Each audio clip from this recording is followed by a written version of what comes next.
SactownSports.com and the Sacktown Sports app. You can also watch the show on YouTube at Sacktown Sports 1140. Here are the Drive Guys with Kevin Gleason and Kyle Draper. Well, that's never happened before. Just a split second late coming on the air because the program director was talking to me. Everything's cool. Thank you, Jose. Yeah, he knows what's going on. He finished up his diatribe before we had to go on there, so we're underway. Jay and Whitey and Kyle Draper's going to be here today, right? At some point. Yeah, he is. You know how the Austin Reeves of the station, the Bryce James of the station. Actually, he's the Bryce James of the station. Really? Yeah, he's a recruit. Here he comes.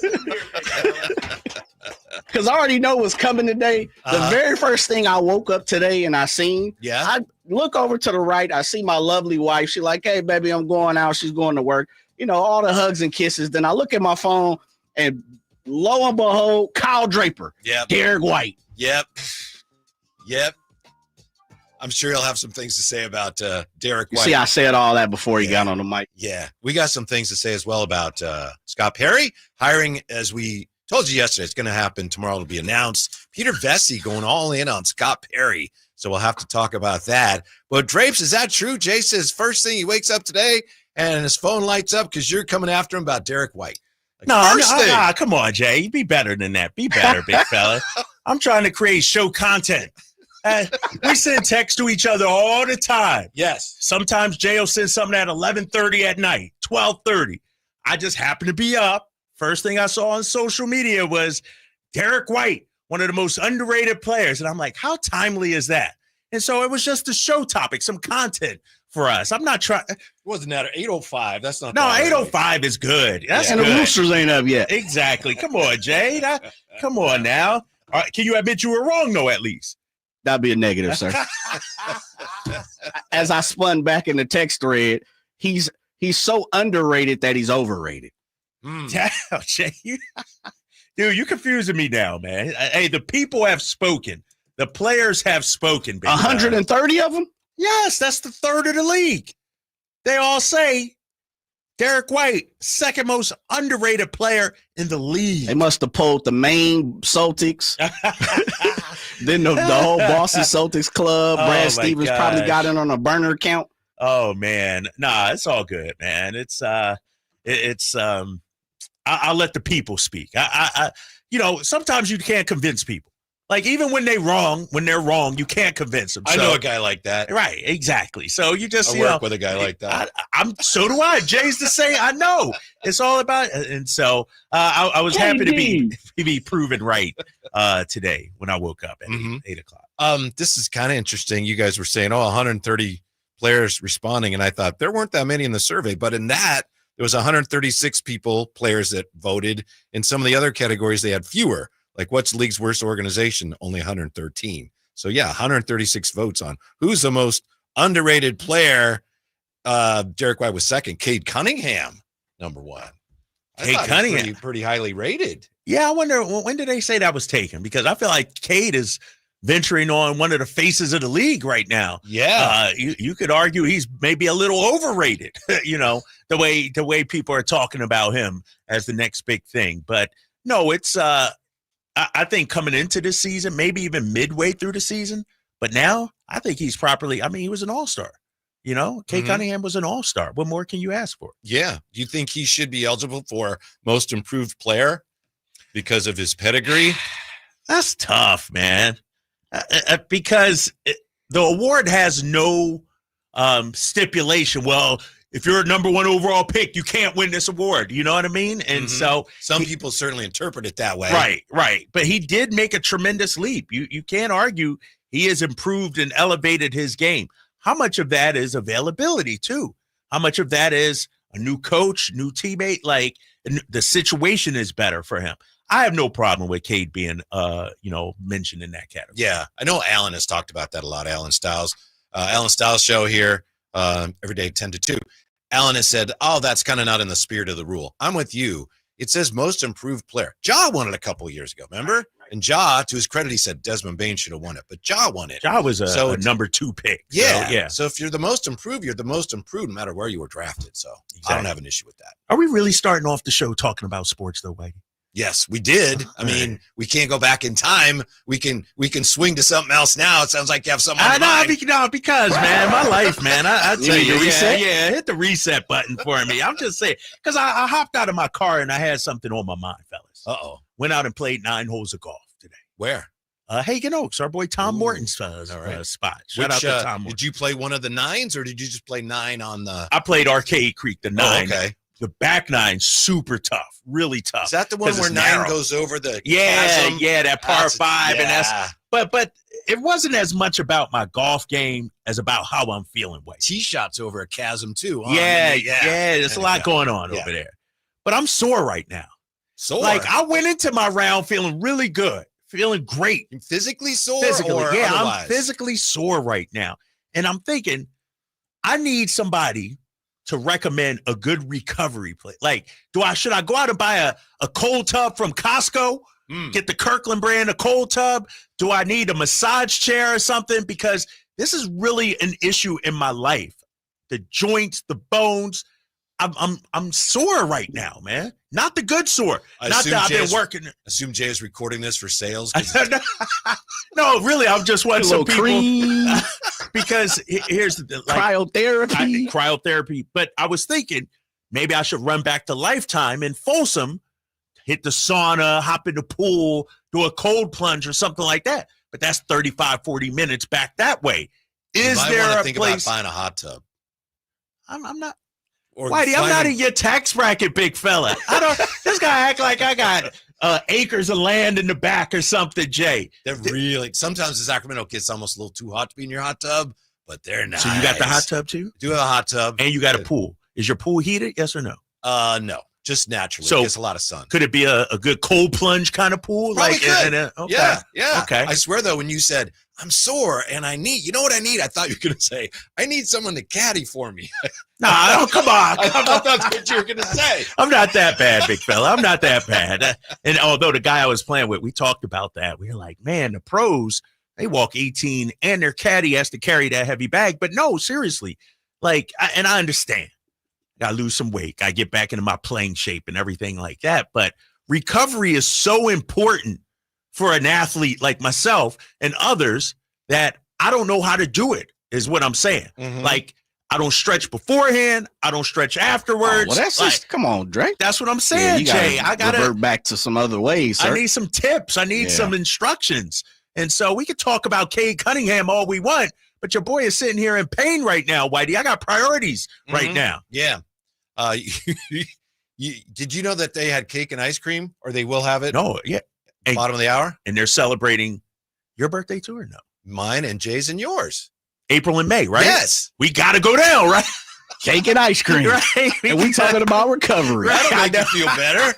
That's why I mentioned it. No, we got to go. That's our celebration. We can rerun an old interview or something for about 15 minutes, but we'll have to go to network so we can get some just cake and ice cream. Oh man. But all right. Sorry. I drove here and I'm like, man, I'm sore. It's so bad, Whitey, when you hop out of the car. And I don't know if it's just because I'm 50 years old or not. You know, once you turn 50, things change. But like, it's hard to get out the car.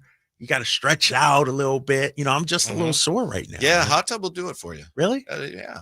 What about sauna? Because my boy I love the sauna. You're a sauna guy, Jay? Sauna guy. Not a sauna guy. All right. Okay. I'm going to have to try some of that. All right. Because that's my problem. Sauna's a lot harder to get in your own house, though, right?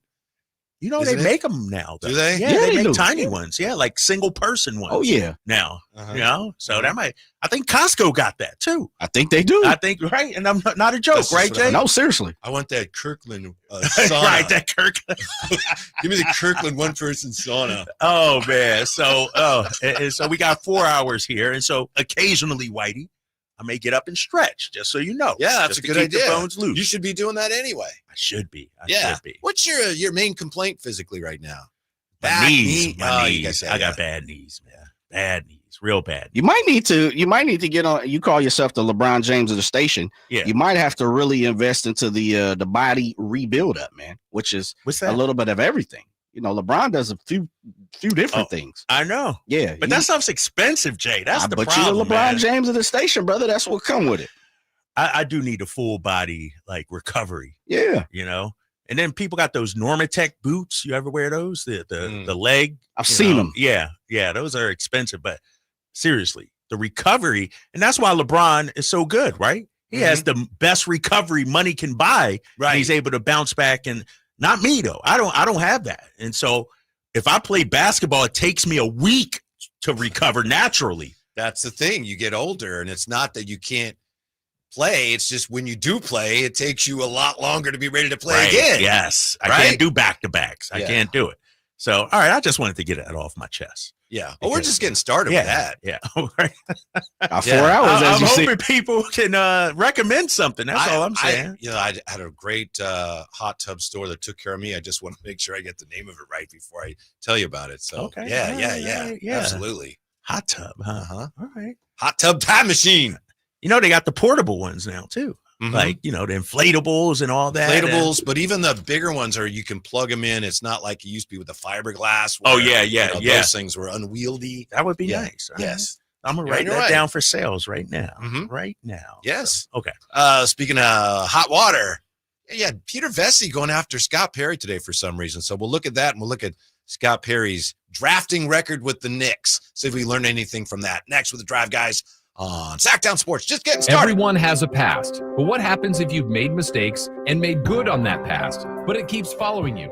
Are you looking for an attorney to erase past records and restore your rights? Maybe even restore your gun rights? Do you need a reputable criminal defense attorney who knows even good people make bad mistakes? Well, the attorneys at Gonzalez Law Office are here to help. Find Gonzalez Law Office online at saclegaldefense.com or call them at 916-304-9187. We don't settle for less, and neither should you.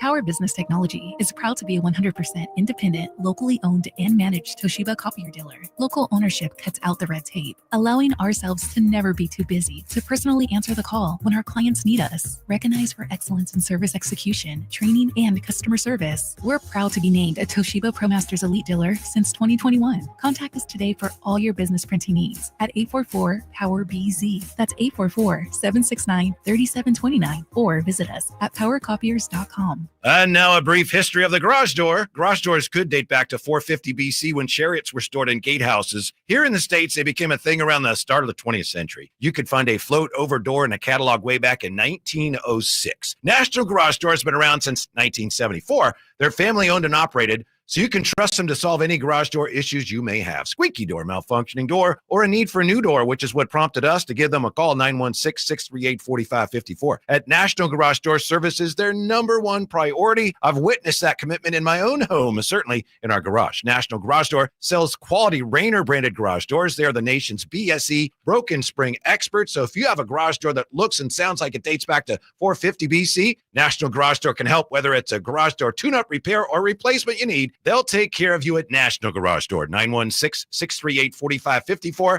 That's 916-638-4554. National Garage Door.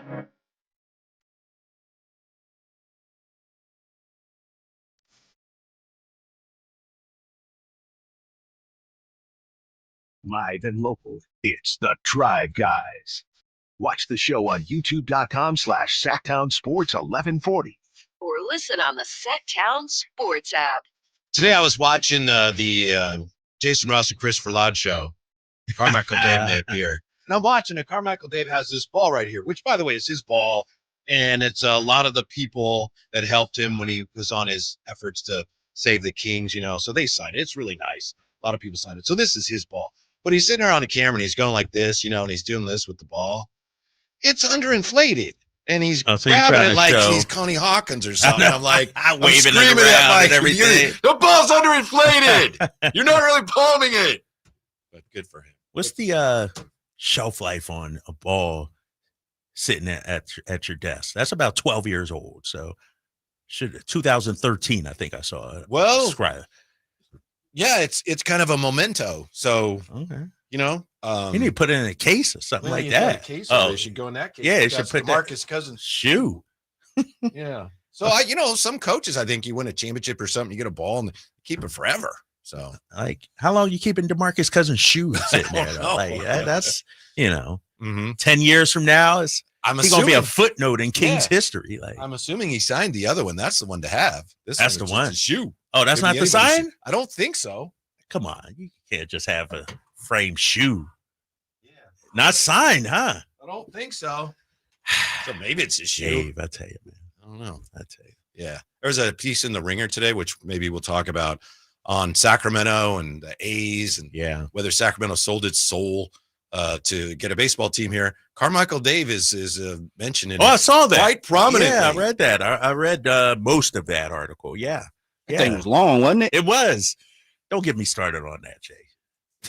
I'm sitting there reading it, and I guess maybe it's just me. But I don't know if I had a capacity to read long form articles on my phone. After about a couple of swipes, you know how you swipe, gotta, it's like, all right, I've learned everything I need to know. Mm-hmm. Like, I don't know. Did you read the entire thing? I think I did. I think I did it in pieces. Okay. I was just interested in what they had to say.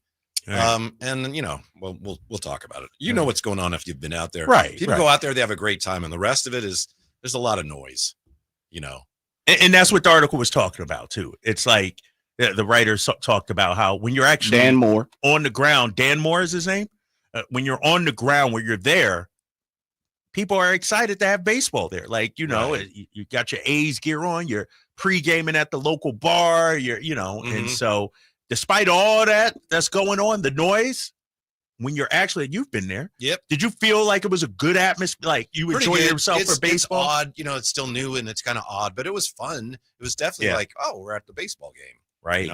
Yeah. The whole title of it was something about Sacramento's Faustian bargain, which is like a Faustian deal is where you sell your soul. I think that may be a little bit of an overstatement. Yeah, Sacramento, are we selling our soul to the devil, John Fisher, in order to have a baseball team? I think for most fans, it's like, if they're here, I'm going to go watch them. And if the prices are too expensive, I'm not going to worry. I'm not going to pay. Right. And I know it's not big league baseball, but if they're here, I'm going to watch them. And the rest of it, you can figure out. Right. Exactly. I think fans are taking the tack that, like you're saying, if it's here, it's something to do. Yeah. And I'm going to enjoy it. I'm going to take the kids out. Like, I got to go because I have to show baseball that we can support a major league team. Right. And conversely, Whitey, for me, I'm not saying, I got to stay away because it's John Fisher's team and this is like, no. I mean, you go enjoy yourself. If you want to go. If you don't. That's all. It's not no big referendum on anything, really. It's just a baseball team and baseball being played in Sacramento right now. They're back home tonight. They got the White Sox coming in. It's Texas and then the White Sox. So I know we talk a lot about the crowd. How many people are there? Yeah. I'm curious to see how many people are there for this homestand, but I don't know. That's a good question because I was thinking of going Saturday.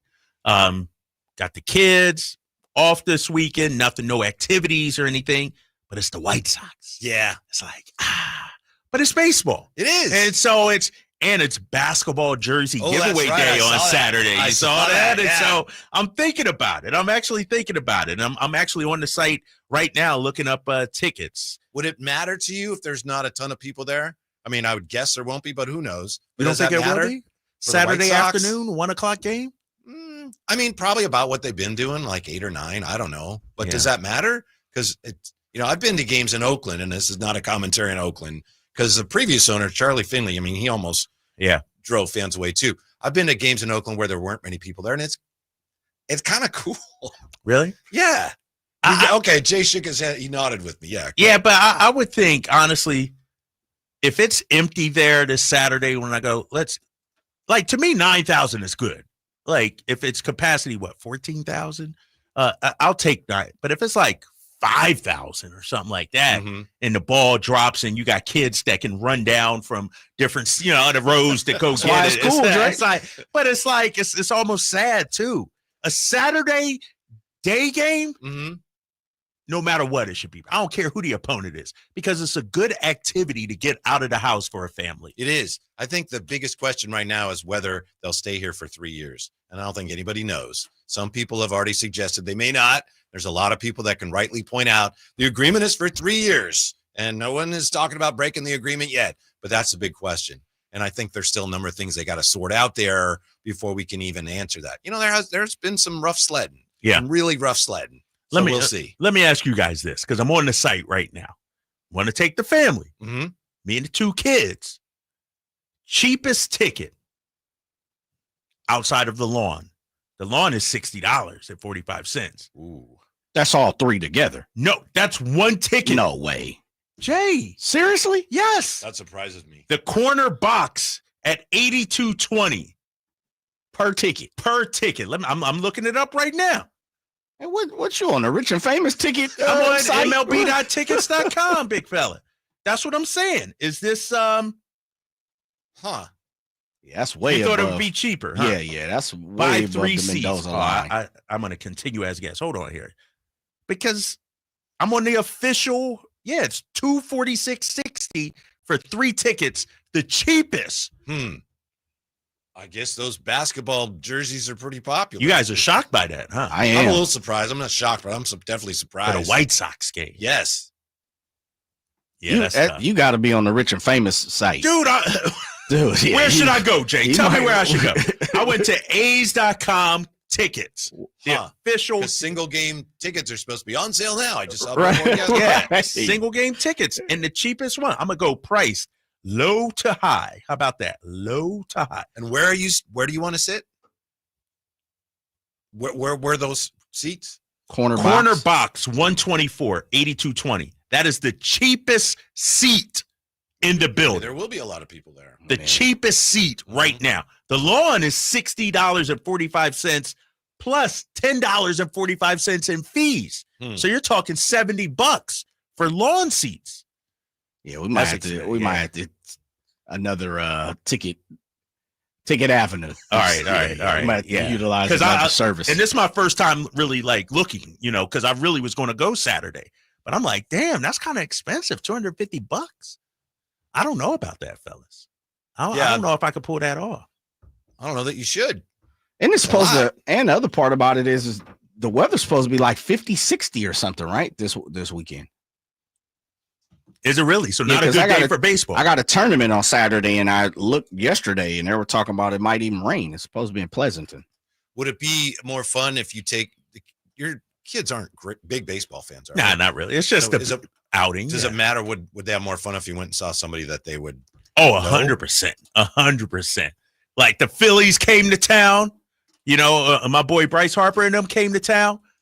Phillies are coming, I think, on my birthday. Are you going out there? I might. Yeah, I'm thinking about it too. Like, yeah, if obviously they know Judge, and like if that was the case, then I could shell that out. But for the White Sox, yeah, because the Yankees will be here before long too. Yeah, that's disappointing. What's an average ticket? Like, I don't know. I should know. I don't. In other ballparks, for the White Sox, can you get in $50, $40? I don't know. Yeah, I don't know. I'd have to check on that. Okay, I'm not certain. Friday, the lowest ticket is over $100, says Ward. So wow. Yeah.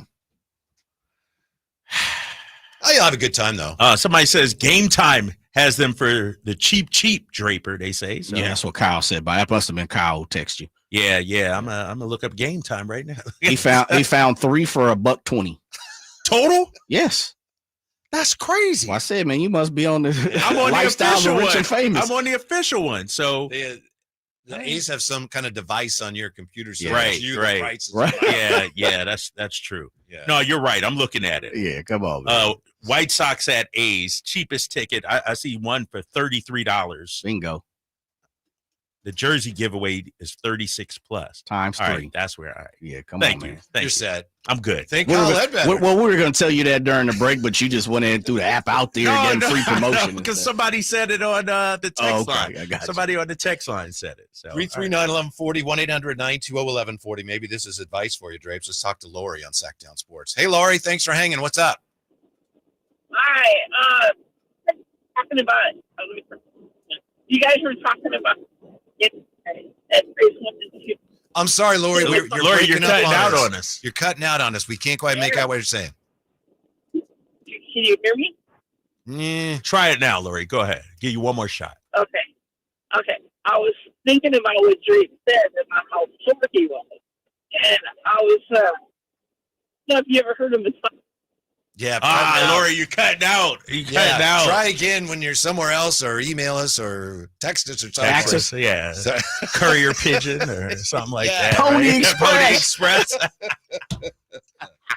We'll come back to the phones. Also, we'll look at Scott Perry's drafting record with the Knicks and what we can learn from that Peter next Vesey. on Sacktown Sports. Come check out Capital Casino, Sacramento's #1 poker room with the most variety of table games in the region in a safe and friendly environment. Plenty of well-lit parking available, conveniently located in downtown Sacramento. And remember, Capital Casino has the best food, the best service, and the best action. 411 North 16th Street in downtown Sacramento. For more information, log on to capital-casino.com, and please gamble responsibly. 1-800-GAMBLER. Sacramento's premier country music festival, Country in the Park, is coming back May 16th and 17th at Cal Expo with Bailey Zimmerman, Billy Currington, Cole Wetzel, Nate Smith, and more. You'll enjoy food trucks, rock walls, and a mechanical bull, line dancing, and more. Single-day GA tickets start at $52 at CITPFest.com. Country in the Park, May 16th and 17th with Diamond Pacific Supply and Trex, Michelob Ultra, and Carl's Jr. Find out more at CITPFest.com.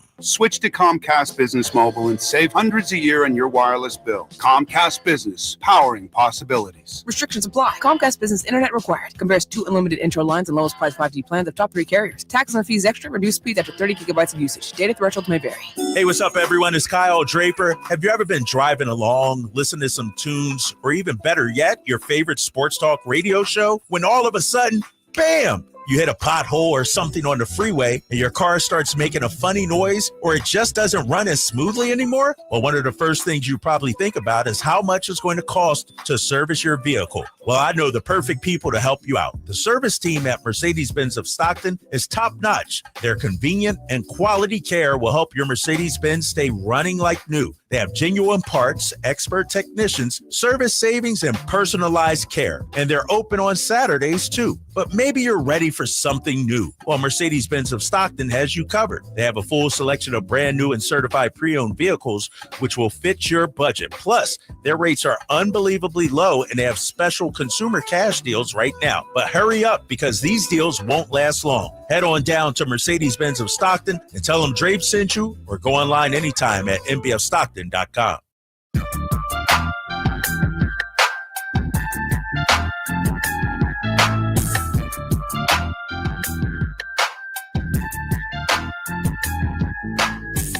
Your afternoon home for Kings talk and so much more. The Drive Guys on Sacktown Sports. You're set now? Kyle Ledbetter took care of you for this weekend? Kyle Ledbetter, our guy Ramsey, also texted in and everything. So UPS Chris says $36 for seats on Saturday on that one app that I don't want to give free publicity to. It's already done now. But no, who knew? Like, because here's the thing. I feel like the secondary market usually is always more expensive than the regular market. But not this. Yeah. Why not? It's the opposite. Yeah, it's normally the opposite. Except for Taylor Swift tickets, Jay. Well, yeah. Well, that's because people uptick on the Taylor Swift. Yeah. You get them when you can, and then you flip it. That's Taylor Swift. This is the Chicago White Sox. Right. Okay. This is from Game Time. This is the median price. Yeah. Resale tickets. And this is before the season started. Athletics number 1, $181. Dodgers second. Tampa Bay third. They're also in the minor league park. Oh, minor league. Yeah. The lowest would be all the way down at $44. Pardon me, for the Miami Marlins. Wow. Where those overrated Giants at?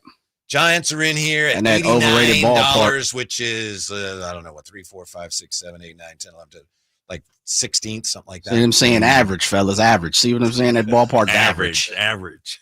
Yeah, and according to this, last year, the median resale ticket price for an A's game through the first roughly 3 months of last year was $35. Wow.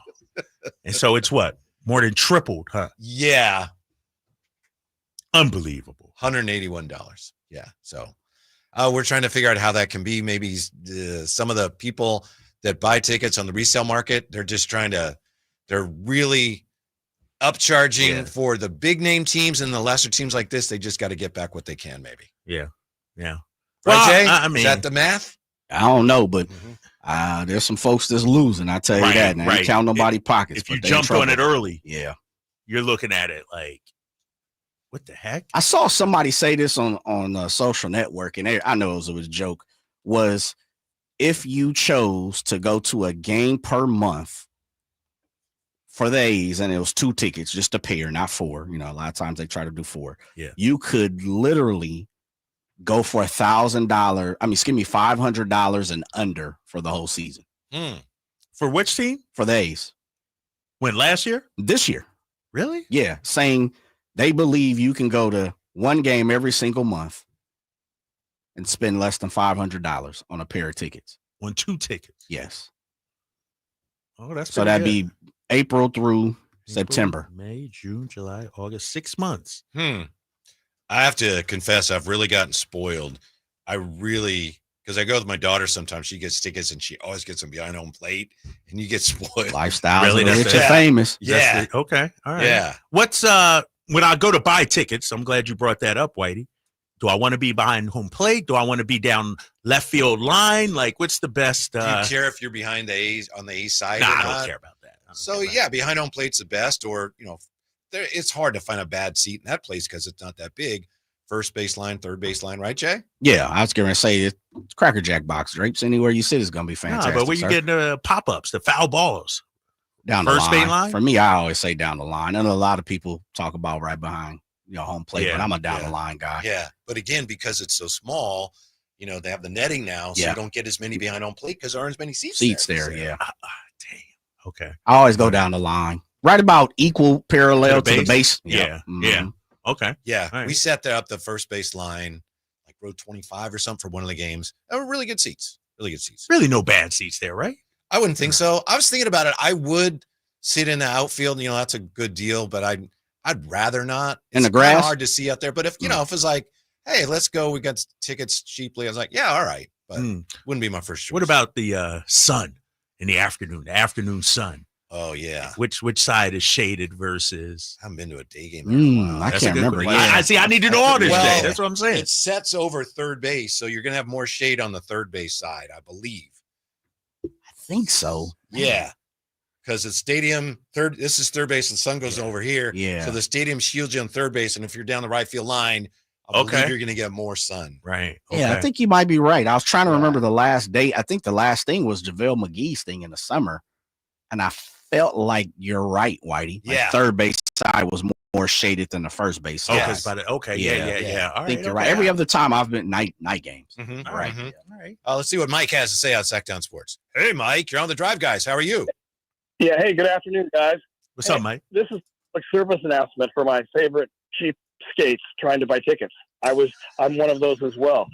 I think when the season started, the A's were advertising 100 tickets for every home game beginning 9 a.m. of game day for the outfield at $25 a piece, that they were releasing those online every day, game day, 100 outfield seats for $25 each. Okay. All right. Oh, that's pretty good. Thank you, Mike. Yeah, go ahead. It might not be factual, but that's what you had to go to their website. And I've got 3 grandsons I want to take to a game, but like you guys, I don't want to spend $80 a ticket for those boys. Sorry, I love them, but not really. Anyway, so give it a look. Give the A's website a look on game day at 9 a.m. Thank you. Okay. That's that's bring the lawn chair and sit in the outfield. Yeah. And I think that's a good idea if my kids were younger. You let them run around in the grass and everything. I don't think so. I think they can handle sitting in regular seats. Still a good tip, though. Yeah, definitely. Yeah, definitely. Omaha Al joins us. Ooh, okay. Omaha Al. How are you? That was funny as hell. That's how I feel about the A's. I really love them. Oh, not really. But anyway, hey, whichever one of you old guys is sore after your workouts, dude, I'm telling you, I'm 64 years old, almost 65, And until you start stretching, you're going to be one sore dude after every workout. You got to stretch at least afterwards. And the other thing I've discovered is these elite athletes and even just college athletes have figured it out a lot of years ago that cold water after those cold plunges, after their games and workouts, that works. And I'm telling you, I row a lot. I got a home rower and I got a nice home gym. I hit it hard. I'll do 5,000, 7,500 meters, whatever. And I'm telling you, when I don't get into the cold water afterwards, I feel horrible the next day. I feel amazingly revived, and your muscles feel so much better after. And I'm not talking like 30 degrees. I have a little stock tank pool, like the tanks that horses and cows drink out of. I got a pump and I got a deck and everything. In the wintertime, it gets down into the 40s and low 50s. And anywhere in the 50s, that water is perfect for a cold plunge. Okay. If you can get the boys in, a lot of times I can only get into my thighs. Oh my God! But if you can get all the way in, all the better for 15 minutes, man. Al, let me tell you, Al, if I may, I tried that once, and then I felt something in my neck, and I checked, and it was my left testicle. So you got to be, man. Yeah. I don't know. I don't know how these college and pro. Oh, Jay, you cut it. Oh, right. You see them in the workouts after, in the locker rooms, getting into the whirlpools, and it's freezing cold, and they do it like nothing. Yep. It's just their bodies are acclimated to it. Thank you, the Al. best recovery ever. All right, Al. Thanks, Al. Stretch. Thank you, Al. That's for Mr. Oh, Draper. he said the boys, and I'm like, I don't have two sons. What is he talking about? I already knew where he was that's going. what you're talking about. Yeah. He's a dog, man. That's a good dude. That's like one of the best calls we've ever had, man. That was a good call. Are you guys? So you've only tried the cold tub once? I've never actually tried it. Oh, okay. You never tried it, dude? I just jumped in the pool. Yeah, it's mind over matter, but it does help you 100%. I could swear there used to be a cold cryotherapy business here in town in Sacramento. There's a few of them. And AC Green was involved in it. Yeah, there's AC a few was? of them. Yeah. Yes. Mm-hmm. See, that's what I need. That's the recommendations I'm talking about. So that's the thing, Drapes. I was going to say, Omaha Al is onto something. It sounds like you've done the cold plunge, Drapes. I got a guy I work out with at Lifetime, and he swears by it every day after our workout class. Kyle, come on with me. I'm going to cold plunge. I'm like, man, I'm good. It's freezing. Like ice baths. I can't do it for too long. I've done it multiple times throughout my career, but it definitely is mind over matter. Now, cryotherapy, I've done it once, 2 minutes, get the same feeling. Mm-hmm. Literally, you walk in there for 2 minutes, you walk did that out. too? Yeah, I've tried it once. I actually like it. It makes you come out feeling light, like you're really lighter, And as far as the stretching, I'd be curious if you were this way, Jay. When I was younger, you're going to play baseball. You're going to warm up. What do you do? Let's warm up. You would throw. Yeah. And then now in baseball, and it's been this way for a long time, you don't throw to warm up. No. You warm up to throw. Correct. Really? Before it's like, I got to warm up. All right, throw. Now it's like, don't throw until you warm up. Yeah. You definitely got to stretch before you throw. Okay. All right. Yeah. All right. Which, by the way, Drapes, I was going to invite you Thursday. We're going to little batting practice, man. Indoor cage. What time, big fella? Right after the show, probably like 7:30. Okay. You ain't got nothing, man. Dude, my daughter is a track and field athlete. Yeah, mine and too. So she has her meet that day. Oh. And then she has cheerleading clinic right after. Dude, talk to me. You know how it is, My Jay. daughter literally has track practice today and cheer auditions for next year That's how already. it is. Yep. Wow, Yep. That's crazy, what hers man. is. Yeah. Her auditions. All right, never mind. Thursday. You do got stuff. I know. My bad. Oh, man. Let me get real quick to what Peter Vesey had to say. Then on the other side, we got to talk about that. Yes. Peter Vesey. There's probably a lot of people that don't even know who Peter Vesey is anymore. No, he used to be on the game on NBC. Yeah. He was kind of like the insider. These are the things that are going on. I remember talking to him once about his rumors. He said, they're not rumors when I print them. Yeah, he was pretty big. Yeah. And who did he write for it? Post? Times? New York Times? Times. Yeah. Okay. Then he jumped over to national when it got big. Yeah. So here's what he posted today, and thank you, Jay, for sharing this. GM Scott Perry, guy who hired David Fizdale to coach the Knicks, has been chosen to be the Kings GM in 2017-18. He spent months watching Kentucky's games and practices. And with the 9th pick, Perry took Kentucky's Kevin Knox. Said he reminded him of Jason Tatum. Took Knox over teammate Shai Gilgeous-Alexander. Coming after Scott Perry. Why? I'm going to have to do some research on their backstory, Whitey, because clearly this is taking a shot at our new GM. It's factually true, but Shea ended up going, 11? There's a lot of teams that missed on him. And we know, and I pulled up, a lot of people consider Sam Presti to be the best GM, right? Mm-hmm. I got the Oklahoma City Thunder draft history, and I can go several years where it's like, oh, you drafted this guy, but this guy. You could do that with everybody, Peter Vesey. So why does he take the time to point out specifically Scott Perry? Yes. It got to be something else going on there. And we come back, we'll look at Scott Perry's draft record as GM of the Knicks as we anticipate his introductory press conference tomorrow. Drive Guys covering a lot of ground today on Sacktown Sports. Breaking: the Sacramento Kings and Scott Perry have finalized a deal for him to become the next GM of the Kings. Keep it here for up-to-date breaking Sacramento Kings news. Sacktown Sports 1140. Progressive knows if you have to choose between everyday life and your RV wins. What, are you going to take the RV to the lake or clean out your closet? RV wins! Putting the dishes away or taking the RV camping? RV wins! Cleaning the fridge or taking a trip to the beach?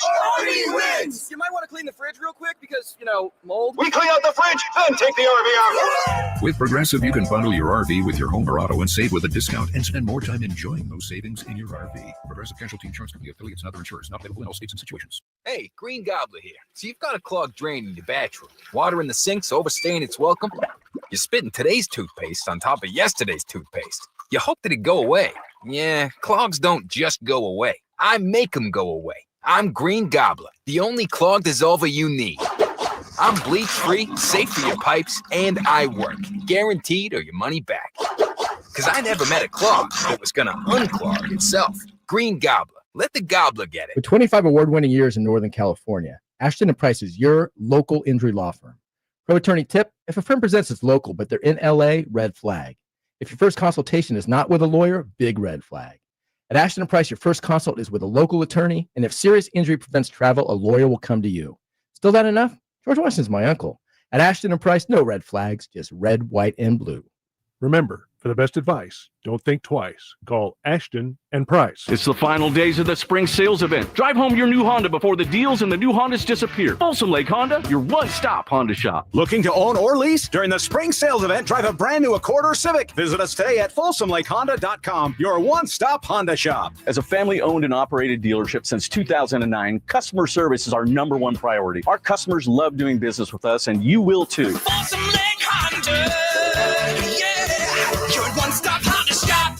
Spring has sprung, and now is the best time to spruce up your home. Between spring cleaning and evaluating your home, it is the perfect time to reach out to the folks at the Overhead Door Company of Sacramento. Jason Ross here, and I'm so glad we did. We reached out, and we're now about a month in to our brand new garage doors. Now, first off, we improved our curb appeal. They look great, and it's one of the first things people notice when they approach your home. A new, modern, stylish garage door can improve the overall appearance of your home, just like it did for us. Also, how about this for a nice benefit? The return of investment. A new garage door is high on the return of investment home improvement project list. It's one of the more cost-effective upgrades you can make to improve your home's value. Hey, see for yourself. Check out their products. Go to the showroom at 6756 Franklin Boulevard and ask about the Sacktown Sports Special. Overhead Door Company of Sacramento, the genuine, the original overhead door. Always look for the red ribbon logo.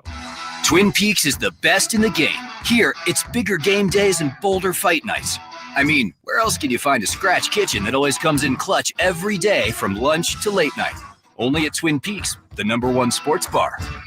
Spring is here, and that means gigantic savings for all your oil change needs at Jiffy Lube today. Get a $25 gift card with the purchase of any Pennzoil Platinum full synthetic oil change through May 31st at your local Jiffy Lube service center in the greater Sacramento areas. And don't forget about the additional $30 off online coupon at jiffylube.com. Terms apply. Valid email address required. See pennzoil.com/rewards for details. Jiffy Lube, huge spring savings for you today.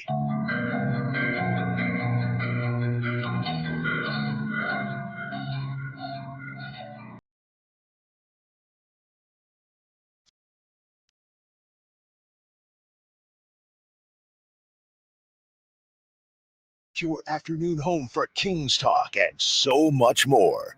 The Drive Guys on Sacktown Sports. Here you go, Drapes. From Chris the Mom. My River Cat seats are in section 117, third base side, because I need shade. Don't know about a 1 o'clock game, though. So, yeah, third base side, you get the shade sooner because the sun goes down over there. Okay. By the way, Chris the Mom apparently was at the last couple appearances we had. Yeah. And I didn't know it was her, and I apologize. Yeah. So Jay said, it's Chris the Mom. So I always listening. Yeah. Loyal listener. I know she listens. I didn't know it was her. So my apologies, Chris the Mom. And I think we're going to be out Thursday, right, Jay? Thursday we will be. Mm-hmm. For the Tom's Watch draft. Ball. Mm-hmm. For that 11th pick by the they'll be soon to be new. Yo, they trade that out. They trading out, man. They want to package that first for, a third and a seventh. You know what's funny is literally boss man says, hey, you guys will be out there. I said, can we promote it today? He's like, yeah. And then Chris Verla's like, and the 49ers trade the pick. And I was like, oh. Yep, see? They're like the Oklahoma City Thunder of the NFL with all these picks they got this year. Who? Jay? Yeah, it's almost like an embarrassment. 11 picks. So many picks. I'm not taking that bait. It's incredible. I think I'm off that day. So I don't want to be, you guys, they'll draft with the 11th pick, placeholder out of, SMU. You guys be like, oh, what a pick. Shanahan does it again. Oh, this guy's a genius. Who says that? That's how you guys. Y'all come on. Dude, I'm still hearing about how tricky Ricky P is the next Julian Edelman. Draft a holder at 11. A long snapper. Out of SMU. Right. Y'all been Shanahan's a genius. Like he took the kicker, Jake Moody, a few years ago. Come on, man. Me and Whitey came on this show and talked about how great their drafts have been. No, you guys actually have criticized the drafts, actually. A holder. Right. He's got great metrics. Right. Eric Edholm is the lead draft writer for NFL.com. He's going to be with us a little after 3 Oh, yeah, we got to talk to him. Yeah. So a number of people are weighing in here in the text line, and they got suggestions for Drapes with tickets. They've got tickets available for as soon as tonight. So it's interesting, and it's kind of heartwarming the way Sacramento fans are, networking with each other and helping each other out here as we all navigate these uncharted waters. We're all family, man. Like I said, when I go to Golden One, it's like I'm hanging with my family. These are my people. And so shout out to Ward and some of the other people, Compio, chiming in out there. Appreciate you guys. Now you want to look at Scott Perry's drafts with the Knicks? Let's do that. You got that right there? I do. This actually came out after he was relieved of his duties. And somebody posted Perry's 11, ranking the Knicks draft picks of the Scott Perry era. Okay. And this is Jeff Magliochetti. He says Scott Perry era produced some valuable assets for the Knicks as they seek to build on an historic season. I will say that. And he also says, despite some relative duds. So Peter Vesti's very critical, but I've run into a number of pieces here from New York and Knick writers who wrote at the time of the dismissal that, hey, this guy did a pretty good job. Right. Yeah. Yeah. So number 11 with the first round pick, 9th overall pick in 2018, Kevin Knox. Not a good pick. But I'm gonna stick up for my guy, Scott Perry. Okay. I don't know him. I don't know Scott Perry. I've never met him. But at the time, Kevin Knox was a blue chipper out of Kentucky. Mm-hmm. He was a good player coming out of Kentucky. So I'm okay with that pick. Mm-hmm. Like at the time, it's revisionist history now, but at the time, nobody said, "Oh, why is he taking Kevin Knox?" Like Kevin Knox was a good player coming out of Kentucky. Mikal Bridges and Shea Gilgeous-Alexander were the next players taken. So that was not a what great year pick. was that? What year was that? 2018. Hold up, Whitey. Hold up. Go Yeah. ahead. I want to look at the mock draft. Yeah. Back then. We're going in inverse order here. So the ones that we start with were not the best picks he made. Okay. 10th on this list, 2019 second round, so 47th overall, via a trade with Sacramento, where this is where the Kings got Kyle Guy and the Knicks got Ignas Brazdeikis. Ooh. Mm-hmm. Ooh. Yeah. He was an All-American out of Michigan, played in 13 NBA games in 2 years. Brazdeikis. What year is that? Brazdeikis, pardon me. That was 2019, second round pick. He was a lefty, too. Ignas Brazdeikis. Thank you, Second Jay. round. Yeah. 9th 2022 second round, 42nd overall, Trevor Keels, which is a guy that played for a while for him, second round picks. Like that's what are they okay. saying about these picks though, This Whitey? is just the order of them, and they're just ranking Like them. these are all his picks. Yeah. Oh, and okay. they've These ranked aren't them. hits or misses or anything. This is just they okay. ranked the picks that he made. All right. Number 8 is a guy that I don't know if he ever made it over to the NBA. Rokas Jokubaitis. What year was that? 2021 second round, 34th overall. Okay. Yeah. And then we're moving into guys that you probably have heard of. 2021 second round, 58th overall. Scott Perry, the next selected, Jericho Sims. I think he hit on that. That's a Considering where good he was second round selected, pick. Sims Yeah. has done rather well for himself. Number 6, 2021 second round, 36th overall, Miles McBride. That's solid. Second Yes. rounder? Yes. You get a rotation guy in the second round. That's a good thing. Mm-hmm. Number 5, 2020 first round, 8th overall. You like this guy, I think. I do. Obi Toppin. I like Obi Toppin. Maybe not as high as 8, considering, where he is now, but he's a good player. It's not like he drafted some stiff that's not in the league. He's probably been better for the Pacers than he was for the Knicks a little the bit. Pacers, Number 4, 2021 first round, 25th overall via trade with the Clippers, Quentin Grimes. What do you think about that? That's a pretty good pick. That's at a good 25. They didn't know how to use him. Dallas didn't know how to use him. Sixers got to find a steal out there. Number 3 is your guy. My guy. 2019 first round, 3rd overall.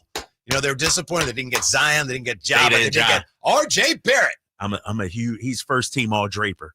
First team because he's a lefty. I'm a lefty. I love R.J. Barrett's game. Smooth. I like R.J. Barrett a lot. Mm-hmm. Number 2. How about this pick? Second round, 36 overall, 2018 Scott Perry picks Mitchell Robinson. Bam. Yahtzee. He hits on that one. Mitchell Robinson is huge for what they're doing now. And number 1 on Scott Perry's draft list, 2020 first round, 25th overall. 25th overall. Emmanuel Quickly. At the time, a lot of Knicks fans were, who's that? That's a terrible pick. That's a very good pick. Emmanuel Quickly. Those are his draft picks with the Knicks. So what I'm seeing is he's done extremely well with some second rounders. Yes. And halfway decent with some first rounders. Yeah, I don't see anything there that would compel me to say, oh, good luck with this guy. Right. Because he passed on Shea. No, exactly. And because here's the thing, Whitey. I'm going back to OKC's draft with the great Sam Presti. 2014, 21st overall pick, Mitch McGary. Who the hell is that? Exactly. Well, Michigan. Yeah. Michigan Mitch. I'm even looking at, oh, shoot. They did a pick swap with Emmanuel Quickly in 2020. The Knicks and OKC. Yes. 2020? Is that 2020? Yes. Whitey? That's how Quickly that got was him via trade with OKC. Exactly. And so that's not even a Sam Presti pick. That's a even though they list, it's interesting. I'm looking at OKC's picks. I wonder what that deal was from, because on Basketball Reference, they listed as Quickly as an OKC pick, Deuce McBride as an OKC pick, but that went to the Knicks. That's the whole logic behind tanking. Like the Sixers were the first ones that really, uber tanked. Yeah. It's because you just are trying, because it's so uncertain, you're just trying to get as many shots at it as you can. Yeah. Because you're not going to get them all. You're not going to get them all. Nobody does. Yeah. No, you're right about that. And even as great as Sam Presti is, he didn't get them all right. And all you need, like, for instance, I'm looking at OKC's 2020 draft. They knocked it out of the park with this one. Number 2 overall pick, Chet Holmgren. Mm-hmm. Number 12 overall pick, J-Dub, Jalen Williams. Second round pick, the other Jalen Williams. Like, they got 3 top 8, 9 guys in one draft. Score. Wow. Shoot. Scott Perry, are you listening, big fella? We need that. We need that kind of 3 rotation guys in one draft. That would be awesome. Well, one of the ways they got that is they tanked. I don't think we want to do that. We're not doing For 5 that. years. We're not doing that, Whitey. We're not doing that. That's why you can draft. What was Josh Giddey? 7? Yeah. and you draft him, and he's a pretty good prospect. Then a couple of years down the road, you have so many more draft picks that are actually better than him that you can trade him to get something else. Because he actually had a pretty good rookie year with them. Yes. And then, damn. He's better than some of the guys they keeping, though. Yeah, Giddey was 6 overall. How about 6, this? Okay. That was the same year as Alperen Şengün also at 16, and then they, traded him to Houston. Toppin and Halliburton and that year? Yeah. Damn, that was a good draft. I remember at the time, a lot of people said, it's not that good of a draft. How about this, fellas? You know who OKC drafted 55 overall? And this guy ain't no all-star, but he's Aaron Wiggins. He's a good player. He's a good player. 55th overall. Mm-hmm. Damn, they hit on that. We got to hit on when we have our draft picks. We got to hit on them. That's the key right there. I'm wondering if they're going to have draft picks this year. I know they don't right now. When we come back, what do Kings fans want to find out from new GM Scott Perry? Also, Eric Edholm, lead draft writer for NFL.com, is going to join us coming up about 10 minutes here. It's the Drive Guys on Sacktown Sports. Breaking: the Sacramento Kings and Scott Perry have finalized a deal for him to become the next GM of the Kings. Keep it here for up-to-date breaking Sacramento Kings news. Sacktown Sports 1140. Savvy software developers, and master mixologists. ZipRecruiter is the place where you meet all these people and more. That's because ZipRecruiter is the place for job seekers who are looking for new opportunities. In fact, ZipRecruiter helps 10 million people with their job search every day, so you can find the right candidates right away. It's no wonder that ZipRecruiter is the place for skilled skydiving instructors, accomplished airbrush artists, and proficient pediatricians. But if you're not using ZipRecruiter to hire, you're missing out. ZipRecruiter is the place that's so confident it can make your hiring easier that it lets you try it for free at ZipRecruiter.com/free. So if you want the right candidates for all your roles, ZipRecruiter is the place to go. Try it for free at ZipRecruiter.com/free. That's ZipRecruiter.com/free.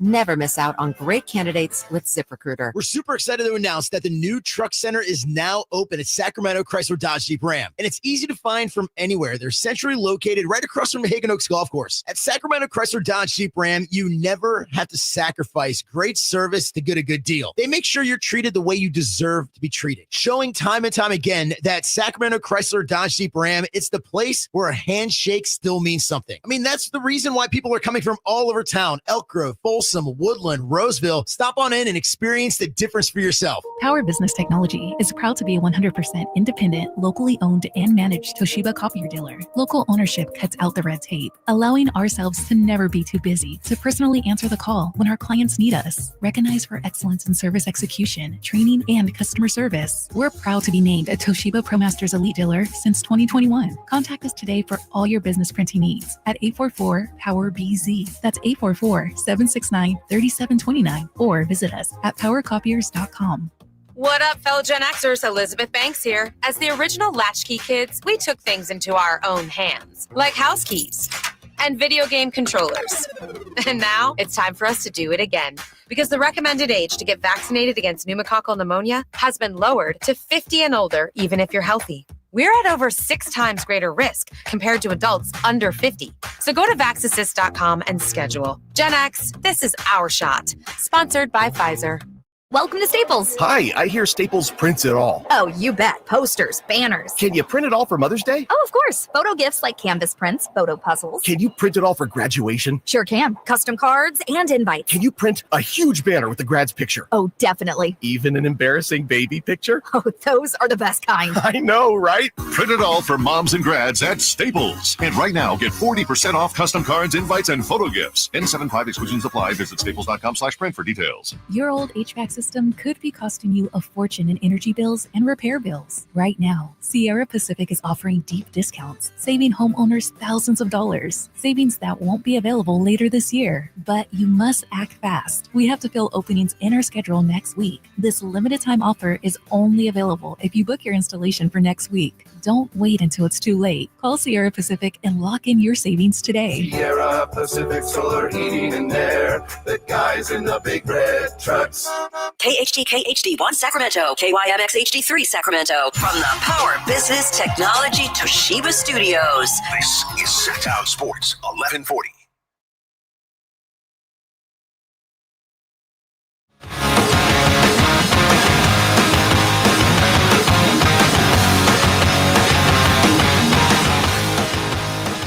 your afternoon home for Kings talk and so much more. The Drive Guys on Sacktown Sports. Today's edition of chat messages I probably shouldn't read because, people troll. Uh-oh. Sometimes I throw it out there to see if you get mentioned. All right, I'll bite. Patrick Johnson says, remember when the 49ers traded away 3 first-round picks to get Trey Lance? And our buddy TR says, Kings should fold the franchise. Let's be honest, they suck. So, What? You're just wasting everybody's Haters, time. right? Wasting everybody's time with right? Trolling out here. that. Huh? Yeah. Didn't TR get banned the other day? Was that TR? I think so. For He what? had to What be did he do? muted he said something. He had to, He's going a little too far. Yeah. I'm sure he's not the only one saying that, but is that really necessary? I'm wondering what it is that Kings fans most want to know from Scott Perry. Tomorrow, you'll be there, right? Yeah, I'm going down there. Mhm. You going? Yeah. You going? We're still working on it. We're still negotiating. That's a no. All right. I'll hold it down for us, big fella. I'll hold it. I'm gonna go. I think I'm gonna go out. Yeah, I'll be out there for that. Yeah, we got this whole show's got to be out there. So I'm working on it. Yeah. What is the one question people want to ask? And obviously, there are some things that Scott Perry just can't answer. Like, are you going to trade Domas? Right. Not gonna, There's some things that it wouldn't behoove him to be forthcoming on some of that. But I'm wondering what it is that most people want to know. And I honestly think my guess would be most fans want to know, are you going to be the one calling the shots? Are you going to have autonomy? That will probably come up one way or another. But that's my guess based on the conversations we've had with fans over the last few months. I think, Drapes, that's the number one thing that fans want to know. Are you going to be running this? I was thinking, is Doug going to be your coach next season? But that's probably the most impactful question because it doesn't matter who the coach or the players are. It matters who's actually running things, who's calling the shots. And is anybody going to ask that, do you think, tomorrow? You want to write that one down or something like that? It'll have to come up one way or the other, won't it?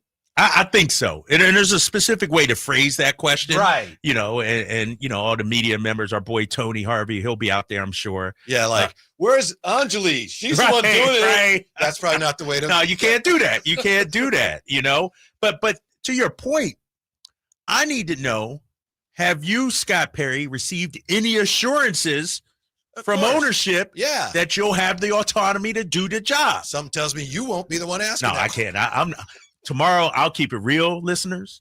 I'm a cheerleader tomorrow. I'm shaking hands. I'm kissing babies. Scott Perry, nice to meet you. I'm your boy Drapes. Anything you need, I'm your guy. I'm kissing butt tomorrow. I'm not there to grill anybody or ask any questions. I'm there as just a figurehead, if you will. Of course. Yeah. Of course. Yes. Yeah. Other things people want to know. They just want to know about, are they going to be trading players? Is this going to be, I was trying to think of the way to phrase this question. How can you address this? Do you think this roster needs a total tear down, partial rebuild or tweaking? How would you answer that? And of course, there's some of that he's not going to say, because if you are going to trade guys, the last thing you want to do is declare in front of the basketball world, we need to get rid of these guys, because then your leverage diminishes. Yeah. So it's tricky. But I'll tell you one thing that I think he's going to be really good at, and probably better than Monty. And I was a Monty guy. You mentioned this last week. Yeah. Monty, sometimes when he had to meet with people or he was doing interviews on TV, he was fine, but he didn't seem overly comfortable. And some of that in the recent months was because, there are some things I think that were dictated to him and he was in a tough spot. Scott Perry seems to me, the more research I do, he seems to be much more willing, and he seems to embrace the idea of, all right, I'll talk to the media. I have to tell the media what's going on. I think he's better at it than Monty was. I agree. And, I think Scott Perry, was it Vincent Goodwill, or did we read this somewhere where, he took out to dinner some of the beat writers that covered the team. And it was something Doc Rivers used to do in Boston before the season.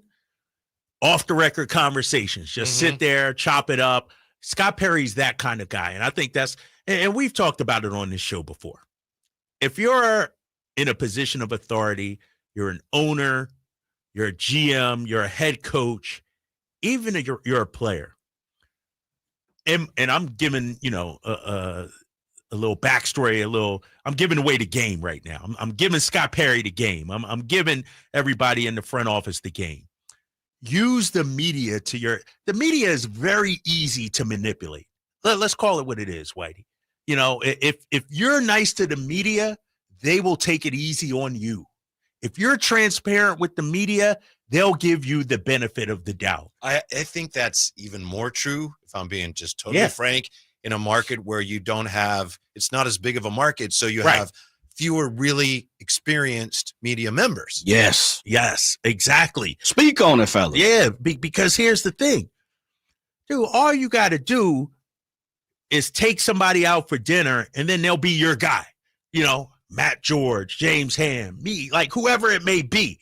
Like, you treat them well, they're going to look out and have your back. Kings going a 3-game losing streak. Well, we got to give Scott Perry some time, Like, it's amazing.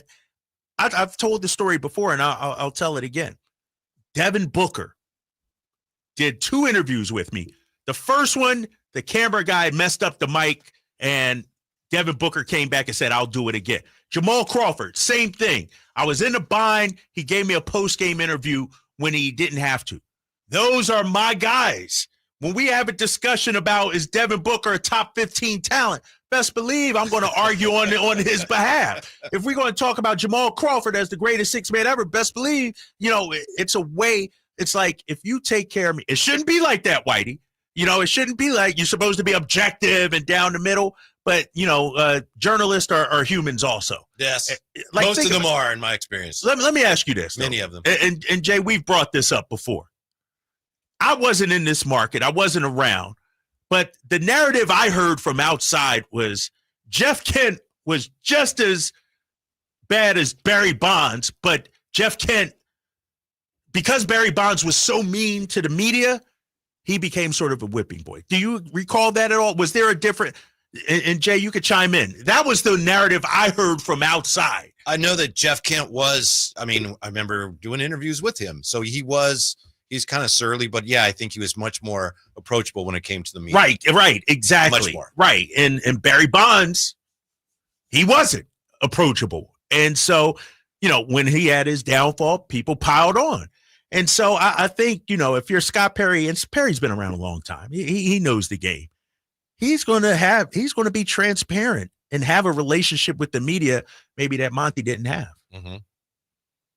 And I think that's what we need. Whitey, you've been saying it for 6 months now about how the front office owes it to the people to tell us the plan. What's our direction? Yeah. I think Scott Perry will be that kind of general manager. It's also just in the best interest of the organization, so that we've talked about this. When there's an absence of information, people start to speculate.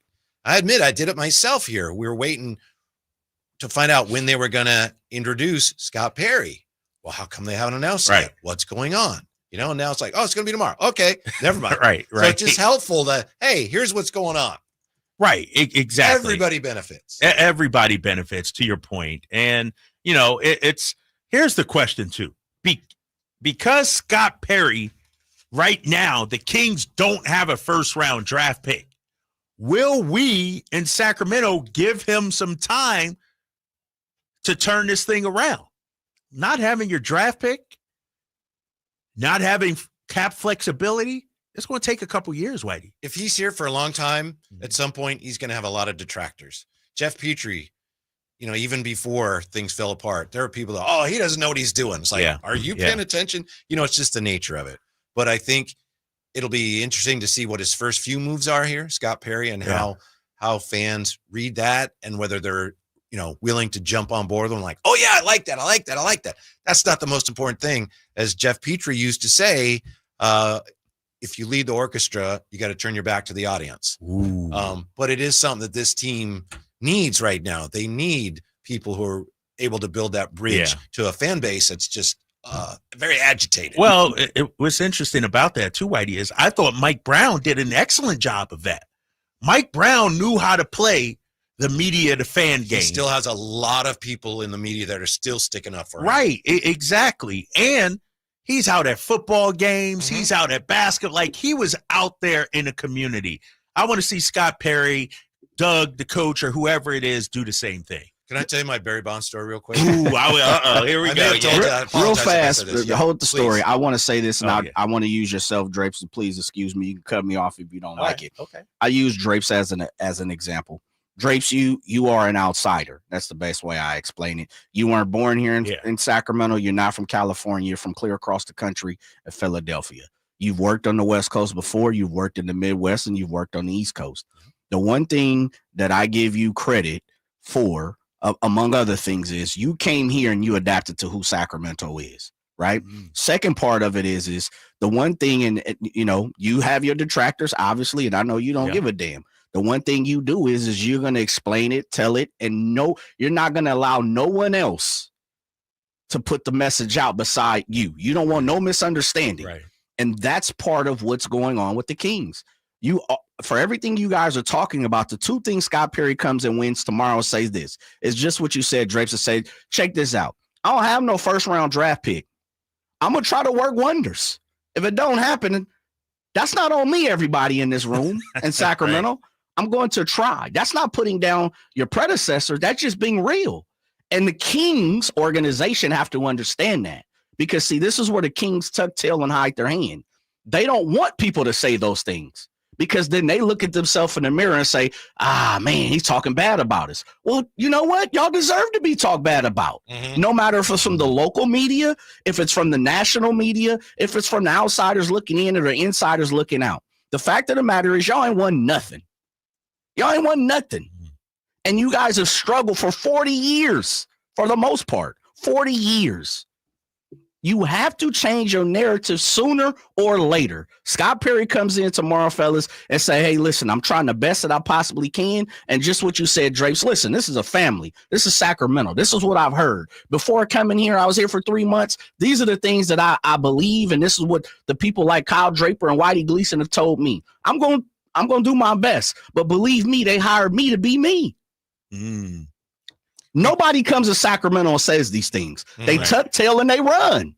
Sacramento ain't holding for that no more. And that's why you have detractors. That's why Mike Brown did well. That's why you have guys in the media, like you guys said, to this day, still fighting for Mike Brown. Because guess what? We hear that Matt George, he picked the phone up and called me on the hip and everything else. He bragging about it. Those are the things that we continue to miss here in Sacramento, fellas. And that's what we need Scott Perry to do. My apologies. No, nothing to apologize for. We got a lot more on Scott Perry coming up. We're also going to hear more from him from an interview we did a couple weeks ago about how to build a team. So we'll get back to all that. When we come right back, though, we'll look at the 49ers and the upcoming NFL drafts. Eric Edholm from NFL.com is going to join us. What do the 49ers want to do at 11? How many players are in play there? We'll find out next. Drive Guys, Sacktown Sports.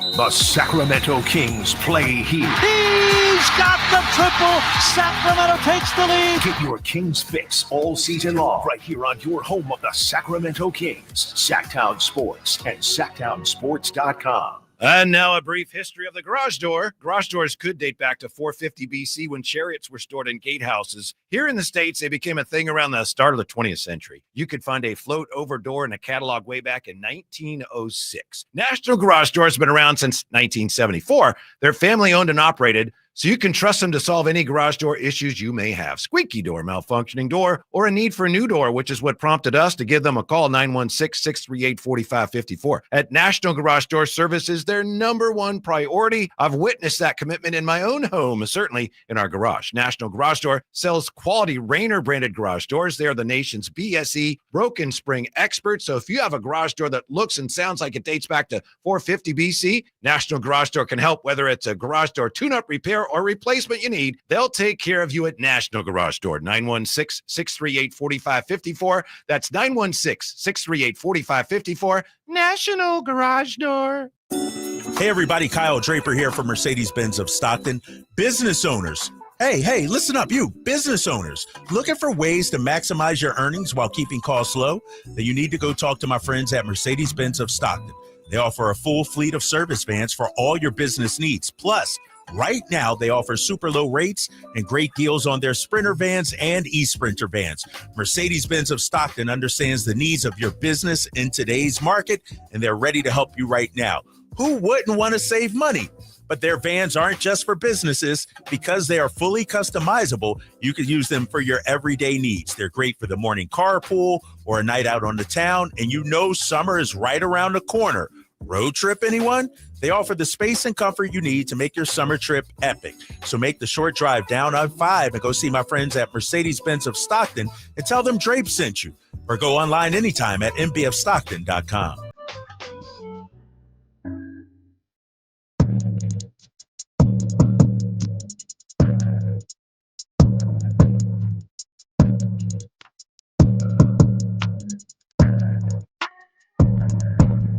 The only station in Sacramento giving you local sports coverage from 6 a.m. to 6 p.m. Monday through Friday. Sacktown Sports. Got the NFL draft coming up Thursday. We'll be coming to you from Tom's Watch Bar. I don't know, Jay. Are the 49ers even going to compete this season?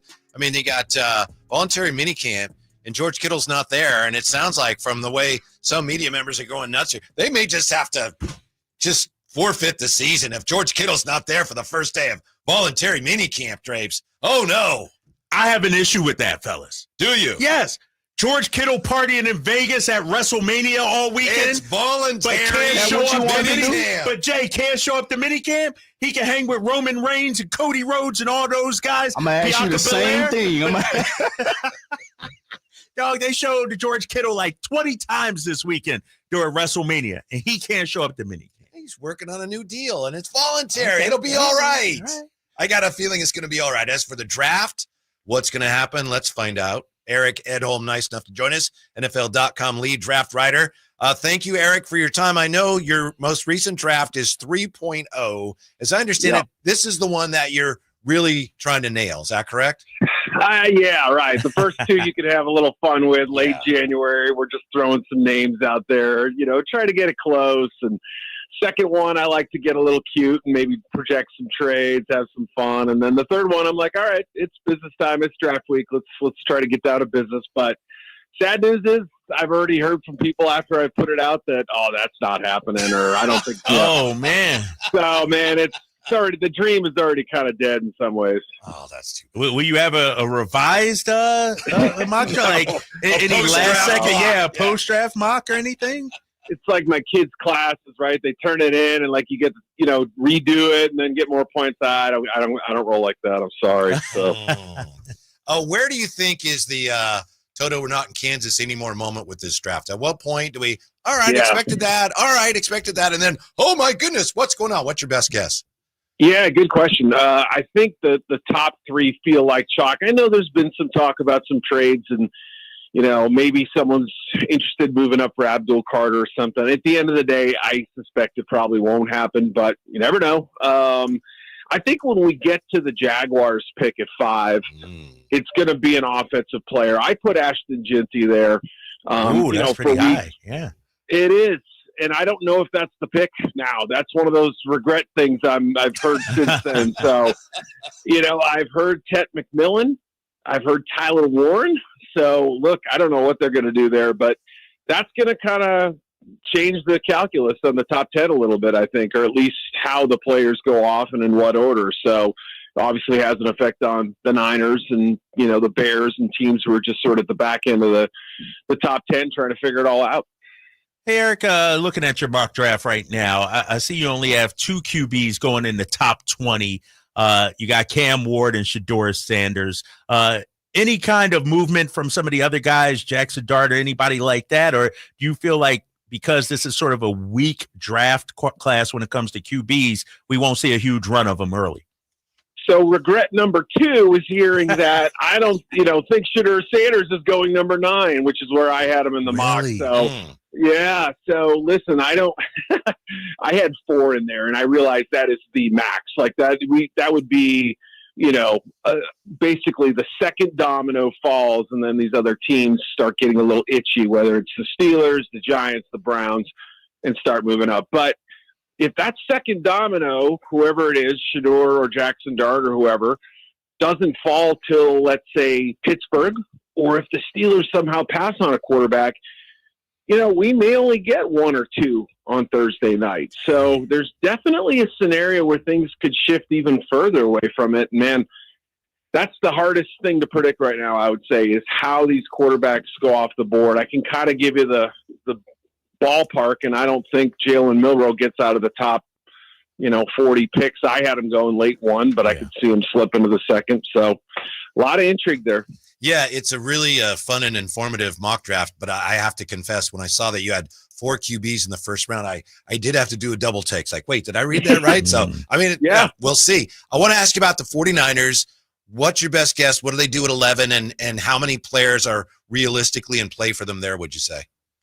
Yeah, I would say there's a handful. I would think defensive line has got to be a strong consideration there. I could see if, I guess it depends on what they think of somebody like Kelvin Banks out of Texas. I've even heard the Bears, have an eye on him as a possibility at 10. So maybe that doesn't play.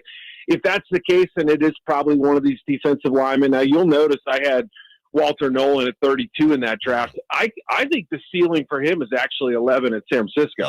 I don't know if he's the pick, but he's a guy to keep an eye on. And I'll throw one more nugget out at you that, as we kind of talked about how those first 10 picks shape up, I'm kicking out of that number 5 spot Mason Graham from Michigan. Ooh. Now, I had him go in the next pick. Yeah. I don't know if he's necessarily going that fast.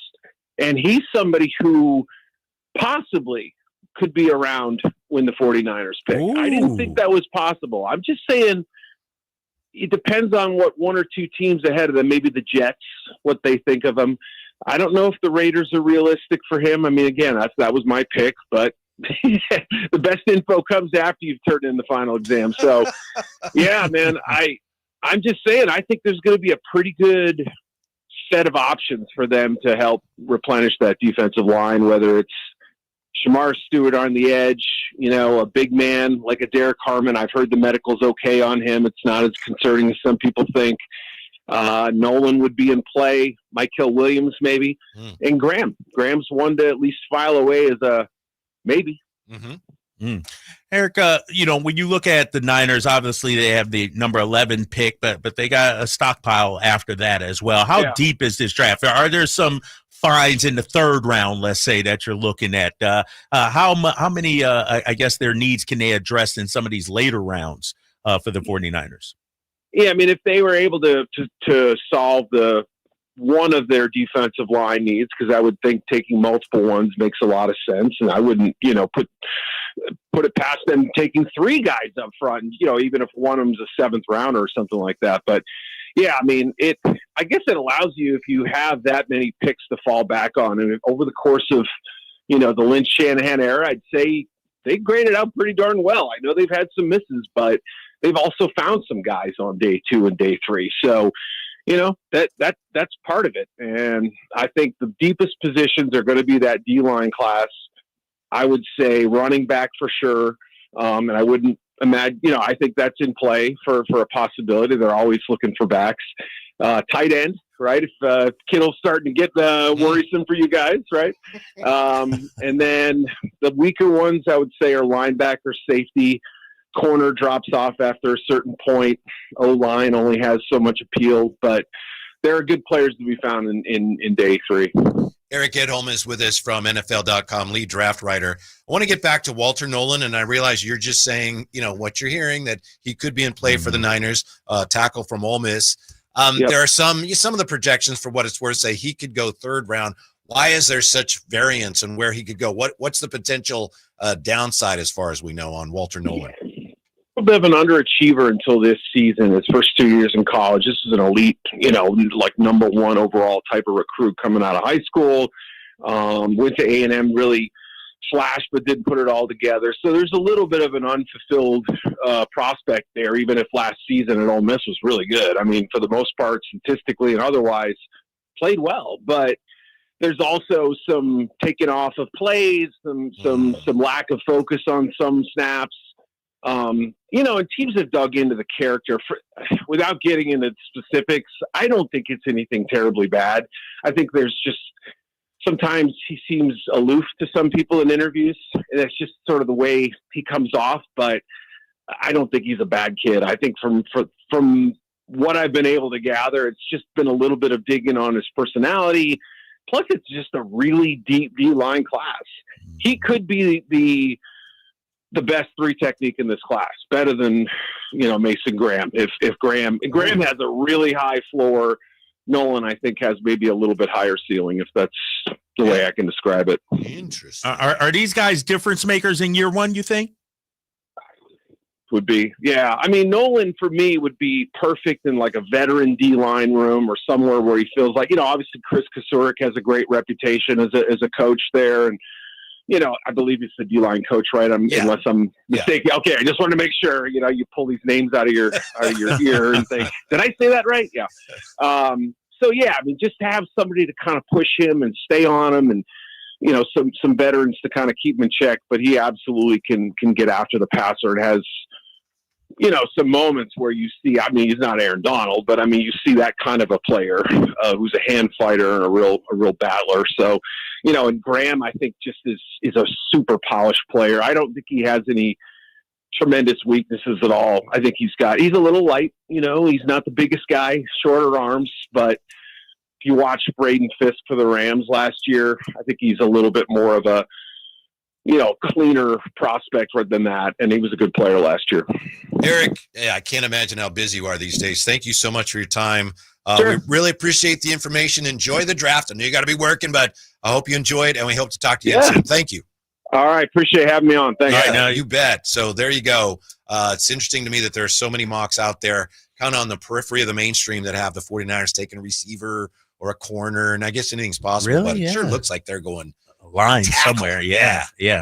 And both sides, right? They could use, and that's the thing too, Whitey. In today's NFL, you can never have enough, right? That you got to add that's like the house, right? You got to have your foundation set, and the line is the foundation. You going with a tackle, Jay? With all these tackles available?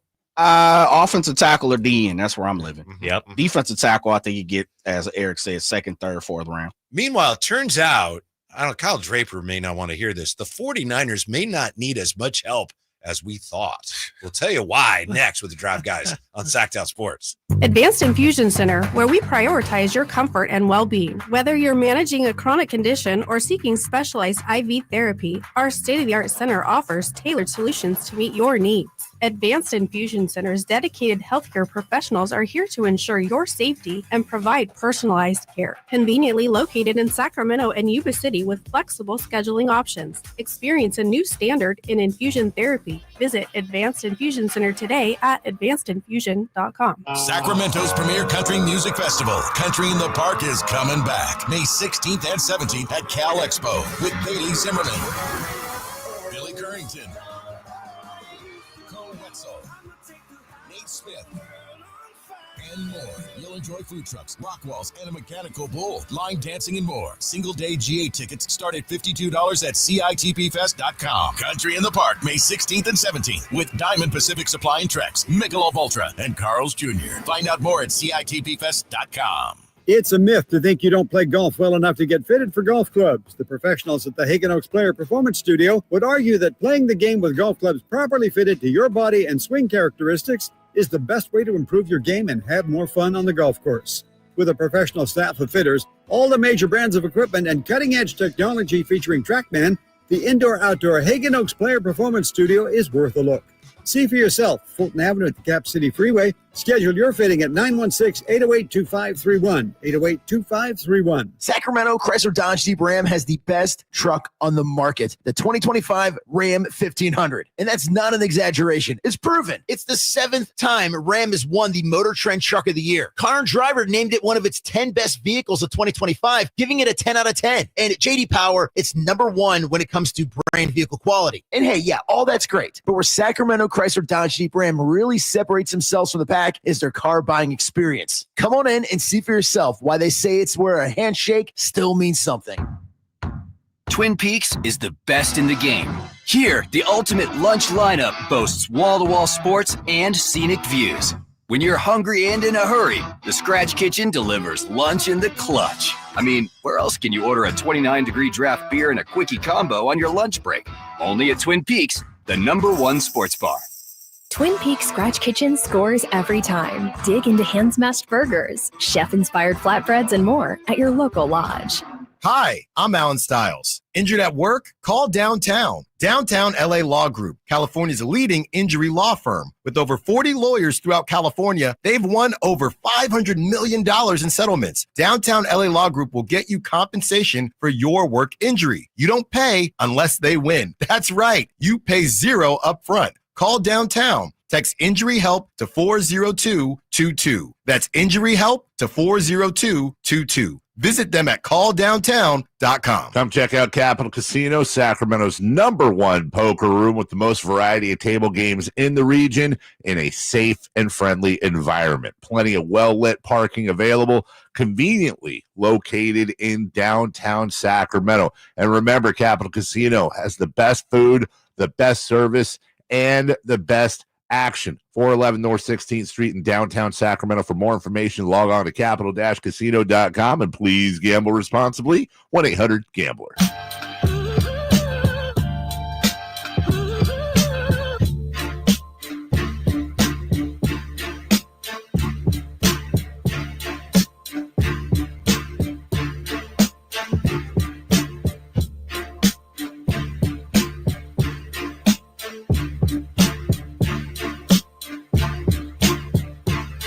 Your afternoon home for Kings talk and so much more.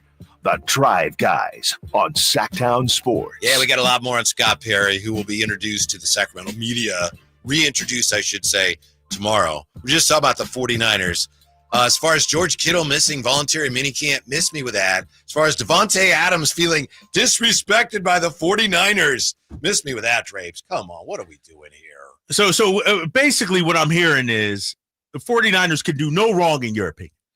Basically, like if they just haven't done they dropped any the wrong. ball on Devontae Adams. He wanted to come here, but he felt disrespected. I just sent it to you. Yes, this is hilarious to me. And I like Devontae Adams. I wish I had a Taco Bell in my house. He says, I was entertaining the Niners, but they were like, we're paying wholesale. We ain't paying retail. Then he says, I didn't talk to them, but that's what my agent told me. Like five times. That quote. And I was, okay, well, I'm not a wholesale type dude. And then John Lynch says, well, I didn't say that. That wasn't me. We love Devontae Adams. Yeah, so what is it? I don't know. I was disrespected by them. Yeah, I'm sure. You want to win a Super Bowl or not? Hey, that's what I'm asking John Lynch. You want to win a Super Bowl or not? You get a lot of respect, Devontae Adams, if you played for a Super Bowl winning team. All right, let me say this. Stay over in New York. Let me say this. Let me say this. If you're watching on YouTube, look at the single shot right here. And this is straight from the heart, Whitey and Jay. This is straight from the heart. Niners fans, front office, ownership, you got to stop living off the past. It's coming across as, and maybe because I'm doing the show with Whitey and Jay, it's coming across as arrogance. You haven't done anything in 3 decades. Well, that's not true. You know, be humble, if you will. But to say they haven't done anything, that's they just haven't not done true. anything. What's making it to the Super Bowl? You're the first loser. Something. Nah, it's not. We about championships in Philadelphia right now with the Eagles. We about championships right there. After about 40 years now. No, we won 50 years. 2 and 7 years, Jay. Come on now. I know, but I'm saying after about 50 years, y'all about championship. But I think this whole, we're the Niners, you should be happy to join us. You should be happy to join such a great organization where you could play for Super Bowls. That's living in the past. This is a players' league right now. You can't tell me Devontae Adams wouldn't walk in this day and make a difference for the 49ers. John Lynch says, I saw that quote. That wasn't me. I've always had a great deal of respect for Devontae. That didn't line up. If there was any disrespect taken, none was intended. So somebody's lying. It's a little exaggerated. And even he says, well, they didn't say that to me. My agent says that's what they said. He said, my agent told me if 5 times that's what they said. Mm-hmm. My agent don't have no reason to lie to Devontae Adams. Maybe. Does John Lynch have a reason to lie? Maybe. But that's what I'm saying. Like, I call it like I see it. I'm looking at the way they are treating people, so-called prospects. You got something? Treating people? No. I'm going back last year to Brandon Ayuk. I'm going back they there. Gave him a huge deal. Nah, but he wasn't a priority. He wasn't a priority. Gave him a massive deal. They probably overpaid him. But they probably did. But they made him beg and grovel for it. It's just when you're down, when you're 6-11 or whatever the hell they were, be humble about it. Understand how desperate you are.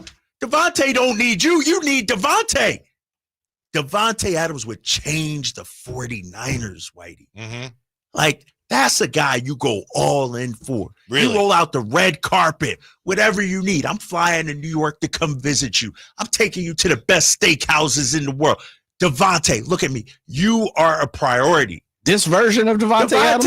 I know he's up there in age. I get it. I'm just asking. I know he's long in the tooth. Okay. But he immediately comes here and is number one. Maybe. Come on. Well, do you know if Ayuk's won't be ready for the season? He'll be ready during the season. Yeah, he won't be ready be. for the start of the season. You're right. I think we touched on this earlier, but I want to revisit it with the draft coming up. This is by the guy's name is Austin Mock. NFL projection model ranks all 32 rosters ahead of the draft. This is ahead of the draft, and he projects the rosters, how good they would be based on who's on the teams right now. He's got the Eagles are first, the Ravens are second, then the Lions and the Chiefs and the Bills, then Tampa Bay, Green Bay, the Rams, Washington, and 10th best roster in the NFL, the San Francisco 49ers, before the draft. The draft when they will restock the defensive line, the offensive line, linebacking. They already have the 10th best roster in the NFL before the draft. It's over. I'm not the NFC West. I'm not taking a bait.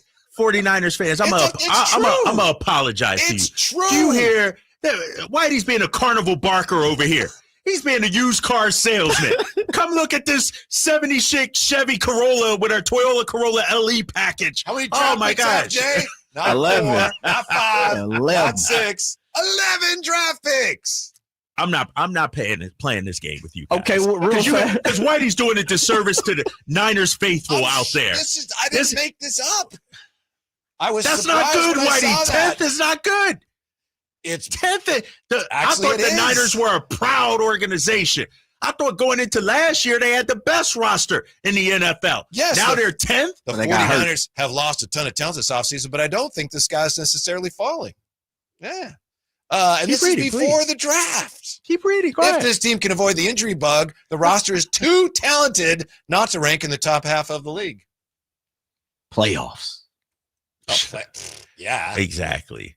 Playoffs. That's all we looking for now, Niners? No. We're looking for championships, but 10 gets you into the playoffs. Can you tell me the top 3 again, please? Top 5 again, Whitey. Why? This is nonsense, you said. No, I didn't say that. I said being number 10 is something you shouldn't be happy number 3, about. Detroit Lions. Number 2, Baltimore Ravens. Who's number 1? Number 1 is the Philadelphia Eagles. All right. Okay. They may have lost some pieces this offseason, most notably along the defensive line, but they've done an incredible job in recent years of acquiring talent through the draft to backfill those pieces. Jay, let me ask you this. Snuck into the Super Bowl. Because Whitey's just going to be, he's trying to troll me right now. And I know you're going to give me the real. Facts.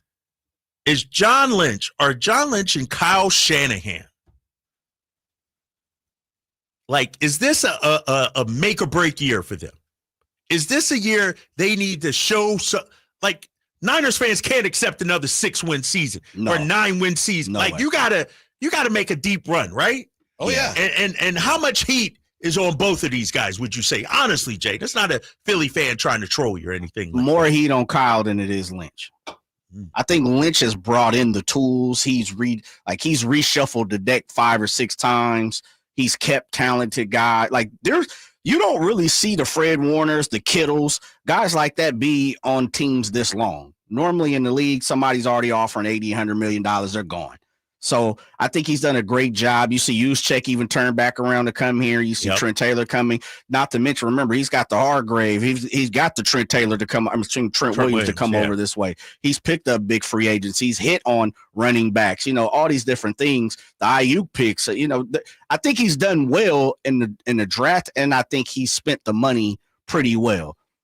And remember, Shanahan a little different. And I'm with you, Jay. But there's also this: we tend to think of a coach working for the GM, and in this situation, that's not it. Yeah, I think it's vice versa. It's flipped. Yeah, Shanahan's still running everything. Yeah, I think, and on top of that, you guys will, and Drapes, because you've been in sports, I think he is highly respected. I think he is highly respected by not only by people in the league, also players, because he was a player and he's a Hall of Famer. And I hear you, Jay, but then I'm looking at some of his misses also. Yeah. And this is what I'm talking, like, the Javon Hargrave signing. Yeah, but I'm going to use that didn't pan out, but right? I'm going to use what you said. Everybody wanted him. He wasn't that was a reach. He was coming off. He was considered the second best defensive tackle behind Aaron Donald. Like, everybody figured that.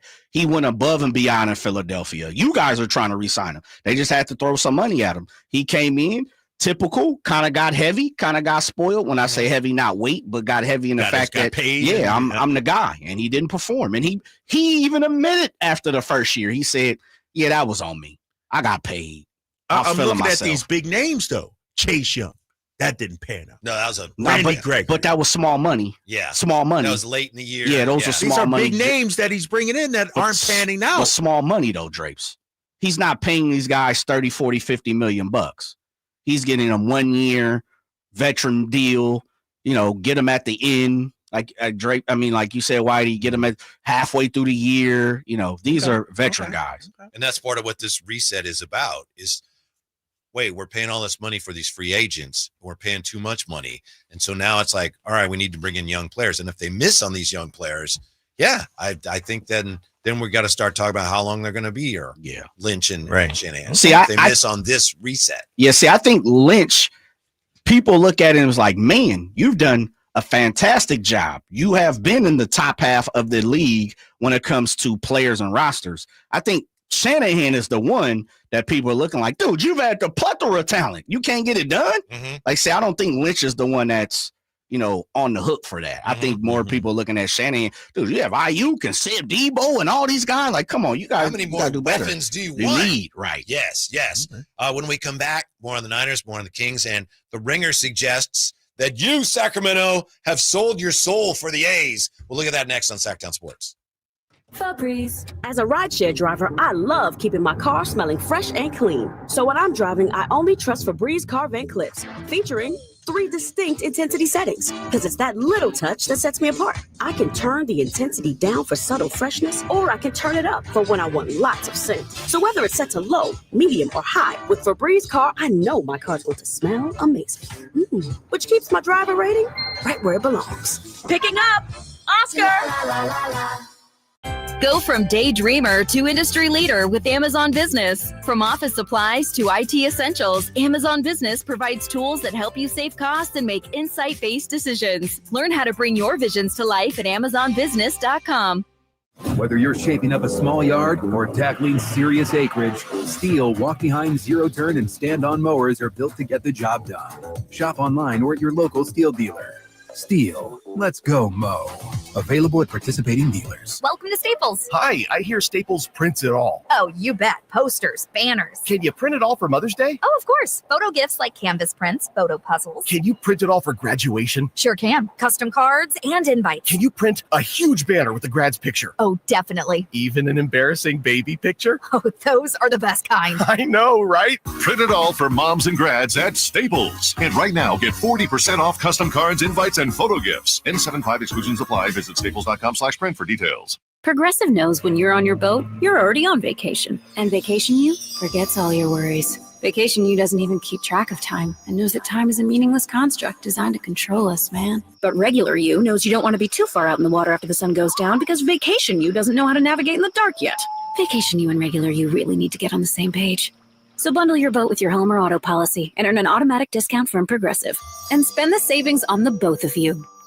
Progressive Casualty Insurance Company affiliates and other insurers. Not available in all states or situations. Save $12,750 off MSRP. Every new 2025 Silverado 1500 LT and RST 5.3 in stock at the Maida Chevy Silverado Supercenter. After all rebates. And Maida Chevy still has one of the largest selections in the Sacramento area. $12,750 off new Silverado exclusively at the Maida Chevy Silverado Supercenter. Now that's big, huge. See them all at MaidaChevy.com. Together, let's drive. Australian 2011 renewal. Not available with special financing, lease, and some other offers. Finally, an easy way to find home improvement contractors. Just visit subcontractorsunited.com and simplify your search for home services professionals. From cabinets to windows, roofing to plumbing, Subcontractors United is an easy, simple way to find and hire a home improvement contractor. And you never have to give up personal information. So no harassing phone calls like you get from those other websites.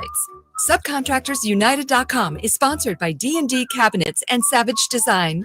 Power Business Technology is proud to be a 100% independent, locally owned and managed Toshiba copier dealer. Local ownership cuts out the red tape, allowing ourselves to never be too busy to personally answer the call when our clients need us. Recognized for excellence in service execution, training, and customer service, we're proud to be named a Toshiba ProMasters Elite Dealer since 2021. Contact us today for all your business printing needs at 844-POWER-BZ. That's 844-769-3729, or visit us at powercopiers.com. With 25 award-winning years in Northern California, Ashton & Price is your local injury law firm.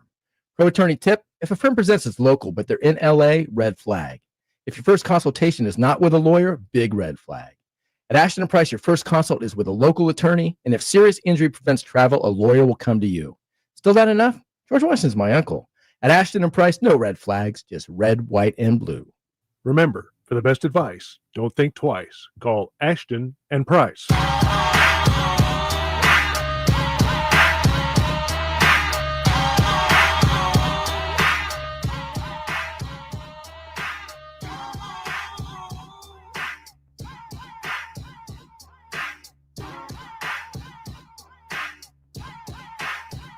Live and local, 6 a.m. to 6 p.m., Monday through Friday. Sacktown Sports. The Las Vegas A's of West Sacramento are back in town tonight, taking on the Rangers. Nick Kurtz has been called up by the A's, but it doesn't look like he'll be in the lineup tonight. It looks like tomorrow, perhaps, and tonight they're facing a left-hander, Patrick Corbin, the former Diamondback pitching. So maybe that's – I think the A's – Alan told me the A's have said, oh, that's not why he's not playing tonight. I would guess that's why he's playing tonight. You don't want a guy to debut against a tough lefty when he's a left-handed hitter. Right. But that's exciting. A guy was just drafted, last year? And the top prospect 9 months later, and he's in the bigs. Yeah. Boom. Chance to go see, the future of the A's tonight. Yeah. Or tomorrow. Yeah, so what Alan said was Soderstrom might end up playing some left field. So we'll see about that. Interesting piece today in the Ringer.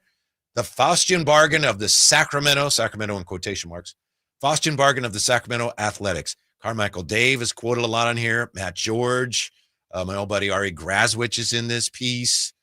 Chris Biederman. It's a really interesting piece written by, pardon me, I just want to make sure I get the name. Dan Moore. But I just want to push back on the whole premise. Faustian bargain of the Sacramento Athletics. A Faustian bargain is, the old selling your soul to the devil in exchange for something. And like you were saying, Drapes, if you feel badly about the A's leaving Oakland and coming here, you don't have to go to the game. It's okay. Right. If you want to go, you can go. I think you can go without betraying Oakland. I just think it's separate. You go to the game, have a good time, and go home. And the rest of it is it's a lot of noise right now. And to be honest, I don't know how much good we can really do in terms of convincing baseball that we deserve a team. That's the whole premise. We will show that we can support Major League Baseball. I think that's just a ruse. I think we're kind of being scammed on that too. But they're here. If you want to go to the game and have a good time, play ball. So there's not, you don't have any qualms or problems about putting money in Fisher's pocket or anything like that? I personally do. I'm reluctant to do that. I've done it a little. I'll probably do it a little again, but I'm not going to browbeat anybody. Anybody else who feels that way? Baseball's here. It's probably not going to be here for very long. Right. Maybe 3 years, maybe 4. And I know there's a lot of questions about the A's future in Vegas. And I think that's one of the things Jay said from the beginning is that Vegas thing is going to fall through, which it may, and they may end up staying here. But we need a stadium. We're so far from being in a position where we could say, stay here full time. I'm not seeing it. Maybe I'm wrong. I'm not seeing it. Yeah, and I'm at the point too, and I know this was a great article written but on the Ringer, well in depth article. He's been working on it, Dan Moore, for months now. But I think there comes a point where we just got to say it is what it is. It's not ideal, Sacramento. Sure, we want him to say Sacramento A's. We want him to represent Sacramento. And conversely, the Oakland fans, it's like enough taking shots at Sacramento. Like, we're almost a month into the season here. We understand there's some issues with the ballpark. We understand the media press conference area isn't the best. We understand the attendance isn't always going to be jam-packed, 14,000. So what? Like Whitey said, baseball is here. At the end of the day, that's for me and for the kids when I take them to a game, that's what it's going to be about. It's not going to be about, oh, this is Major League Baseball in a minor league park, or, you know, Kotze, his interview is going to be in this shed or anything like that. Like, when I take my kids, we're not going to care about that. Yeah, yeah. I do think that the decision presumably made by John Fisher, maybe it was the A's in conjunction with MLB, the decision not to call them the Sacramento A's, I think, was a colossal mistake. We may never know for sure, but I think there were a lot of fans that were, I don't know about this. Seems a little iffy, a little sketchy. And, oh, wait, they're not even going to call themselves Sacramento? Yeah, you don't want to be our team? Fine, you're not my team. I think that was a big mistake. Definitely a big mistake. Definitely a big mistake. And, you know, the article goes on to talk about Wayback's involvement as well. Basically rolling out, not even charging the A's anything to use the facilities. I see you smirking over there. Yeah. That's a misstep, in my opinion. Like, it's like we giving John Fisher a free pass. Right. Like a get out of jail free guy card. You do that too. Right. He's being rewarded for that's the part that hurts. But in terms of the day-to-day, you know, whether or not I'm going to take the kids, whether or not these players deserve support, that has nothing to do with it. The Wayback, the Fisher, that has nothing to do with it as far as I'm concerned. Mm-hmm. So the Major League Baseball in town for the time being. The whole thing feels so temporary. Is that how it was in Vegas when they announced? They had the A's in the sphere and everything? Or yeah. Damn. I think there was a piece in is it in the B today about, it was a couple of opinion piece guys that are going back and forth on the A's future in Vegas. And it looks right now like if the A's are going to move to Vegas, then John Fisher's going to have to do something which very, very few owners of pro sports teams do. He's going to have to build the stadium with a lot of his own money. That is not done. That is not, yeah. And I'll be surprised if how he much is that ultimately stadium? decides to do it. Right. I can't. What, $1 billion I plus? Double check the number. Yeah. I can't imagine. Right now, he's finding that investor. Yeah, right now he's about $750 million away from the number. And that's, you know, non-emergencies, the weather go bad. You know how you got everything going on now with tariffs, which could impact the cost of all that. Yeah. Supplies and stuff like that. Getting that cedar from somebody else. Yeah, it's and we've seen he's been prone not to spend his own money. Right. Sure. And the family money. Mm-hmm. Meanwhile, Portland, just this week, very quietly, they approved some funding for their ballpark stadium plan. And it involves paying for the stadium by taxing the players who play there. And like the visitors? Or the players who come in, they call it a jock tax. And they've got a beautiful, you know, these mock-ups all look great. So I don't know. They seem poised to capitalize on this expansion when baseball expands. I don't know. I think we're going to end up, whether we hold the bag or not depends on our attitude. I don't expect much. So they're here. I'll go a few times. I'll watch them on TV. And then I don't expect them to stay here. I don't expect us to get an expansion team this time around. Maybe years and years from now down the road. I don't know. Maybe. But I'm not going to be felt like, oh, we didn't get it, because I'm not even sure anybody really intended for us to get it in the first place, other than Wayback. I know he's trying, but I don't know that baseball ever really was serious about, yeah, well, let's see how Sacramento does, and We got another expansion team. We'd like to put one on the West Coast. Well, that's where it's going in Portland. Oh, yeah. But maybe, like we said earlier, this is Vivek's plan. Maybe he understood also when it comes to expansion, we might not get a team. The best possible way is maybe to get Vegas to fall apart. Mm-hmm. But what I'm worried about is not Portland. You got Salt Lake City, right? Ready to give all kinds of tax breaks and come here, they wanted the A's to come. Yes. Sort of like they did their hockey team. The Phoenix Coyotes moved to Utah. Come on, we want you here. And so that's what I'm worried about. And what I'm feeling, Whitey, is if it's not Sacramento, if we didn't do this, roll out the red carpet, somebody else would have. And how would we feel about that? Salt Lake was ready to do it. Right. Remember? Yeah. And so if they chose Salt Lake, how would we feel? Would we be okay with that? Whatever. It's John Fisher. Or now that it's here, it's like, okay, I'm glad we're the city that welcomed the A's. I'm glad I got to go see baseball a couple weeks ago, but if they'd gone to Utah, I think that would have been hilarious. I'd been laughing at Utah that. A's. Yeah. And the other thing about Vegas, if this thing falls through, Vegas is still at some point going to get a team. Yeah, they're going. I think Greg Vaughn today, on Carmichael Davis' show, said Vegas wants a baseball team. They just don't want this baseball team. Yeah, they're going to get something. Yeah, exactly. All right. Yeah, so have fun if you go out this weekend. Yeah, I got to look at the Game Time app. Just in my opinion, remember, we're getting play. They're trying to play us, but that's okay. Just go and have a good time. Just go enjoy. Don't get wrapped up in all the nonsense. Don't get wrapped up in the con, MLB and John Fisher's con. Come on, Sacramento. You got a chance to get a team. Yeah, right. Yeah.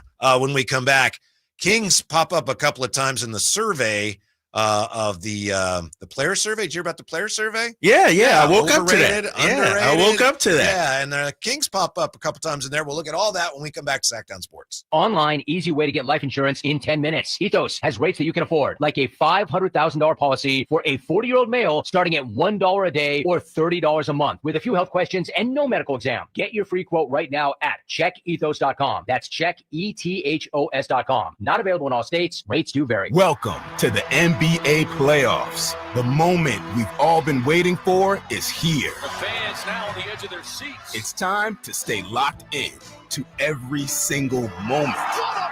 Because you never know when history will be made. When it's win or go home, every moment matters. So don't miss a thing. NBA playoffs presented by Google continues on ABC, ESPN, TNT, and NBA TV. Sacramento's premier country music festival, Country in the Park, is coming back May 16th and 17th at Cal Expo with Bailey Zimmerman, Billy Currington, Cole Wetzel, Nate Smith, and more.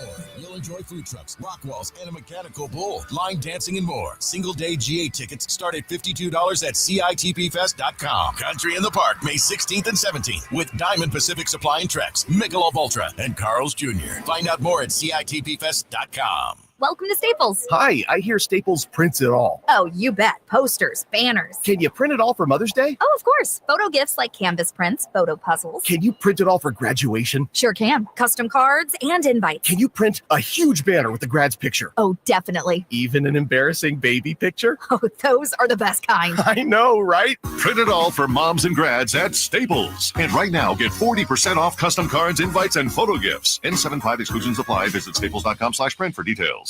This is Secret Clinical Dominating Extra Stinky Stress Sweat. And this is regular deodorant.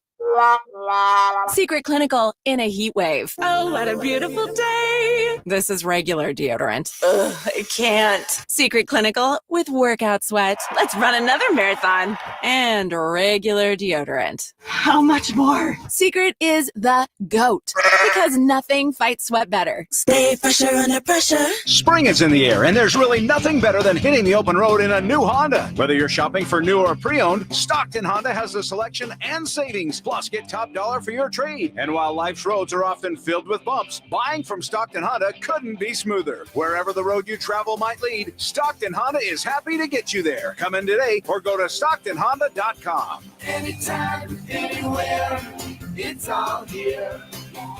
StocktonHonda.com. I'm Ken Korak with your Green and Gold Report, brought to you by Comcast Business, powering possibilities. With a little historical perspective on Jacob Wilson's 15-game hitting streak to begin the season, which ended on the 13th against the Mets. In the expansion era, the only longer streak by an Athletic to start a season, Stan Javier hit in 17 straight in 1994. The Athletics record, Hank Majeski, 19 straight in 49. Comcast Business helps turn today's small businesses into engines of modern business. It's how restaurants become reliably up and running neighborhood favorites. It's how retailers become seamlessly restocking, cyber-securing must-visit shops. And it's how healthcare offices become data-managing caregivers that we all depend on. With reliable connectivity, enhanced cybersecurity, advanced fiber solutions, and Wi-Fi backup, Comcast Business is powering the engine of modern business. Golf to Go is brought to you by the Hagen Oaks Golf Super Shop. Here's Frank LaRosa. For beginning golfers, not getting into bad habits gives you a much better chance of enjoying the game and shooting lower scores. John Howells in Golf Monthly says these mistakes should be avoided. First, know your club distances. Take your yardages not from your best or worst shot, but somewhere in the middle. And no dancing allowed. Swaying in the backswing is a common fault, which forces you to compensate in the downswing. Mastering impact. Trust the loft on the club face and don't try to lift the ball. Club face control. For right-handers, take care to set the perfect grip with 2 V's between thumb and forefinger pointing to your right shoulder. Bunker shots. Many struggle here because they fail to open the club face before hitting the shot. Turn the club before you take your grip. And finally, learn how to read greens and hole more putts. Even on a miss, putts that miss above the hole offer more chance of holding the putt. Now go out and have some fun. That's your Golf to Go. I'm Frank LaRosa. KHTK HD1 Sacramento, KYMX HD3 Sacramento. From the Power Business Technology Toshiba Studios. Sacktown Sports 1140.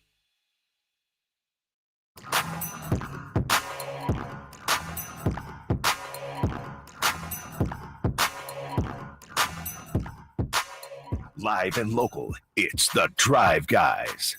Watch the show on youtube.com/Sacktown Sports 1140. Or listen on the Sacktown Sports app. So often as fans, especially here on sports radio, we have the debates about he's overrated, he's underrated. And because of that, I really appreciate every year when the Athletic, Sam Amick, Josh Robbins, when they come out with their annual player poll, in which the players, number of them, how many depends on the question, they address some of those issues. It's an anonymous player poll, and the new one just came out today. Players answering a number of questions, including who are the most overrated and underrated players in the NBA. Before we get to that, who's the MVP this year? 155 votes cast by anonymous NBA players. Shea, 56.1%. Jokic, 37.4%. I love Jokic. I don't see how it's anybody other than Shea. Last night, Stan Van Gundy was saying, I don't know, when you look at the numbers, how can it be anybody other than Nikola Jokic? Because Shea is a better defender. Yeah. Offensively, he is having one of the most incredible seasons ever on a team that's dominating everybody, and he also gets it done at the defensive end. Anyway, the players agree with me. Yeah, and I agree with you also. It's Shea. It's going to be – it's not even actually going to be close when it's all said and done. I don't think it should be. Yeah. And Jokic is great. Right. Yeah. It'd be different, and like you said, even watching last night's game, everybody knows I'm not a Jokic fan. He flops too much for me, tries to sell calls too much, doesn't play defense. That's not an MVP. Shea is a leader, plays both ends of the court.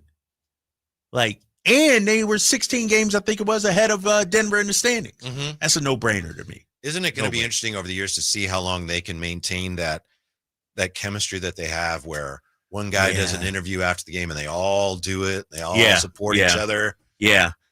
But their issue, and you know this, Whitey, too, they're going to have to, get rid of some guys. Like they can't pay everybody. Mm-hmm. In a couple of years, somebody, whether it's Chad or whether it's, Lou Dort or somebody is going to have to get moved. But they got a plethora of picks. But you're right. Their chemistry right now, it's like nothing I've seen at the pro level. Which team other than your own will win the title this season? 137 votes cast. Number one answer, Oh, Jay, your favorite team, the Boston Celtics, 57.7%. I know that's not what you were talking about. You were just saying you think they're boring, but players, 57.7% of the players responding in this poll say Boston is the most likely, other than their own team, to win the championship. OKC second, Cleveland third. I agree with that. I think the Celtics, when they're at their best, I think they're better than every other team out there. Lakers fourth, 6.6% of the vote. Then it goes Denver 4.4, Warriors 1.5, Bucks 1.5, Minnesota Timberwolves 0.7. Timberwolves getting some love, huh? Yeah. 0.7. What's that? 3, 6, 8th choice? Timberwolves 8th Yeah, choice? out of 137 votes cast. By the way, which Morris brother was it that said if Minnesota wins game 2? Marcus. Sweep! Marcus. He's saying he can see a sweep. I'm like, sweep! Calm down there, young fella. Calm down. Is that your boy? Which one is that? No. Marcus is my boy. Oh. That is my guy. But I'm like, text him and say, come on, man. Do you believe it? Anthony in there pumping his fist. Yeah, sweep! Bring out the push We used to broom. be on the same team, Anthony. I coached you to a tie during Whitey's Wayback quiz. I see how it is. No, I think it's going to be a great series, man. When they play again, when? Tonight? Tomorrow, right? I thought Wednesday? they played I think it's tonight, Jay. Yeah, I just looked earlier today. I think they play tonight. It's a must-win for LA. No doubt about that. They got to win this game. Yep, 7 o'clock they play. All right. Voters choosing the Celtics, Thunder, Cavaliers most prominently. 5 years from now, who will be the face of the league? 138 votes cast. Wembanyama, 54.3%. Then Ant, 13.8%. Shea, 10.9%. Who is the league's? Here we go.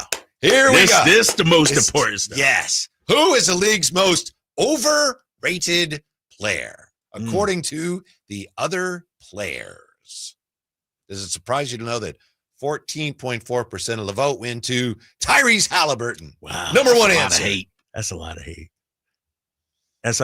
Wasn't he at last year too? I think so. I think he was too. I think. Or the year before, he was definitely. Last year, he got 3.7%. Really? What was the one before then? He must have been the guy before. It was. I don't know. They don't have that. They don't don't have that mention that one? last All year right. was 3.7. Second is Rudy Gobert at 10% of the vote. Again, only 90 votes cast. Trae Young, 8.9. So again, you factor in it's only 90 votes. It's pretty close here. Yeah, and 14.4. Yeah. That's what?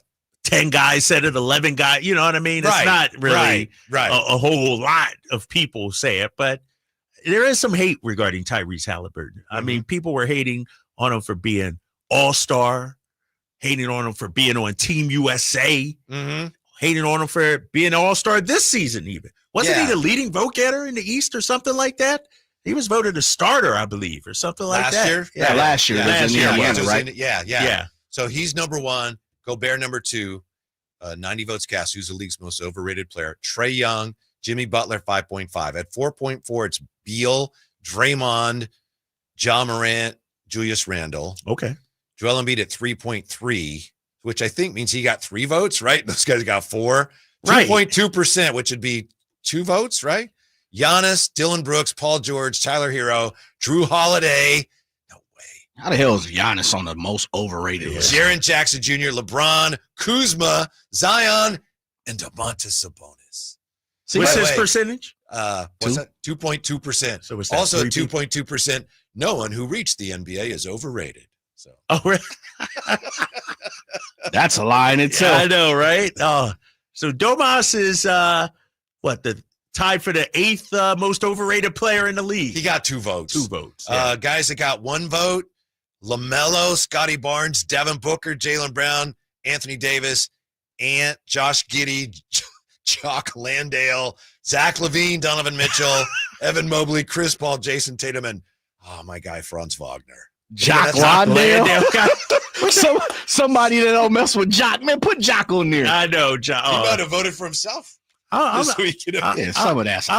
calling this kind of suspect here. Like, one, it sounds like some haterade, but and 2, Jock Landale, because some guys are just making that's like an art form, right? They're just that's some hate. Maybe it's like, hey, yo, say my name on there so I get some love. Real quick, yeah, exactly. Get some clicks. Yeah. Who is the league's most underrated Now this player? I fully trust what they say. Like this is 100% accurate. This one. Which category is this again? Underrated. Yes, I will point out that only 90 voted on the most overrated. Okay, because I think you players can pick and choose. Like that category, I'm gonna pass on. Most underrated, 136 players. So yeah, I'm in on that. So a bigger sampling size. Yeah. Number 1, Cade Cunningham, only 8.8%. Number 2 is Derek White. Oh, wow. What'd you say a question ago? This is a little suspect.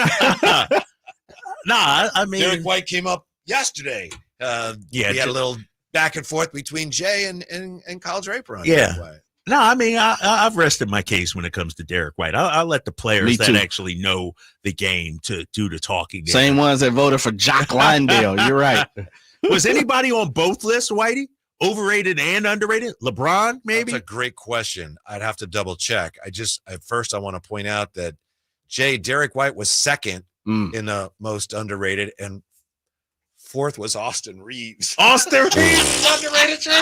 There's some Lakers and Celtics fans. Stop it. Dude, Austin Reeves is underrated? These guys must be trying to get to Boston and LA. Damn. Man. Drew Holiday was right after Austin Reeves. Yeah, I can see that. He was on Drew Holiday was on the overrated list. Drew Holiday was on both. Wow. I got to be LeBron. LeBron got to be on there. Most underrated, I do see my guy Ty Jerome. Ty Jerome? Yeah. All right, maybe not. Yeah. Maybe. Franz Wagner. Not underrated, is he? Some people might think so. Yeah. Some of these younger cats might be like, oh, he's the GOAT. So, Others receiving votes 0.7 apiece, so that'd be one vote, I believe. Sabonis got one vote. Somebody voted for Sabonis for underrated. Yeah. So 75 players received at least one vote. But there you go. 75 of the 136. Mm-hmm. Last year, Derek White tied Jalen Williams for most underrated. And he's the only player in the 2024 top 4 to maintain that sort of standing here. So people still don't know.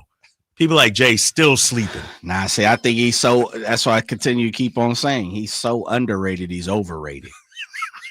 It's overrated, man. Yeah, you wild, man. Yeah. Don't let next season when the Celtics come, we going to the game. We're going to talk to Derek White. You're going to watch him up close and personal. You'll be like, damn, I wish we had a guy like that. Oh, no doubt. You definitely want a guy like that. But dude was on Team USA. Derek White was on Team USA. Started, played over some of the best. Jason Tatum. He's not even the best dude on the starting lineup, and he played over Jason Tatum. We have some other categories to look at, including what is the league's best organization and what is the worst. Okay. Anything we want to look at there, we'll find out when we come back to Sacktown Sports. Breaking: the Sacramento Kings and Scott Perry have finalized a deal for him to become the next GM of the Kings. Keep it here for up-to-date breaking Sacramento Kings news. Sacktown Sports, 1140. If you're 55 and up, T-Mobile has plans built just for you. 2 lines of unlimited for just $30 a line. That's a 45% savings compared to Verizon and AT&T. But don't just take our word for it. It's not just the savings that are great with our T-Mobile plan. There's all this value from all these other things that T-Mobile offers. T-Mobile has been such a savings for us. We love it. Switch today and get 2 free 5G phones like the Motorola Edge with Turbo Power charging that gives you power for the day in just 15 minutes. And customers 55 and up can get 2 lines of talk, text, and data for only $30 a line. Go to T-Mobile.com/55 to learn more. With 24 monthly bill credits and 2 new lines with autopay for well-qualified customers, plus taxes, fees, and $35 per line connection charge. Credits end and balance due if you pay off early or cancel. Contact us, plus $5 per line without autopay. Debit or bank account required. 45% off 2 lines versus AT&T Starter and Verizon Welcome. Plan benefits vary. See details at T-Mobile.com. Motorola Edge requires 68-watt charger. Charger sold separately. Actual performance will vary based on usage and configuration. You ever seen, maybe you have one of those picture frames where the pictures change? It's really cool. A bunch of different people make them, and you have, like, we have our dog on there, we have family, we have Kenji, and we have our new garage door. What's that? Oh, that's our new garage door from National Garage Door. We love our garage door from National Garage Door. First of all, because it's great, and it's really transformed our lives compared to the old one we used to have. But the best thing about National Garage Door is probably the service you get. Service is their number one priority, and that's why they've been around, locally owned and operated since 1974. installation, removal of the old janky door was done very quickly and efficiently. I get nervous when someone has to come in and take something out of your house or put something in, but it was done very quickly and efficiently, by the way, and quickly. And that's the opposite of how the old door was working. It was not efficient. It was not quiet. And that's why we're so happy with our new one. Our new door quality, Rainer branded garage door. Great, looks great, whisper quiet, huge upgrade from the old door. Now, maybe you don't need a new garage door. National Garage Door is a place to call, 916-638-4554. Whether you need a door replacement or repair, they're the region's BSE broken spring experts. Why would you call anybody else? That's what, as your friend, I got to ask you. Why would you call anybody else? National Garage Door is ready to solve your garage door problem, whatever it is. Maybe you don't even know what it is. Bring them out and they'll help you out. New garage door, by the way, a great, easy way to upgrade your home roster. Whatever your garage door needs, replacement, repair, emergency service, you need National Garage Door, 916-638-4554, National Garage Door. Whitey here with another great grilling tip. The Napoleon stainless steel press. Stay up to date on Sacramento sports. Join the Sacktown Sports 1140 newsletter. Visit sacktownsports.com. If you're 55 and up, T-Mobile has plans built just for you. 2 lines of unlimited for just $30 a line. That's a 45% savings compared to Verizon and AT&T. But don't just take our word for it. It's not just the savings that are great with our T-Mobile plan. There's all this value from all these other things that T-Mobile offers. T-Mobile has been such a savings for us. We love it. Switch today and get 2 free 5G phones like the Motorola Edge with turbo power charging that gives you power for the day in just 15 minutes. And customers 55 and up can get 2 lines of talk, text, and data for only $30 a line. Go to T-Mobile.com/55 to learn more. With 24 monthly bill credits and 2 new lines with autopay for well-qualified customers plus taxes, fees, and $35 per line connection charge. Credits end and balance due if you pay off early or cancel. Contact us plus $5 per line without autopay. Debit or bank account required. 45% off 2 lines versus AT&T Starter and Verizon Welcome. Plan benefits vary. See details at T-Mobile.com. Motorola Edge requires 68-watt charger. Charger sold separately. Actual performance will vary based on usage and configuration.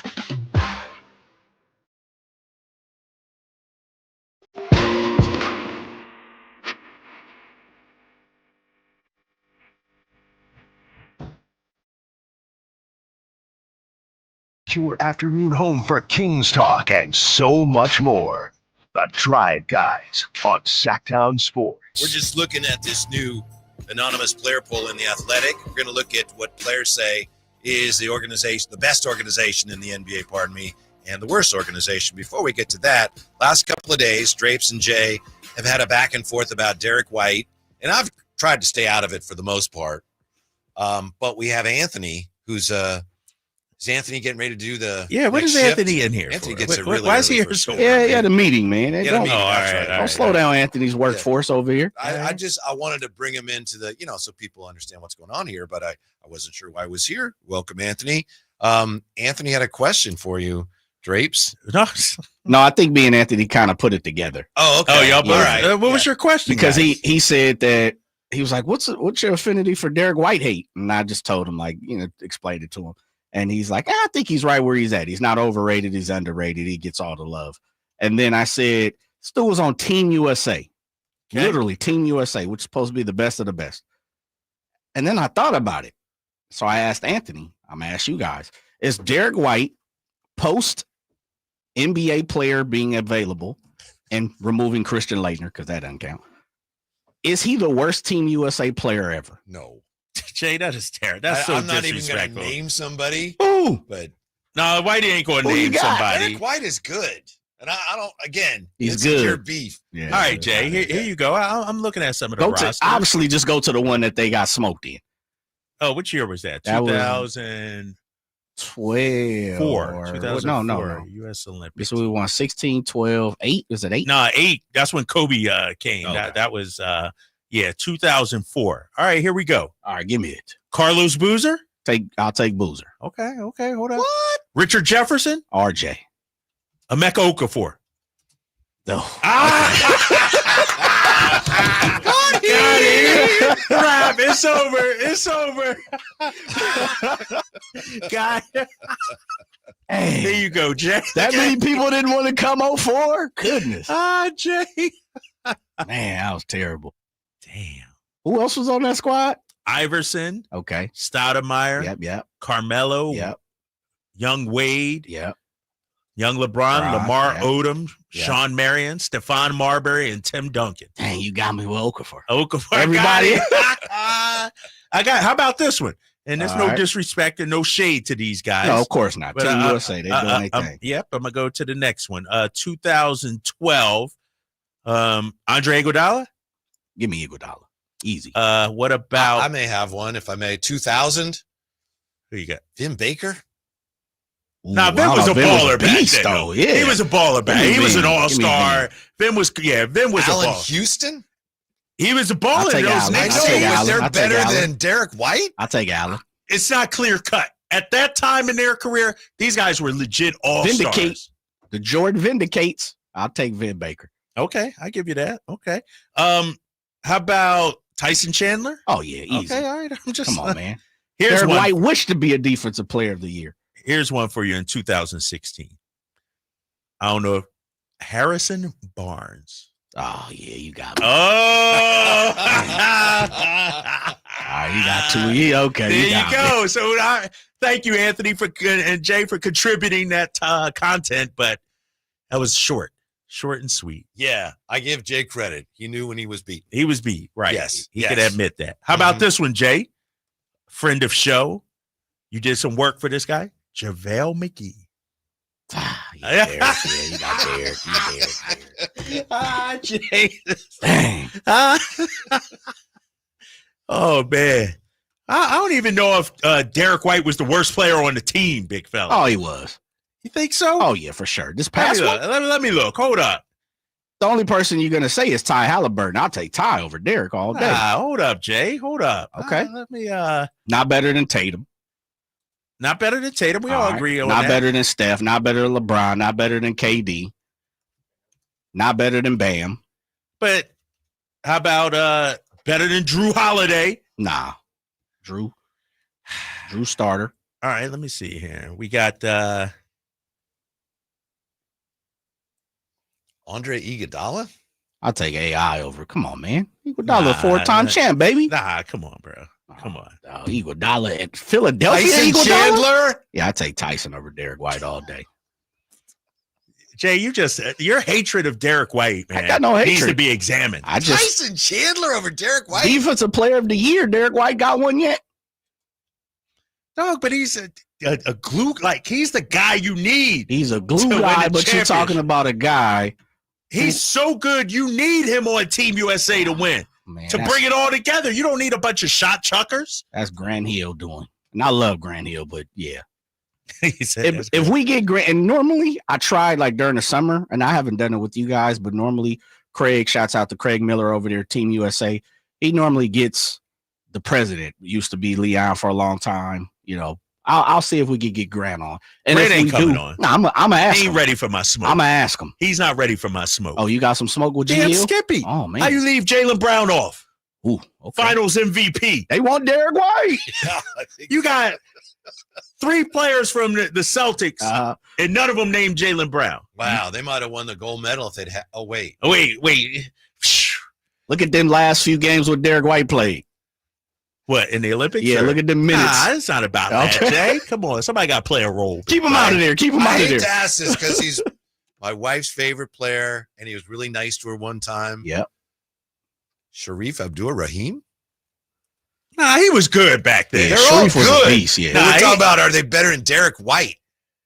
Sharif's an all-star. Yeah, I like Sharif game. Okay. I like Sharif game. All right. Post up. In the Athletic, the poll continues here. Anonymous poll of players. What is the league's worst organization? 113 votes cast. You guys have already seen this, right? So there's no guessing. Yeah, I've seen it, but refresh me. What? Hold on. This the worst? 38.1%. Yeah. Okay. What is the league's worst organization? Of 113 votes cast, 38.1% said Charlotte. J Squad. Charlotte. Oh, that's just LaMelo and Number 2, 20.4% Washington. Okay, I can see that. Third, 11.5% Nolans Pelicans. Damn. The Kings were fourth at 8.8%. Well, yeah, fourth, huh? Yeah.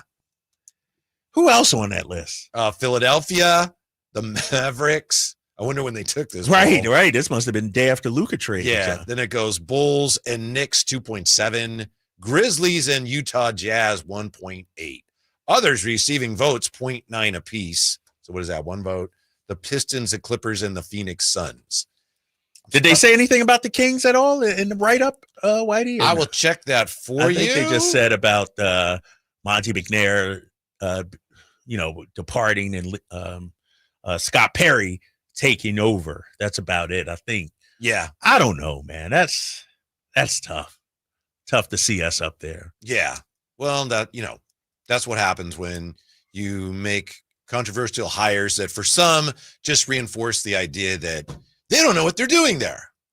That's just the fact of the matter. Do you have last year's? As an organization, I don't. No. I could look it up, and they don't. Let's see. I want to see if they mention it here. I don't think they mention last year's results, Jace, but we can check on that. And as far as the best organization, Warriors, number one answer. What's the percentage? 21.9%. Man. OKC second at 17.5%. Boston 15.3%. Then it goes Clippers, Heat. Then you're like 5.8 to 5.1 to 4.4. So it's Warriors, Thunder, Celtics, Clippers, Heat, Lakers, Spurs, Cavs, Bucks, Utah. I think they also got a vote for worse organization. And the Clippers did. Clippers did also too. Mavs, Pacers, Grizzlies, Timberwolves, Magic, and Suns.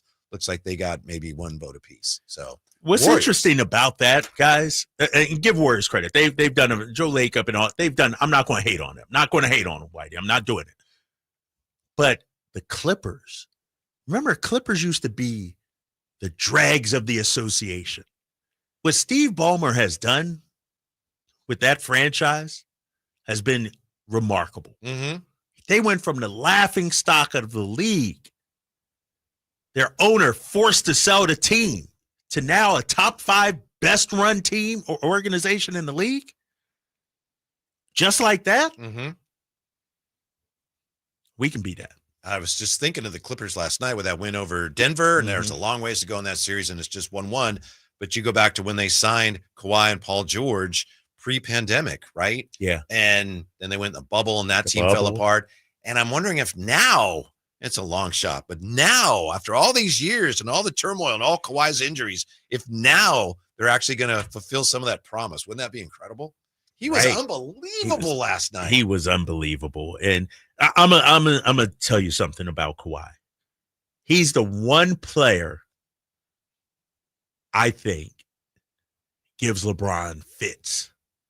Like, if LeBron matches up with Kawhi, that's an even fight. Like, that's a toss-up, 50-50. Everybody else, I give LeBron the edge.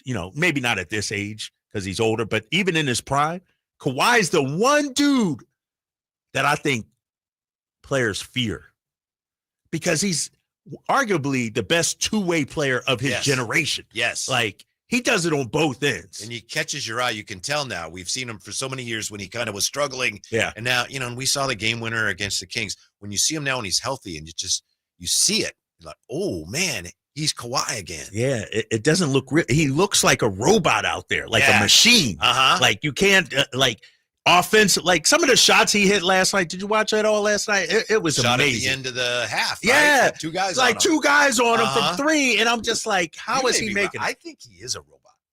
Or a cyborg, right? Yeah, and that so makes a lot of sense. They had to repair him. It took someone like the $6 million man or something like that, right? Get the right parts.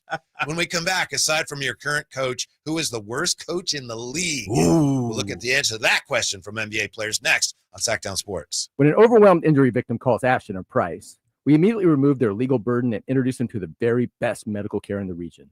They focus on their health, and we handle all the rest. When they reach the end of their medical journey and are reunited with happiness and hope, we unleash our decades of legal experience to obtain maximum compensation. We are real, local, experienced litigators and snappy dressers too. Consultation's free, and there's never a fee until we win. Remember, for the best advice, don't think twice. Call Ashton and Price. Whitey here with another great grilling tip. The Napoleon Stainless Steel Prestige 500 Connected Propane Grill. With The infrared side and rear burner, featuring Wi-Fi and Bluetooth connectivity, brings you closer to your grilling experience than ever before. The Napoleon Connected lets you monitor temperatures, set timers, and receive high temp warnings. Boop, boop. All from your smartphone with temperature probes and LCD display. You'll always know exactly what's happening inside your grill. Napoleon's LED control knobs even illuminate for nighttime entertaining and feature safety glow. Napoleon grills, simply the best.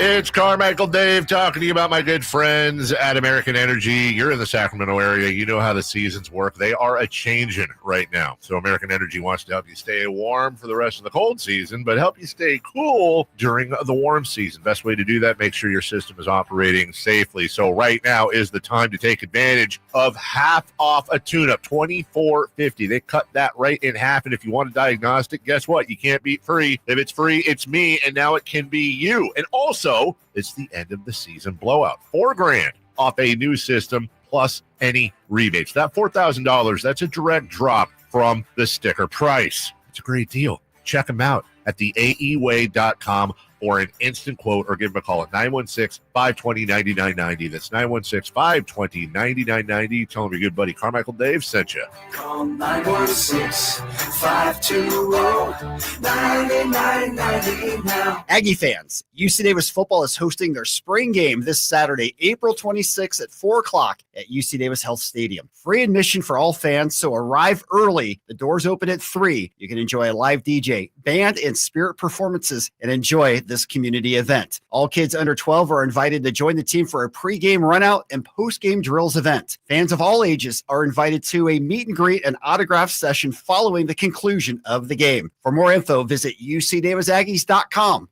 Go Ags! Everyone has a past, but what happens if you've made mistakes and made good on that past, but it keeps following you? Are you looking for an attorney to erase past records and restore your rights, maybe even restore your gun rights? Do you need a reputable criminal defense attorney who knows even good people make bad mistakes? Well, the attorneys at Gonzalez Law Office are here to help. Find Gonzalez Law Office online at saclegaldefense.com or call them at 916-304-9187. We don't settle for less, and neither should you.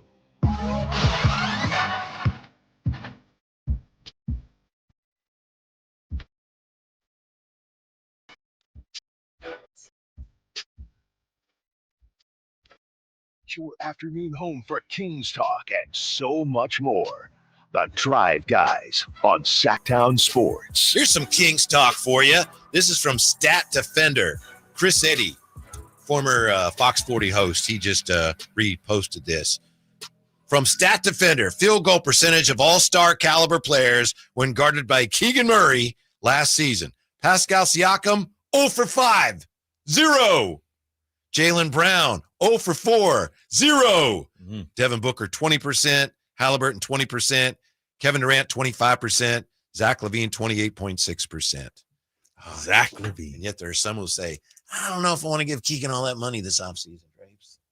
So you pay in $35 to $40 million for a high-level defender. Yeah. What's Trey Murphy? Is it Trey Murphy the third, the one that just signed for about 35? And he might be underpaid now because he took the leap offensively. His situation is different. You know, the guy I look at in comparison to Keegan Murray is Jabari Smith Jr.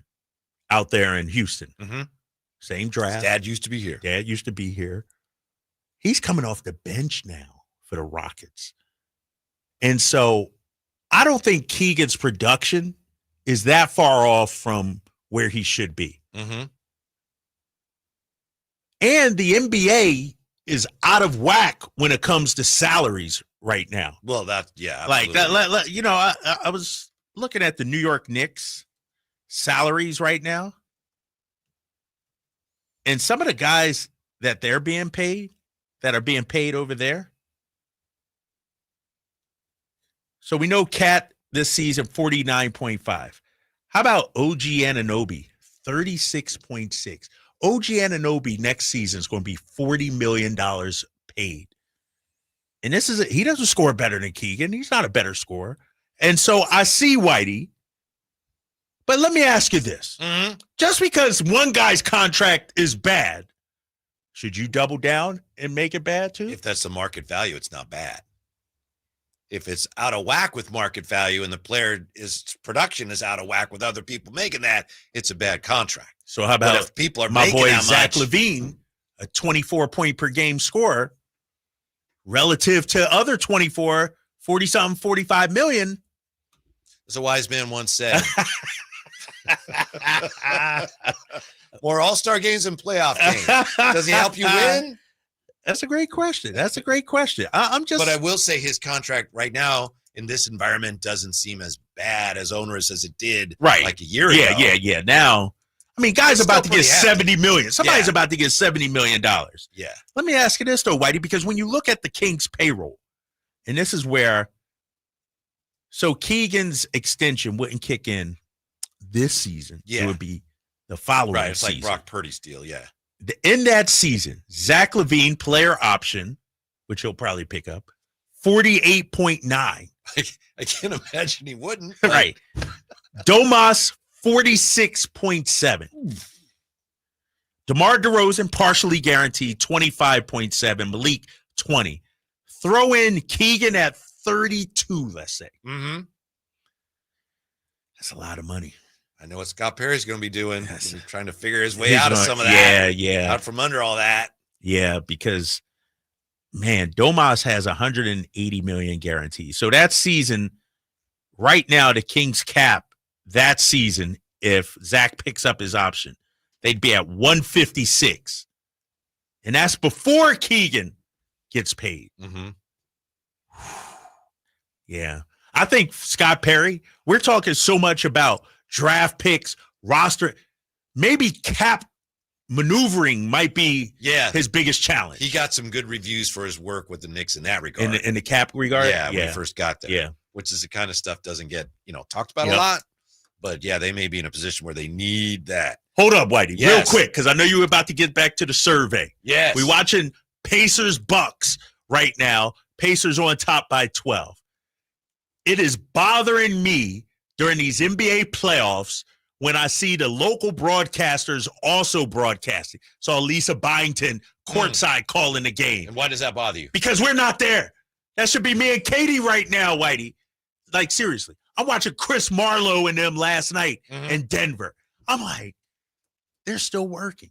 They're still calling games. I'm sorry, Jay. I just had to get that off my chest, man. It bothers me. Every time I see a local broadcaster, I'm like, damn it. It bothers me. All right, I had to get that off my chest. We ain't got to expound on that or anything. I just saw Lisa Byington and thought, just kind of hit you the wrong she's still way. working and I'm not. Here's the question to NBA players from The Athletic. Aside from your own current coach, who is the worst coach in the league? Only 73 votes cast. Obviously, a lot of players like, I'm not going to go there. But 73 did. The number one answer, 24.7%. Brian Keefe, coach of the Washington Wizards. 24%? So a quarter of the respondents, basically. Yes, 24.7. Number two, 17.8%. Mike Budenholzer. Damn. So I wonder how many Suns voted on this. Yeah, I know, right? Doc Rivers, 12.3%. Charles Lee, 8.2%. Nick Nurse, 6.8%. Tibbs, 6.8%. Darko Rajakovic. Rajakovic, pardon me, 5.5%. Doug Christie, 4.1%, which would be how many votes you think? About three? About three votes. Jordy, 2.7%. Michael Malone, 2.7%. How did Michael Malone get votes? You got championship winning coaches on that list. That's one of those where I feel like I might want to ball. It's like the box score during the Celtics Kings game. I'm balling that up and throwing it in the trash, Whitey. Mm-hmm. It's personal. You can tell somebody that's personal. Right. Yes. Doug Christie, surprising, 4.1%. I think it would be hard to, we've said it's difficult to evaluate him either way in some ways. Yeah, based on everything he went through this year. we said during the break, like, That's the sample personal size too, I is think, too yeah. much. The sample size is too small to really gauge Doug. He didn't even hire his own assistants yet. You think that could be some pro Mike Brown people or just anti the way he was fired? People going, yeah, I'll tell you who's the worst coach. That guy they replaced Mike Brown with. Or it could be, and I'm going to keep it real, opposing players who've played us and like, they have no clue what they're doing. Mm-hmm. You know what I mean? It might be players from Orlando that blasted us by 30 and that was easy. It's worth noting that a majority of the players we polled declined to answer, as one of them said, I'm not answering because I think the coaches are really good now. You could pick one of the bottom feeders like redacted, but I don't have it. It's not that I'm skipping. It's not there. But I've had him as a coach and he's good and it's not his fault. Right. That's why there were so few votes cast. And here's the thing too, Whitey. I feel like when it comes to coaching, a lot of it depends on the roster. You can't tell me Mike Budenholzer is not a good coach when he won a championship with the Bucks. You can't tell me Doc Rivers is not a good coach. Was he not a good coach and won a championship? Does coaching even matter? And so I think you can be a good coach one season and then the narrative changes on you the next season. I don't think it's all once you're a good coach, you're always a good coach. Right. To me, and that's why I thought look at the coach of the year winners. What happens to them? Yeah, they get fired. That's why I always thought Larry Brown was a great coach. To me, the mark of a great coach is when you don't have the talent and you get the most out of it and make it better. Yeah. I feel like Larry Brown did that often. Yeah, he did that, and he also won at various levels. Yeah, various levels. Yes. Like Phil Jackson, arguably the best coach in terms of accolades. But damn, he coached some star players. He had some good players. He had some good players, man. It's a big part of coaching at the pro level, knowing which jobs to take. How good of a coach is Steve Kerr, do you think? And this, I'm not going to offer my take because you know where I'll go. But considering he's won 4 championships, 2 of them, he had Kevin Durant too. I could have coached that team. And considering Luke Walton coached them to that 33-4 record or whatever it was. I think he's a very good coach because he and his staff regularly put their players in the best position. They regularly get the most out of their players, going back to the early days of the whatever you want to call it, dynasty, when the bench guys, like Livingston and Mo Spates and those guys, how are those guys playing so well? Yeah. I would say he's a really good coach in that regard. And I'll throw on to that, and I'm not pushing back on you at all about this. The thing I think that Steve Kerr is very good at is relating to his players and communicate. May not be the greatest X's and O's guy, but he knows how to tap into his players to get the most out of them, it seems like. Yeah, when we come back, which player in the league would you least like to fight? Also, we'll look at apparently this guy's won 4 years in a row. Yeah. NBA playoff viewership was way up for the opening weekend. What the NBA needs to learn from that when we come back. Sacktown Sports Drive, guys. What's going on, world? It's your boy Kevin Hart with some exciting news. I am coming to a city near you. My new tour is called Acting My Age, and I want to see you there. Come out, have a good night, a good time. It's all new material in a much, much more intimate setting. Go get your tickets and head to KevinHartNation.com now. Comedy superstar Kevin Hart brings his new tour, Acting My Age, to the venue at Thunder Valley on Saturday, April 26th. Tickets on sale now at ThunderValleyResort.com and KevinHartNation.com. Did you know you can get your prescriptions for less at your local pharmacy? You can with GoodRx. It's the free app that can save you money on your medications. Just search for your prescription, choose the pharmacy and the price that works best for you, and then show your GoodRx coupon to your pharmacist at the drop-off counter. GoodRx works at over 70,000 pharmacies, including Walmart, Rite Aid, and Walgreens, and it works whether you have insurance or not. It's easy to save. Next time you drop off your prescription, check GoodRx. To start saving today, go to GoodRx.com. GoodRx is not insurance. Hi, I'm Smokey Bear, and I made an assistant to help you out, because only you can prevent wildfires. Hey, Assistant Smokey Bear, call me Papa Bear, because I'm grilling up dinner. Do you get it? Yes, good job. So, what should I do with all these coals? Don't just toss them out. Put them in a metal container because those embers can start a wildfire. I understand. The stakes are high. Ha, ha, ha, ha. Learn more at SmokeyBear.com. Brought to you by the U.S. Forest Service, your state forester, and the Ad Council. When you stay in your home, what you love gets to stay too. From the gardens that grow wild to the grandkids that run wilder. From the Friday night baseball games to the Sunday morning brunches. Even the daily crosswords and weekly book clubs. There's room for it all with help from Home Instead, the largest in-home senior care network with over 30 years of trusted experience delivering the peace of mind you deserve. Visit Home Instead online for a better what's next. on a first date, feeling real stressed. Got secret in my pits, he's impressed.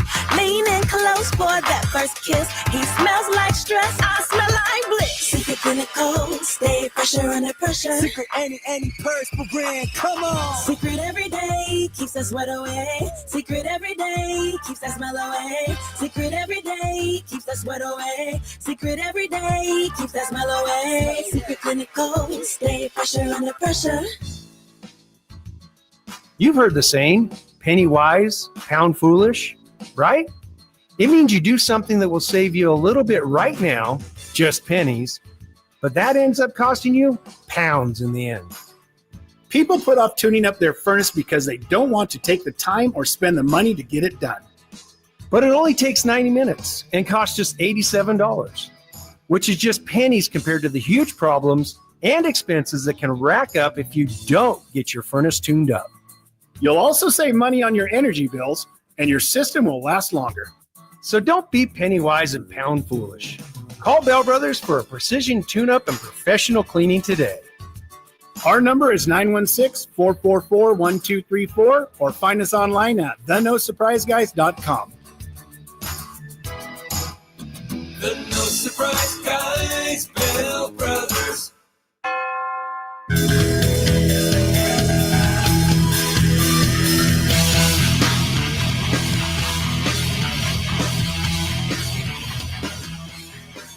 Live and local, 6 a.m. to 6 p.m., Monday through Friday. Sacktown Sports. Drix, you being a TV guy, you being the TV guy, yes. What did you make of NBA playoff viewership? Way, way up for the opening weekend. Huge numbers. Good matchups.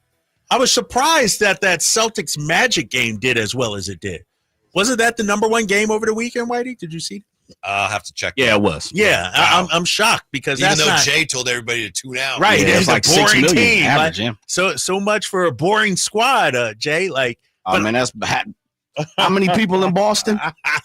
you said it's mostly Boston. That's fans, all of Boston, Mass. That's all of Mass, Rhode Island, Maine, Delaware. They call it, you know what they call that? Seriously, the DWF. DWF? The Derek White factor. The whole nation. All eyes Derek on White's him. on TV. Underrated, right? Underrated. No, it's good to see though, man. I think the games, for the most part, have been great. There's been some clunkers out there, but for the most part, it's been some high level basketball. You can see the difference between regular season and postseason basketball, though. Yeah. Adam Silver says NBA opening weekend playoff ratings best in 25 years. The league said 8 games over the weekend averaged 4.4 million viewers, highest average in 25 years, 17% increase over the opening weekend of last season's playoffs. I think a lot of it is you have a lot of fans that are a little more casual, and they're waiting for the games that matter. You know, you got all these games all year long that they're playing for seeding. It's like, you know, people love March Madness. You lose and you're out. So now it's like, it's almost like basketball season really starts when the playoffs start. Not to you or I was about to say, yeah. Hold up now. Why did I been but watching you know, all for season? some fans, it's like, when do the games really matter? The playoffs really matter. Right. And I'm watching this Pacers Bucks game, and they're going hard. Like, they're playing infinitely harder than they would in a regular season. And people say, how come, you know, they need to do this? Like, you could tell they've ratcheted it up where every game is important. Like, this is hot. If you had this in December and January, people would tune in more. But it's like that with all sports, right? Sure. Regular season, 82 games, hockey, you know, baseball, 162. Postseason baseball, nothing like it, though. You know, you can feel the intensity ramp up. You don't get load management in the postseason. Right. Guys trying to play hurt, even though my boy Jason Tatum is doubtful tomorrow with his wrist injury. But no, it's been exciting, man. And think about the first round matchups that we have. Lakers, Wolves, That's a LeBron. tremendous first round. Denver Clippers. those Like, are we got great some matchups. big time matchups. Knicks Pistons is a really good matchup. Really good matchup. Even Bucks Pacers. Warriors, Rockets. You know, these are all good matchups. Yeah. Outside and you got of Steph, and you got LeBron playing, and I can argue, even though they lost by 51 or whatever, Ja Morant against OKC, there is some appeal there. There's a reason to watch that, even though OKC crushed them by 50 plus. And so I don't know what the numbers were for that game. Right. It's It was bad. It The was Marvin bad. Bagley game. Shout out to me. I'm gonna give Bagley some love because I forgot he was even still in the league. I thought he was in Washington still or something like that. I turned on the TV. I'm like, he's in the playoff rotation. Like, who knew? Who knew? From The Athletic, a last little tidbit here from the anonymous player poll. Which player in the league would you least like to fight? 141 votes cast. Start from the bottom. 1.4% Zion. 1.4% Brooke Lopez. 1.4% Jalen Duren. 2.1% Lou Dort. Yeah, Lou Dort. I don't want any part of Lou. Yeah, Lou Dort. He's built. 11.3% Steven Adams. Yeah, definitely. No, that dude. Woo. I don't want no part of Steve. He'll break you. Yeah, 13.5%. Number 2 on the board, Beef Stew. Yeah. Isaiah Stewart. Think about Beef Stew. He'll fight to the death. Yeah. Like those the kind of guys you don't want to square off with. Mm-hmm. And 63.1%. 38-year-old guy who barely plays. 84 combined minutes in the past 2 seasons for Indiana. James Jones. This dude doesn't play, Whitey. Man, Renowned tough Yes. guy whose proficiency as a mixed martial artist is well known around the league. Won by a landslide for the 4th time. James Johnson, right? James Johnson. Yeah, James Johnson. My cousin. Jay Johnson's cousin. Here's the thing about James Johnson. We already documented he doesn't play. He played 12 games this season. He played 12 games, Whitey. Mm-hmm. He had a total of, let me look at his minutes total this season. Like this dude. The last 2 years, it's 84. And I apologize if I called him James Jones. James Jones. Yeah. Oh, yeah. Last 2 minutes, 84. 37 minutes he played this season. This dude, and still he's the most feared person in the league. Got energy to waste. That dude's, he's that dude standing on the bench, over by the bench, just looking for something to start, looking for something to pop off. He's that dude. He's that enforcer on the team. Mm-hmm. You can't punk the Pacers because they got James Johnson. I'm surprised that anybody ranks ahead of Beef Stew. Yeah, but Beef Stew will fight to the death. How about this? You know who's missing? Which shows you his bark is Draymond Green. That's exactly. Draymond's all bark, no bite. Ain't nobody scared of Draymond. Nobody's scared of I don't think they Draymond. are. Right. Nobody's scared of Draymond. They welcome that. Yeah. Dude, even Şengün was ready to square up with him throughout the season. Mm-hmm. Mm-hmm. Yeah. I don't see any Rockets on there either. Yeah. No Dylan Brooks. The all scowl team. Yeah, no Dylan Brooks. Wow. Okay. I did say that'd be the last one, but I do want to look at this real quickly too. Is this 3-point revolution age? In this 3-point revolution age, are analytics good or bad for the game? Bad, 38.3%. Somewhere in the middle, 33.1%. Good, 28.6%.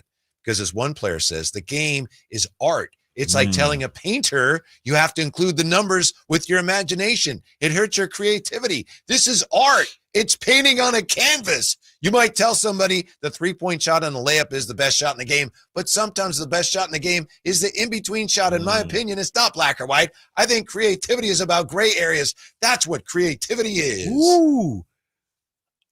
I was watching a game the other day. Must have been Austin Reeves. And I saw a post move. Like they threw it to a center in the post, and I think it was Zubats against Jokic. And there was a jump hook, and I was like, whoa, you never see that anymore.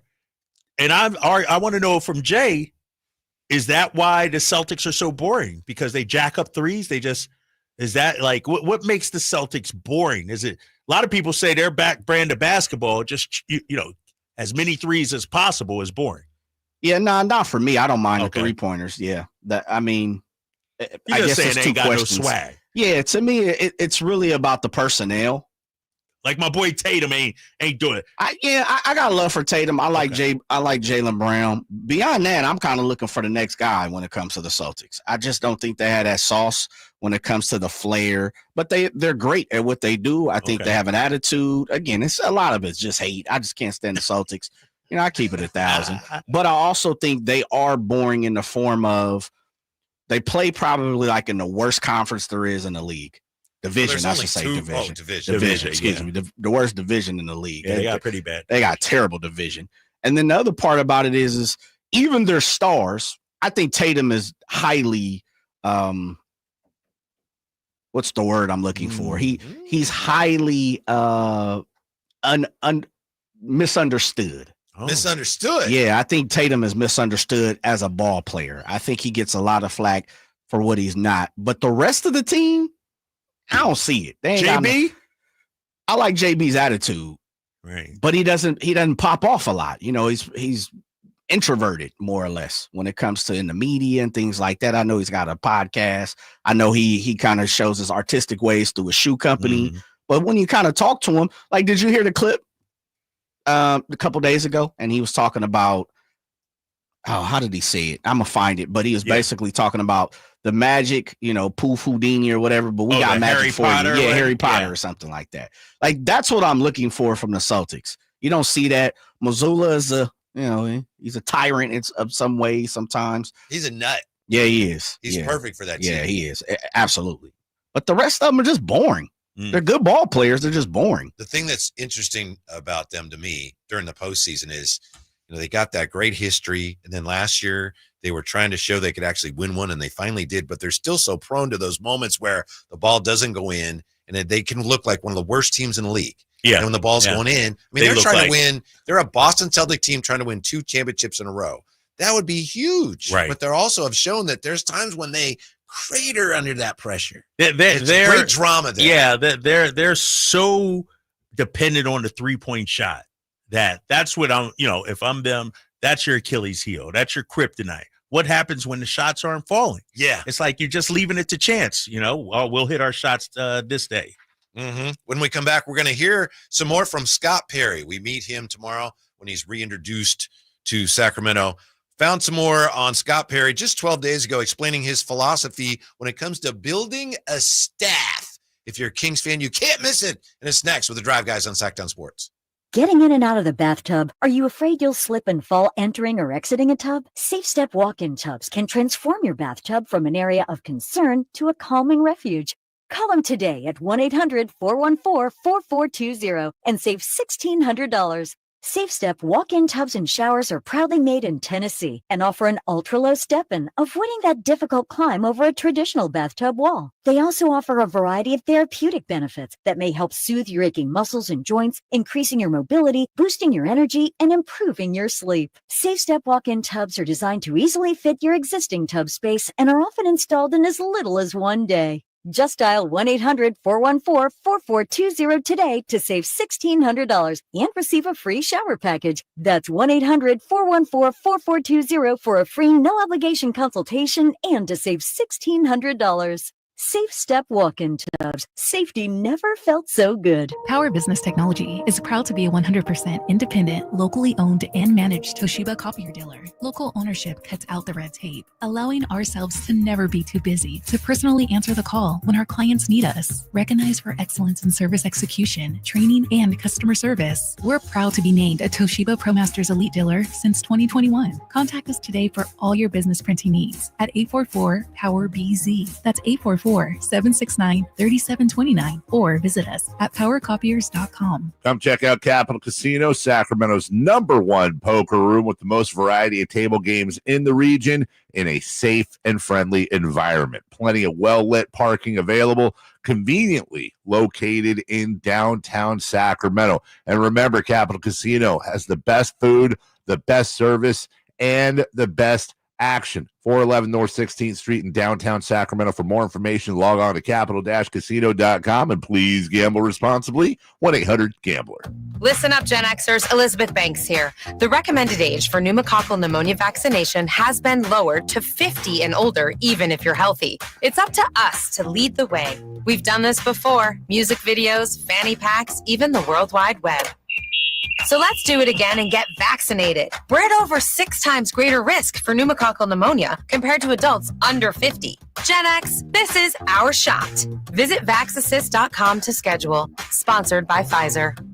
Whoa, it's you, the Capital One Bank guy. That's what they call me. Mind if I get a selfie? Yeah, sure thing. Say no fees or minimums on your Capital One checking account. Wow, that's a keeper.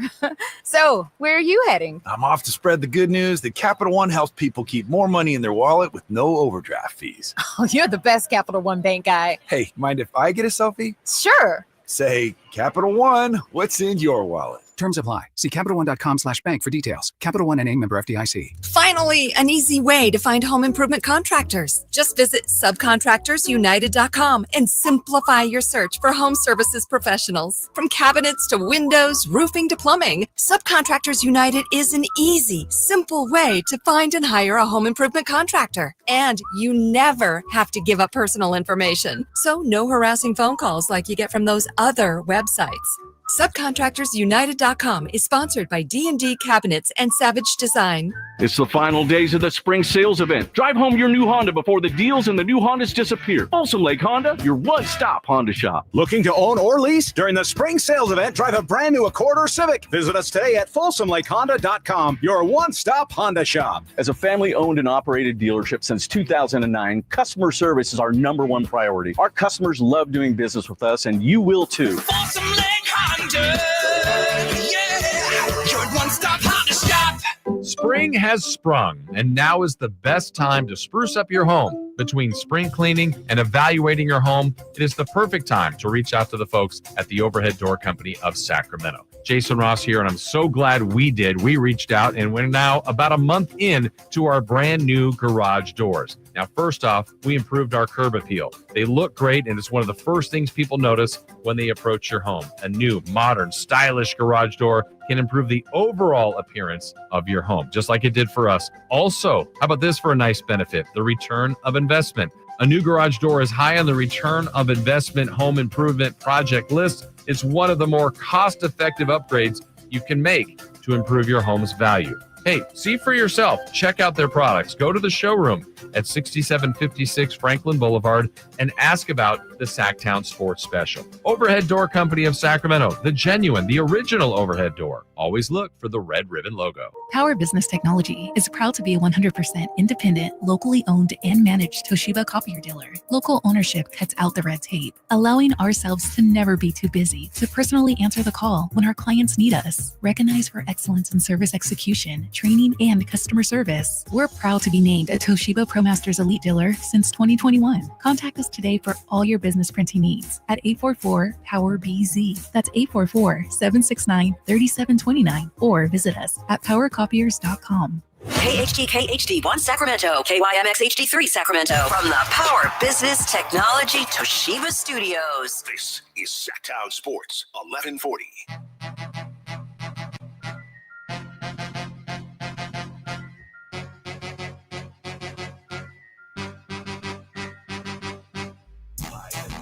It's the Drive Guys.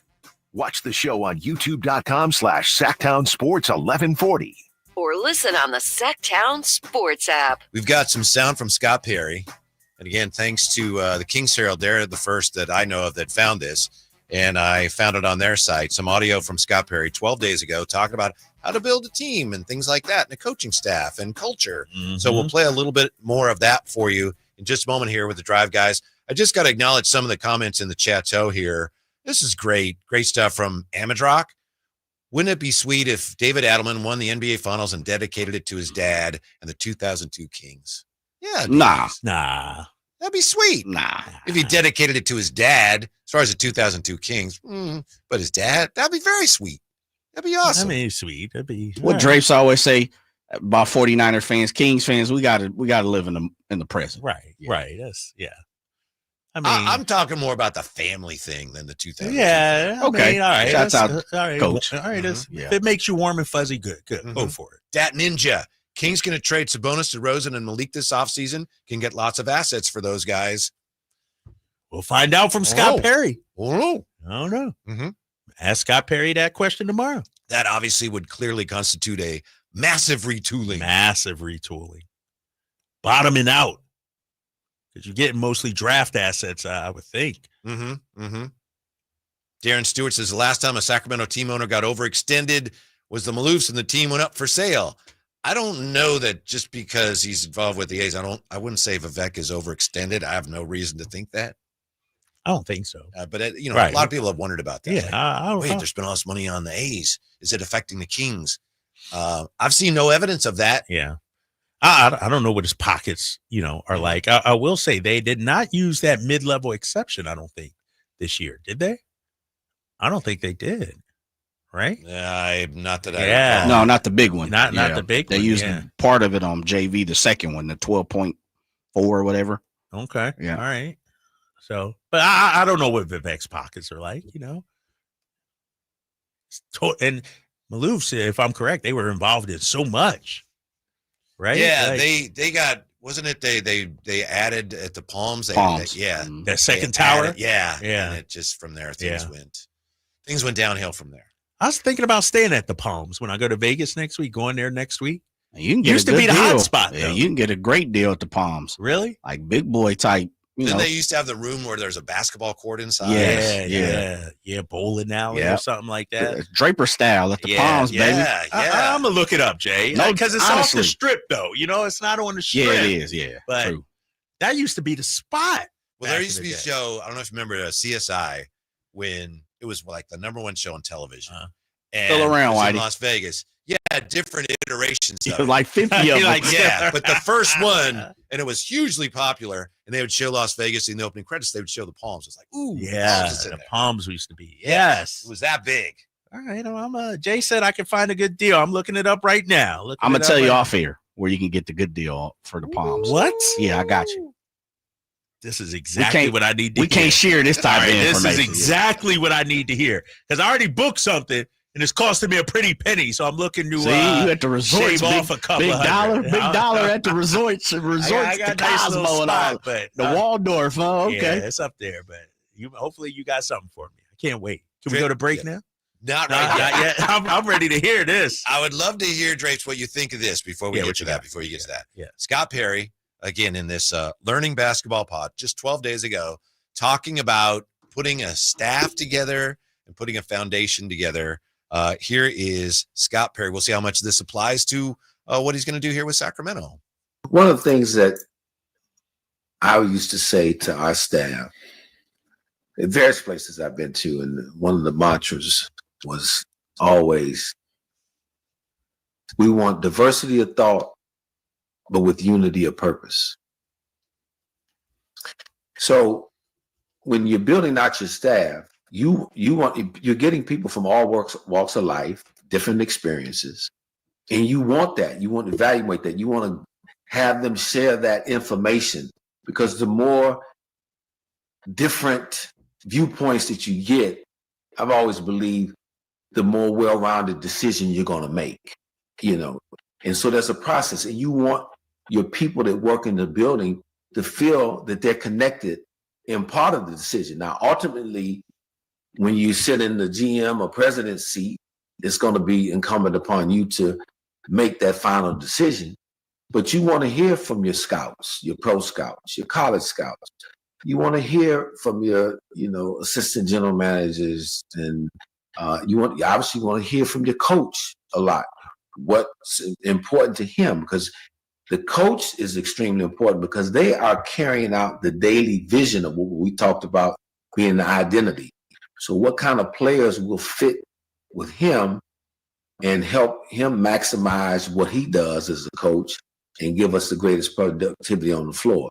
So you want his involvement in the draft process and the decision-making process in terms of who we may target in free agency or trades, etc. So you use that word communication. That is huge. I was always a very strong and firm believer that in over communication, silos break up organization. There you go. I love it. Obviously, it's easy to say that, but maybe I'm, convincing myself to feel this way. I mean, there's a commitment there, and he speaks from experience. And to me, I hear him, what he's saying to me resonates, like, because he believes this. Yeah. This is the way you do it. Yeah, and it sounds like he's going to listen to his coach's input. Yes. Which is very important here in Sacramento. And we saw it last year and the last couple of years. It's And that's what, and this was 12 days ago. Yeah. This leads me to believe, though, Whitey, I was thinking about it. He might have already been in talks with Sacramento. Probably. So at this least is talks. right. At least some sort of, he knew. And so he's given us a blueprint, a little bit, a manuscript on how he operates. And I wonder if Doug is involved, in the future of that. And I think that's, you ask about, what's the one thing fans want to hear? To me, I want to hear, is Doug going to be our coach tomorrow? Like that. I want to walk away from tomorrow's press conference knowing that answer, because I think that's super important. We already know Doug's vision. We know what kind of players Doug likes as well, the kind of mindset. We've heard Doug praise other teams' players. I like how they get down and stuff like that. So does Scott Perry view it the same way? Are they going to be in lockstep? I want to hear this tomorrow. Obviously, you take as long as you need to get it right, but I think fans are anxious to find out what the new direction is. My point is, if it's possible for him to come in tomorrow with as many decisions as possible, Doug's the coach, this is what we're doing. Obviously, he's not going to have everything laid out. Some of it that he wants to do, it wouldn't be smart to share it. But as much as he can, I think it would be good for the organization, especially in terms of how you're relating to your own fans. Look, everybody, this is what we're doing now. This is our direction now. Yeah, so as many answers as they can give in his first press conference, that would be good. Is it important for him to not only address the fans that you're talking about, but come away with fans feeling this is our guy? We got the right man. Like, does he need to win tomorrow? The press conference? Yes. It would certainly help, right? Yeah. Yeah, because there's so many people here and so many people around the NBA world that are still kind of smirking when they look at the Kings. Yeah. It's not fair to him, but one of the responsibilities he has is to start to turn around again that reputation that the organization has. Right. And it'll be interesting, with some of his first moves, whether it's the coaching, whether it's making a trades, some sort of free agent signing, whatever it may be. Like, to your point, I want to hear his thoughts on how do you get out of our current lack of flexibility. Like, you got to somehow maneuver something. You got to be sleight of hand, quick of hand, and make some magic happen to get us some cap space, to get us younger, like we talked about. And so I want to hear that from him. Yeah, we will hear Scott Perry talking about his drafting philosophy when we come right back. Drive Guys, Zach, Town Sports. On the move? Got somewhere to be? Take Sacramento Kings basketball with you. The Sacktown Sports app will let you stay connected to your passion. Never miss a moment of Sacramento Kings basketball with the Sacktown Sports app. You heard the news. Newsmax just went public on the New York Stock Exchange and listed on the big board. Millions of Americans like you are joining our news revolution. Reuters Institute says Newsmax is one of the top 12 news brands in America. Even President Trump says it's terrific. 40 million Americans go to Newsmax, and its audience grew 50% since the same time last year. Millions really are making the switch to Newsmax. If you want to be a Newsmax share owner, call your advisor or get more info at newsmaxinvest.com. Stand with Newsmax today for a strong America. This communication is for informational purposes only and shall not be intended to or shall not constitute any offer to buy or sell securities, nor shall there be any sale of securities in any jurisdiction in which such offer, solicitation, or sale would be unlawful.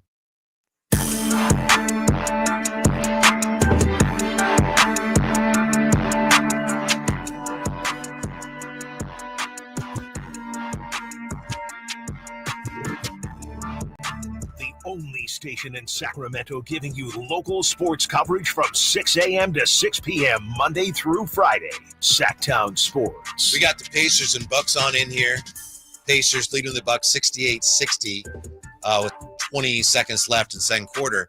They just showed Tyrese Halliburton, and as I looked up at him, my first thought was, there's the most overrated player in the NBA, according to his peers. According to his peers, yes. Here he is, working it with 7 on the clock.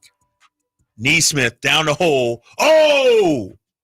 Lopez got a piece of that, Whitey. Yeah. Siakam at the buzzer. Oh, all right. So Pacers lead by 8. Yeah. You think people are jealous of Tyrese Halliburton? Why? Players? Yeah, Or- players jealous of him. He's a good-looking kid and he's popular and Yeah. A little bit. He talks some trash out there too. Like he talks some, and you just saw him there clapping and smiling. I would imagine guys would like to wipe that smirk off his face. Yeah. I think he's pretty accurately rated. He's a really good player. I don't think Right. anybody has him as, Ain't top no 20 of all MVP time or candidate. anything. Yeah. He's a all-star level point guard. Mm-hmm. Yes. Mm-hmm. Speaking of point guards, I'm watching the Knicks game last night. The point guard position is a mess right now, Whitey. Is it a mess because players who play point guard aren't good, or because you don't understand what's going on with the point guard position? Well, you know exactly my answer to that question because, of course, case in point, if I'm correct, Karl Anthony Towns had 0 field goal attempts in the second half.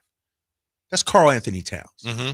As a point guard, shouldn't you get your $49 million man involved if you're the Knicks? He didn't have a great night. Yes, you should, but I'm not sure how much he wanted the ball down the stretch last night, the way he played. It might be because Brunson was jacking it up. Like, that's my issue with the point guard position today. Guys are so-called point guards, but really they're scoring guards. They're not necessarily point guards. Just because they dribble the most, to me, a point guard is the floor general of the team. Mm-hmm. Brunson, and everybody know, if you don't know, I'm a fan of his dad. Me and his dad went to college together. So shout out to Rick Brunson. Brunson took 27 shots last night. Karl Anthony Towns took 11. Karl Anthony Towns arguably is their best player. You got to figure out a way, Jalen Brunson, to get Karl Anthony Towns the ball. Like, you're not this. But that's not his job. That's a point guard's job, but that's not Jalen Brunson's job. Then whose job is it? I don't know. So they don't have a point guard then. Right. Not the point guard the way you're talking. But when you agree, Jalen Brunson's like, that's the last thing I'm worried about is how many shots he's getting. I'm getting my shots. Yeah, and that's the problem. That's it. I feel like the traditional point guard, like, because we're here in Sacramento, are asking for a point guard. What kind of point guard are we asking for? Yeah, are we asking for Alonzo Ball, or are we asking for a Damian Lillard? Who was it that we were talking to Chris Mullen? I think he agreed that is the position that has changed the most in the last 20 years is point guard. Right, exactly. So do we want a scoring point guard or a facilitating point guard? I think, when we talk, and Domas mentioned it, what kind of point guard do we actually need here in Sacramento? Unless things change and there's a lot of room for improvement on the offensive end, they need somebody who can organize them in the half court. That's what they needed last year. Maybe things change with personnel or scheme, and they don't need that as much. But that was the reason a point guard was so clearly lacking last year. There were times in the half courts like they don't know what they're doing. If we bring Jalen Brunson on this team, how much better are we? I don't know, because that means, you might as well not have Zach LaVine. That's what I'm saying. But that's a point guard.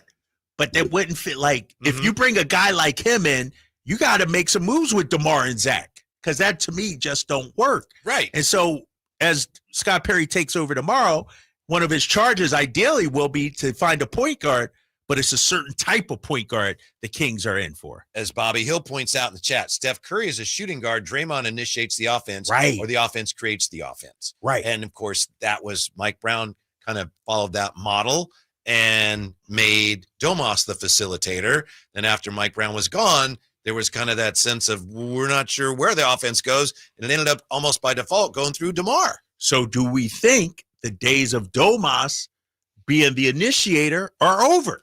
It wouldn't surprise me, given that it was Mike Brown that brought that whole concept here, even though it seemed to work pretty well, at least for 1 year. Because I don't know what Kings fans, and you guys can call in or text in or whatever, 916-339-1140. People harken back to the Beam Team year, and think that's our style of play. Well, it was in Domas's hands.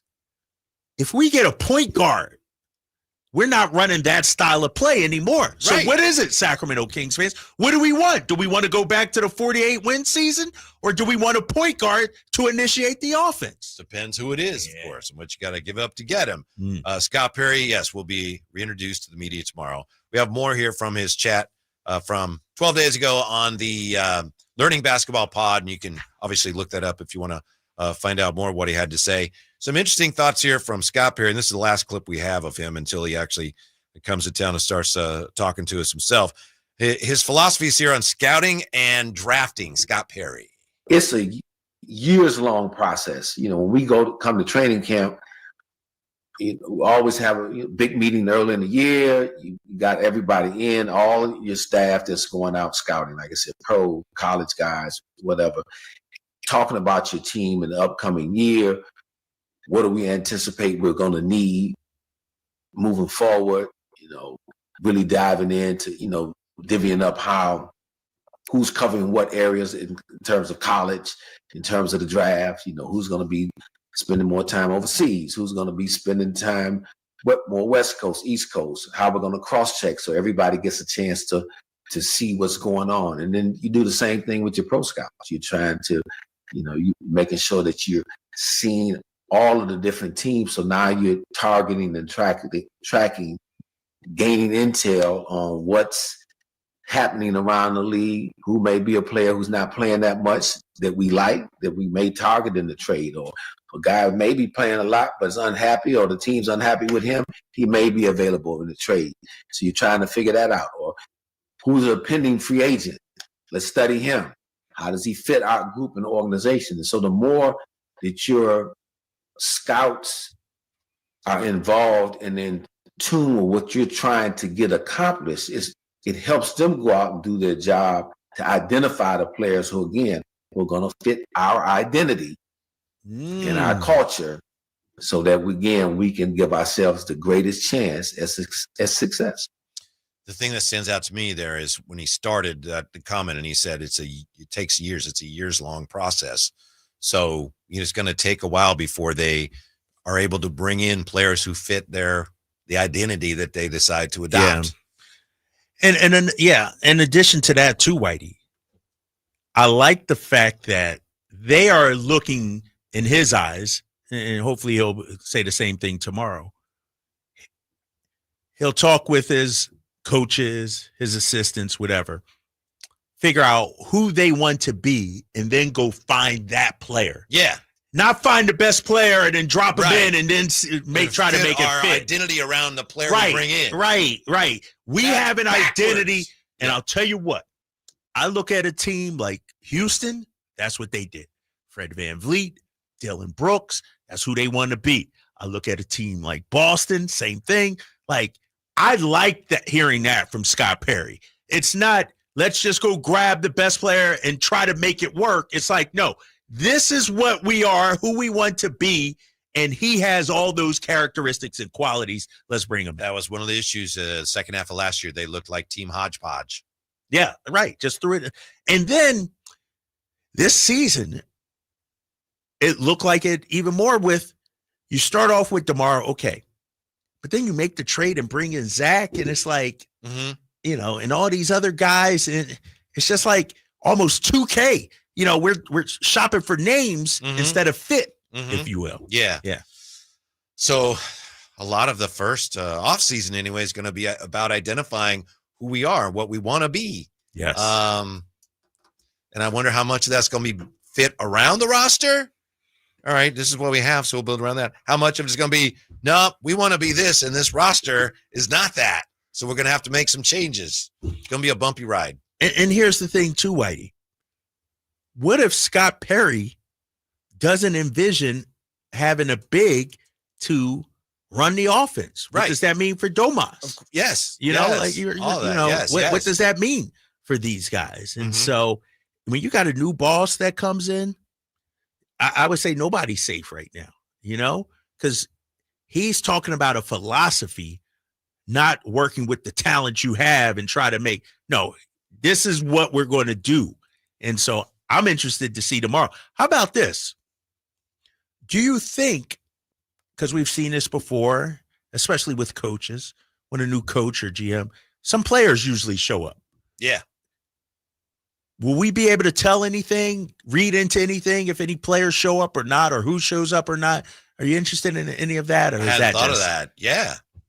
I mean, obviously, we'll make assumptions. Right. He's not there, and that means this, or he is there. Right. Who knows? But yeah, I mean, we're all just trying to figure out what the heck's going on, which makes it, again, all the more useful if he, as much as he can clarify tomorrow, that would be great. Yeah. At the same time, if they're not ready to clarify, take your time to figure it out and get it right. That's more important. Here you go, right here from the 530. The Domas style is great when you have 40% shooters. Once Herter and Keegan stop making them, it exposes how bad repeating that offensive action really was. That's genius. I agree with that. I agree too. Yeah. Once the shots start falling, it's easier to defend, and it messes up your offense. I'm with you on that. Mm-hmm. Woo. I will say this. I don't have anything against Domas. I don't know what they're going to do. If you were going to trade him, though, this is a really good time to trade him because his market value is still really high. Not as high as it was a year ago. You didn't want to trade him a year ago, but it would be whatever you're going to get for him. I know the salary is high. This would be a good time to trade him just based on his market value. And multiple years left on his deal. So it's not like he's like, if you trade for him, you got him. He's yours for 3 years. And so, man, Whitey, we're just getting started, dude. It could be a wild off season for the Sacramento Kings. Buckle up. Yeah. So which franchise should the Kings see as a model? Drapes just touched on a few. 339-1140, 1-800-920-1140. Drive Guys, Sacktown Sports. Stay up to date on Sacramento sports. Join the Sacktown Sports 1140 newsletter. Visit sacktownsports.com. What's up? We're talking to Chad Hoblet of Hoblet Dodge Chrysler Jeep Ram and Woodland. Ram Truck Month is back. Chad, what kind of deals are happening at Hoblet? Right now, save up to $17,000 off MSRP on the hard-to-find new 2024 Ram 2500 Bighorn Crew Cabs. We have hundreds of new Ram Heavy Duties available with huge savings, including on the new 2025 Ram Heavy Duties. One of many reasons we are California's #1 Ram truck dealer. Okay, what kind of selection are we talking about? We have over 300 new Ram Heavy Duties available, including the all-new 2025 Ram Heavy Duties everyone's buzzing about. With more arriving daily, it's a full-on Ram takeover. If you've been thinking about a new Ram Heavy Duty, now is the time, especially with potential tariffs that could impact the pricing soon. Search, select, and save through their whole inventory at HobletDodge.com. Unbeatable prices, unbeatable selection. Nobody beats Hoblet, period. $17,000 total net savings on select new 2024 Ram 2500 Bighorns after $79.72 factory rebates and $90.28 dealer discount. Rebates include $500 first responder bonus cash for eligible first responders. To this net savings, sample VIN 395 300 and 396 633. See dealer for details. ZipRecruiter is the place. ZipRecruiter is the place for talented teachers, savvy software developers, and master mixologists. ZipRecruiter is the place where you meet all these people and more. That's because ZipRecruiter is the place for job seekers who are looking for new opportunities. In fact, ZipRecruiter helps 10 million people with their job search every day, so you can find the right candidates right away. Try ZipRecruiter for free at ZipRecruiter.com/free. That's ZipRecruiter.com/free. Listen up, Gen Xers. Elizabeth Banks here. The recommended age for pneumococcal pneumonia vaccination has been lowered to 50 and older, even if you're healthy. It's up to us to lead the way. We've done this before. Music videos, fanny packs, even the World Wide Web. So let's do it again and get vaccinated. We're at over 6 times greater risk for pneumococcal pneumonia compared to adults under 50. Gen X, this is our shot. Visit vaxassist.com to schedule. Sponsored by Pfizer. Mike Rowe here with a quick question. Have you noticed a musty smell in your home? I hope not, because damp smells mean that you could have a crawl space problem. That's where Groundworks comes in. They can honestly assess your situation and create a plan to waterproof your crawl space and get to the root cause of the problem.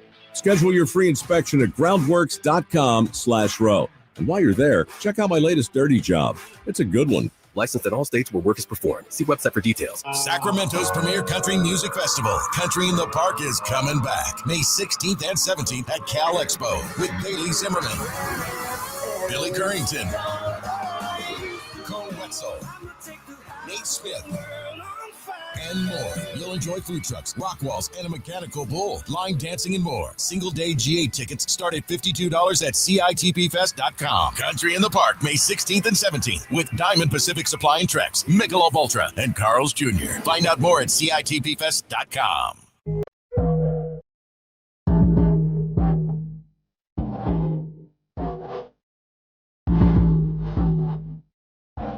Your afternoon home for Kings talk and so much more.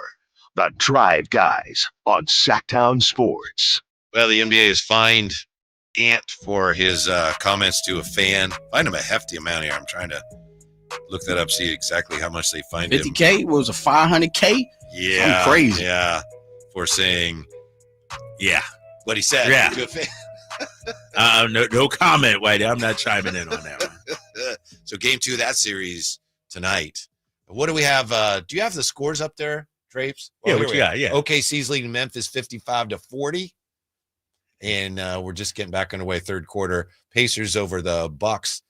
Now 71-60. Okay. So, Okay. yeah. Huge opening weekend ratings for the NBA. All right. Mm-hmm. I'm sorry. I'm looking up these Vegas hotel rooms. I'm still waiting on Jay to give me the lowdown on the Palms. Right now, Jay, I got $250 a night. Ooh, for how many nights? 2 nights. Oh, okay. You could beat that? Let me check. All right. Let me do it for you. All right. I got to know where you're doing 2 nights. Friday to Sunday, May 2nd to the 4th. Yeah, well, first of all, that's my birthday weekend, so you always get hit with Cinco de Mayo. Yeah, that's a big weekend. And normally, it's not happening this year. Fight weekend. It's always fight weekend for Vegas that way, but it's not happening this year. Yeah. Canelo's fighting somewhere else, so. Panama or something like that. He's overseas. Panama. No, he's overseas. Yeah, it's Saudi Arabia. Yeah, Saudi Arabia. Yeah. I knew it somewhere. My bad. Let me do some checking. Do some research. You got that 500 a night in front of you. Yes. Did you have more than that on the? Oh yeah. On the first booking? Yeah. Okay. Yeah. All right. Yeah. Come on, Jay. Okay. Now. Yeah. The Bronny James. The Bronny James special, baby. All right. Yeah. What you got, Wait Whitey? a minute. Hold on, real What, fast. man? What's this, Big Boy Suites? Nah, man. Penthouse? I'm saying you said it. It's a busy weekend. Oh, okay. Just checking. And I need a nice pool. I'm chilling too. Oh, okay. I gotta lay Just out by the pool. I ain't going to the Treasure Island. No offense to the Treasure Island, but and I've stayed there. I've stayed there before, but I want a little relaxing atmosphere this time. So you can't relax, Vegas. Dude, I can. Wait, I actually do lay by the pool sometimes. All right, I do, man. It's just I got to get away from this place to do it, not the station. I'm talking Sac to do it. 339-1140, 1-800-920-1140. Connor's been hanging on. Connor, you're on with the Drive Guys. What's up? Hey, so you guys were talking about what the teams that the Kings should emulate. Yeah. And I think with all the 16-year playoff drought, I think a lot of fans have kind of like a fear of going back to that. But I really think we should model what the OKC Thunder do and just everything that's not nailed down that we can get draft picks out of, because either that or we're going to be stuck in the play-in for the next 3 to 4 years, and we'll end up being like the Chicago Bulls and never really break in. Unfortunately, I just don't think this team is it. Unfortunately, I love the team. I love some of the players, but I just think that the window is slipping. Connor, would you be, just you personally, would you be willing to commit to that for, say, a period of like 3 years, where for 3 years you're just, accumulating draft picks? Hold up, Connor, before you answer that. Answer that, hold on. And would you still buy tickets to go to the game? Oh yeah, totally. I bought tickets all that 16-year playoff drought, and I was suffering, and I had a look on my face like I drank sour milk, but I got through it. It got through it to the bean year, but I hope that it's not that again. But if we do it right, but I think my fear is that we flounder in the play-in for 3 to 4 years, and then we have 3 to 4 years where it's even worse of a rebuild, where we don't have a lot of leverage and draft picks to work with. We just have like a pick here every year, and then we're hoping. You don't want to be stuck on the hamster wheel, Connor. That's what it sounds like. You don't want to be going around and around in circles. You just rip the Band-Aid off. Yeah. All right. Thank you. Appreciate that. I would be surprised if they do that, but I understand the logic. I understand the logic. Yeah, but I can't stomach a 5-year rebuild or 3-year. I don't. I mean, for Connor's a young man, right? He's a young guy, and I know the fans live and die, with this team as well. But sitting there calling a game when we're getting thumped, like my boy Chris Miller, he's play-by-play announcer for the Wizards.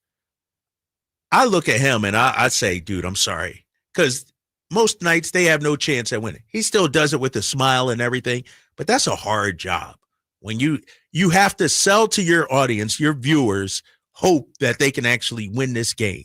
Like if Jordan Poole hits a 3, I got to get excited, but you're down 25, so it don't even. And so I envy him, the job he does, because that's a tough job. But then when it works, like the Pistons this year, right. Wow, it worked, and they just won a playoff game for the first time in 2 centuries or whatever it was. Yeah, they went from 14 to 42 wins. That's unheard of. Never happened for a full 82 game NBA season.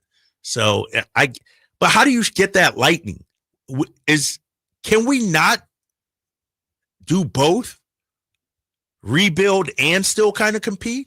I think that's what they've been trying. Right. We'll see what the mandate is. Maybe, we'll find out soon enough. No matter what we're told, we'll find out. Actions speak louder than words starting tomorrow. It's time for Check It with TC. Wonder what TC has for us today. How are you, TC? What's going on? Yes, sir, my guys, man. What's up? Good. What's up, man? Oh, man, just vibing. Hey, no, hold up, TC. Jay, cut the music. Uh-oh. TC. This is highly irregular. TC. What happened? Dog, you sound sad. You sound down in the dumps. Your energy is low. What's going on? Jay, start the music. Come with a little more fire, big fella. Go ahead, TC. You got the floor. Grace, I love you for that, man. You my dog, man. Check it out. Listen, man, I'm never down. Listen, I was the first one to call in and tell, hey, listen, Perry was the right hire. Perry's finna get us back right. Kings fans, buckle up. Like you said, Drake, it's finna be a fun summer. The identity, Whitey, is like a hybrid between the Memphis Grizzlies and the, who am I looking for, the Rockets. Ooh. I'm talking about a grit and grind beam team was cool the whole 120. No, I'm talking about 98, 99 to 87, 98, 99 to like 92. Kings winning. That's the basketball that's going to win and get us out the play-in. I promise you. We play like that next year, bro. When you look up, we're going to have 48, 49, 50 wins. Looking at a 2 or 3 seed. I promise you, bro. He finna get us right.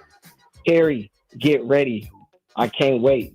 Drake, I'm never down. I'm super excited about this dude because I know he finna bust moves. Man, this dude's he's a reputable. He's a real reputable. You know that, Drake. Whitey, Jay, you too. Perry, let's go. King fan, let's go, bro. Hey, TC, you've been calling too many radio shows today. You're losing your voice, kid. What's happening? You sick, TC? Allergies? What's going on, baby? No, hey, it could be the allergies, though. Hey, it was blowing up. Hey, it could be when I got off work today. It's all good. Hey, Drake, I'm good. I'm more than good. All right. I had to call in and tap in and let y'all know that Perry finna do his thing. I ain't finna cuss on the radio.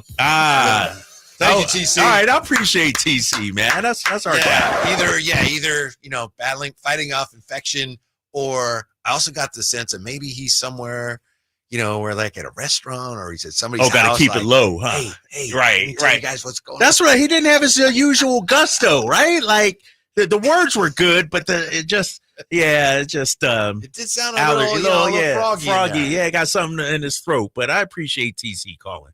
He's always a grit welcome. and grind beam team. I like that. I think that's what Doug wants too. He wants that grit and grind. I know somebody ready for who that does smoke. not want that, and he's the one writing the checks. I know he wants up tempo, fast pace. Yeah, that's tough. So ultimately, Whitey and Jay, Scott Perry may want one thing, Doug may want one thing, but ultimately, it's what kind of style and identity does the owner want? But don't you think they have to have that sorted out for them to come to this agreement? It's not like, all right, I'll come to work for you, then we'll figure out what we're going to do. Those are the questions you got to discuss and conversations you got to have. Man, I was trying to remember who it was, but maybe you guys can help me. I can't remember if it was something we were talking about or something I read where it was a NBA analyst was talking about Scott Perry maybe just in for one last payment. And oh boy, one last payment? Yeah, because he's in his early 60s. Yeah. And, I'm just going to get one last payment, and then I'm going to go ahead and walk off into the sun and retire. I'll collect my, 5, 10, 8, whatever million from the Kings, and I'll listen to Vivek. Scotty wouldn't do but that. do you think, and Scotty P wouldn't do that. You see some of the NBA circles, talking like that. And that's the interesting thing. And that's what makes me wonder when you say, have they sorted these things out? I'm hoping we have. Well, hopefully we hear it, and hopefully he stands on all 10 toes. Damn, I hadn't thought about that, Jay. Yeah. And I don't remember who it was, but it was one of these national analysts. It was a national, somebody with a name? Yeah, it was. I can't remember who it was. Like, Scott Perry's respectable, but this probably just his last paycheck. Somebody was fired up. I'm going to have to go Ask him about that tomorrow, Jay. I don't mind. One thing I ain't gonna do is run from questions and words. Right. Yeah, come on, man. Hey, check this out, Mr. Perry. Mr. Perry. I have no problem asking, are you here for the long haul, or is this just a payday? Oh man, I wouldn't phrase it that way. Yeah. You gotta massage it a little bit, smooth it out. 10 o'clock tomorrow, right? 10 a.m. Yep. You there? Oh yeah, I'm gonna be there. Canceling my workout tomorrow to come down there. Golf workout or? No, I'm in the gym, baby. Okay, I'm getting them gains going. Check it. I'll be there. We got a workout for you coming up here, a mental workout, because it's time for the Wayback Machine quiz. Jay holds the belt as we speak. Jay is your current champion. Is he? Did he win yesterday? Jay, are you the current champion? Come on, man. I don't know. I was going to say, did John Cena win the championship? Help me out, wrestling fans. Somebody won the championship this weekend. Cena, he did. Whitey's Wayback Machine quiz coming up, Sacktown Sports. Breaking: the Sacramento Kings and Scott Perry have finalized a deal for him to become the next GM of the Kings. Keep it here for up-to-date breaking Sacramento Kings news. Sacktown Sports 1140. I'm Ken Korak with your Green and Gold Report, brought to you by Comcast Business, powering possibilities. With a little historical perspective on Jacob Wilson's 15-game hitting streak to begin the season, which ended on the 13th against the Mets. In the expansion era, the only longer streak by an Athletic to start a season, Stan Javier hit in 17 straight in 1994. The Athletics record, Hank Majeski, 19 straight in 49. Comcast Business helps turn today's small businesses into engines of modern business. It's how restaurants become reliably up and running neighborhood favorites. It's how retailers become seamlessly restocking, cyber-securing must-visit shops. And it's how healthcare offices become data-managing caregivers that we all depend on. With reliable connectivity, enhanced cybersecurity, advanced fiber solutions, and Wi-Fi backup, Comcast Business is powering the engine of modern business. Whitey here with another great grilling tip. The Napoleon Stainless Steel Prestige 500 Connected Propane Grill with infrared side and rear burner featuring Wi-Fi and Bluetooth connectivity brings you closer to your grilling experience than ever before. The Napoleon Connected lets you monitor temperatures, set timers, and receive high temp warnings. Boop, boop. All from your smartphone with temperature probes and LCD display. You'll always know exactly what's happening inside your grill. Napoleon's LED control knobs even illuminate for nighttime entertaining and feature safety glow. Napoleon grills, simply the best. Grab the keys to a new Toyota. From city streets to open highways, Toyota's legendary reliability is built for every road ahead. Right now, get a low-cost lease on a versatile 2025 RAV4 hybrid, or shop the industry's best lineup of hybrid SUVs with a 2025 Grand Highlander hybrid and stylish 2025 Toyota Crown Signia. Toyota, let's go places. Offer available through TFS to buyers with premium rated credit. Offers end 4/30/25. It's Carmichael Dave talking to you about my good friends at American Energy. You're in the Sacramento area. You know how the seasons work. They are a-changing right now. So American Energy wants to help you stay warm for the rest of the cold season, but help you stay cool during the warm season. Best way to do that, make sure your system is operating safely. So right now is the time to take advantage of half off a tune-up, $24.50. They cut that right in half, and if you want a diagnostic, guess what? You can't beat free. If it's free, it's me, and now it can be you. And also, it's the end of the season blowout. $4,000 off a new system plus any rebates. That $4,000, that's a direct drop from the sticker price. It's a great deal. Check them out at theaeway.com for an instant quote or give them a call at 916-520-9990. That's 916-520-9990. Tell them your good buddy Carmichael Dave sent you. Call 916-520-9990 now.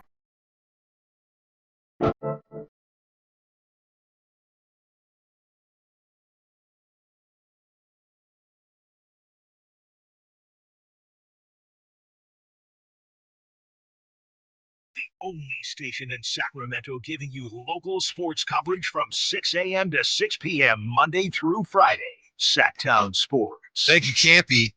Campio in the chat says, TC calling 46 radio shows. The voice goes bad by the 46th call, so we got to put him on some kind of call count, you know? Yeah, we got. He's going to hurt himself. He's going to have to call earlier then, you know? It's like, we shouldn't be the last show he calls. We need better quality from TC. Yeah, how many other shows he calls goes, all right, here it is. It's giving the music and everything. How was he today when he called it?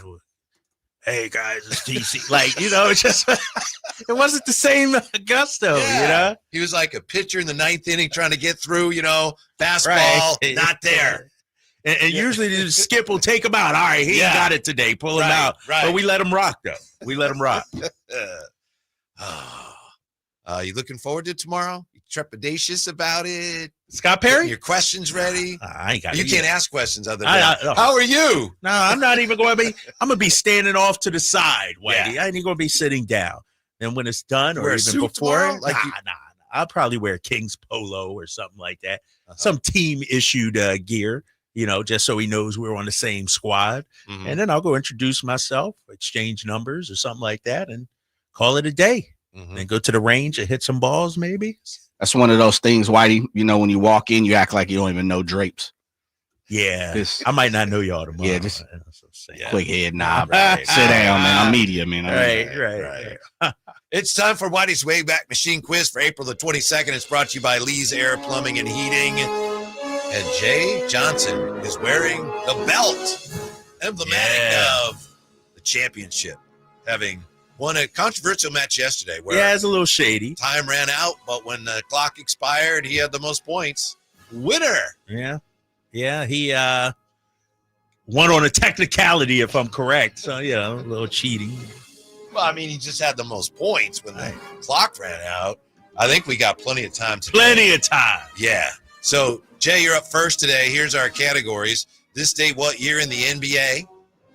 1987, 1988, 1990, 2010, and 2018. And one of these will be the secret tiebreaker question because I don't have a tiebreaker. So I don't want to tell you guys which one it'll be. We'll find out if that comes into play. Okay. This day, what year in the NBA? 1987, 1988, 1990, 2010, 2018, Jay. Let's go 1990. 1990. Clyde Drexler. AC Green. Second AC Green reference of the show today. Hey, yeah. Jay, this day, 1990, Jeff George is the first pick in the NFL draft. Which of these future Hall of Famers was selected before the others in that draft? Jeff George was number one. We have 3 Hall of Famers in that draft. Which of them was selected before the others? Junior Seau, Cortez Kennedy, or Emmitt Smith? Man, that's that boy. Those are all Hall of Famers. Yeah. I think it was Cortez Kennedy. You are correct. Damn. Oh, he didn't answer though. I said final answer. Final answer. Cortez Kennedy, Seattle Seahawks. I was going to say I think that he one was too. 4, Seau was 5, and Emmitt was much further down. 18 or something. It was only them a junior. Damn. Yeah. Well done, Jay. Jay's on the board. Jay's all right, Jay. You locked in now, huh, big fella? Look, he's casually eating between questions. Drapes, you're up this year. What 88. year? 1988. Magic Johnson. Final answer? Ooh, now I might have got that one right, though. Go ahead. Let me hear it. On this date, Tom Chambers.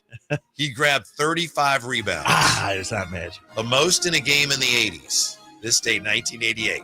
He grabbed 35 rebounds. The most in a game in the 80s. Okay. According to NBA.com. Who is he? Moses Malone? Charles Oakley? Otis Thorpe? Otis Thorpe. Otis Thorpe is not correct. Man, what? I thought it was somebody else. Jay for the steal. Nah, you sure about that, Whitey? All right. On this date, 1988, he grabbed 35 rebounds, the most in a game in the 80s. Who is he, Jay? Moses Malone or Charles Oakley? Jay with a 1-0 lead. In 88, Moses was like in the point because NBA stuff is usually drapes. I should have had that. I should have had suit. That. Otis Thorpe, I said. Oh. I was going with Rodman. Yeah, so that was a good guess too. Ooh, this is a good. It's tough because Moses was on the glass. He was Windex, but 88 was a little further down the line. He played till 94. Yep. I'm gonna go with the Oak since he's on Atlanta Housewives. Damn, Jay got it right. Charles Oakley is correct. Yeah. Damn, I knew it too. I knew it. Once I wasn't Otis Thorpe.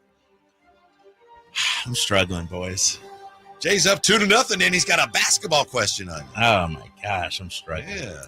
All right, Jay. So you're up. This day, what year in the NBA? 1987, 2010, 2018. Jay leading 2-0. Let's go 2010. 2010. It's a close. Dimitri Young. Oh, 2010. I heard that name. The beat hook. Yeah. Oh my God. 2010. Closest to Jay. It's closest to. Let Drapes go first. All right, Drapes. Sam Bradford, this day 2010, first pick in the NFL draft. He played 8 seasons.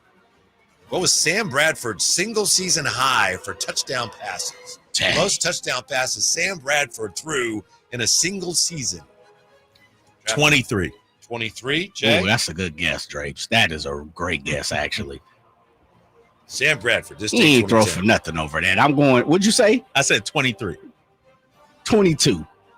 In 2012, Sam Bradford threw 21 touchdowns. Oh, so close. So I said that was a good guess because I was going to say 24. Damn. Jay, you're dominating I today. knew he didn't hit no 30. Yeah, I knew he wasn't up there. Jay with a 3-0 lead. Over to Kyle Draper. This day, what year in the NBA? 1987. NBA, big 2018. Fella. I need this. This is a must-have, so I'm going NBA. This day, what year in the NBA? All right.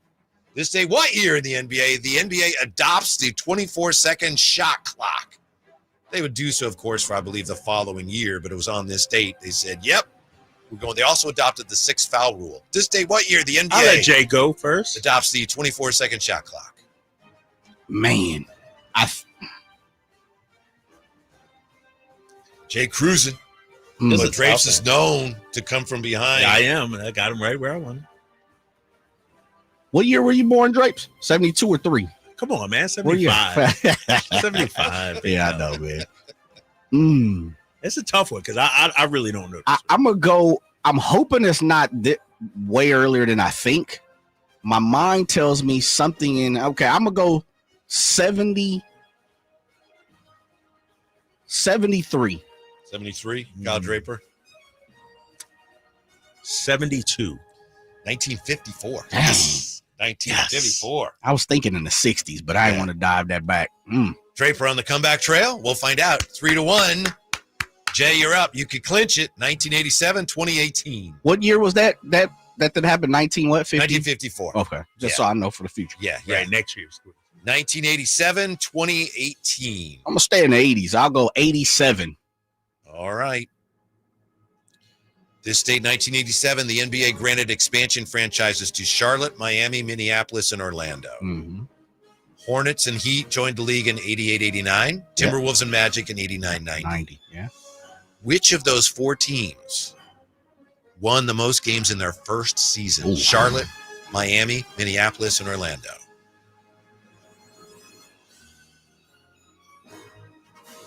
They staggered it. 2 teams one year and 2 teams started the next. Okay. But which of those 4 teams, Charlotte Hornets, Miami Heat, Minnesota Timberwolves, Orlando Magic, won the most games in their first season? What Miami was 88-89, correct? Hornets and Heat joined in 88-89, Timberwolves and Magic in 89-90. So not only Drapes needs you to miss, and he needs to get it right to stay alive. The problem is I think he's thinking 2 of the same ones I'm thinking. This guy. Got to play the game, baby. Yeah. I'm not as familiar with one of them. I'm going to go Miami Heat. Miami Heat is not correct. Door open for Drapes, but he needs this one. Can I hear the question, please? Yes, of course, sir. 1987, NBA granted expansion franchises to Charlotte, Miami, Minneapolis, and Orlando. Hornets and Heat joined the league in 88-89.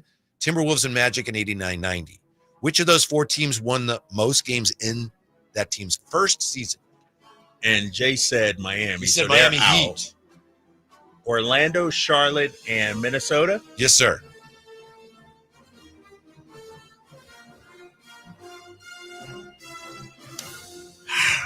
And what year did Charlotte come? Charlotte and the Magic joined in 88-89. Timberwolves and Magic in 89-90. No, it's reverse. Hornets and Heat joined the league in 88-89. Timberwolves and Magic in 89-90. Yeah. Timberwolves and Magic. I think I said the Magic instead of Heat. Mm-hmm. Yeah. I'm going to go with, I think it's one team, but I'm going to go with the other You team. need this one, Drapes.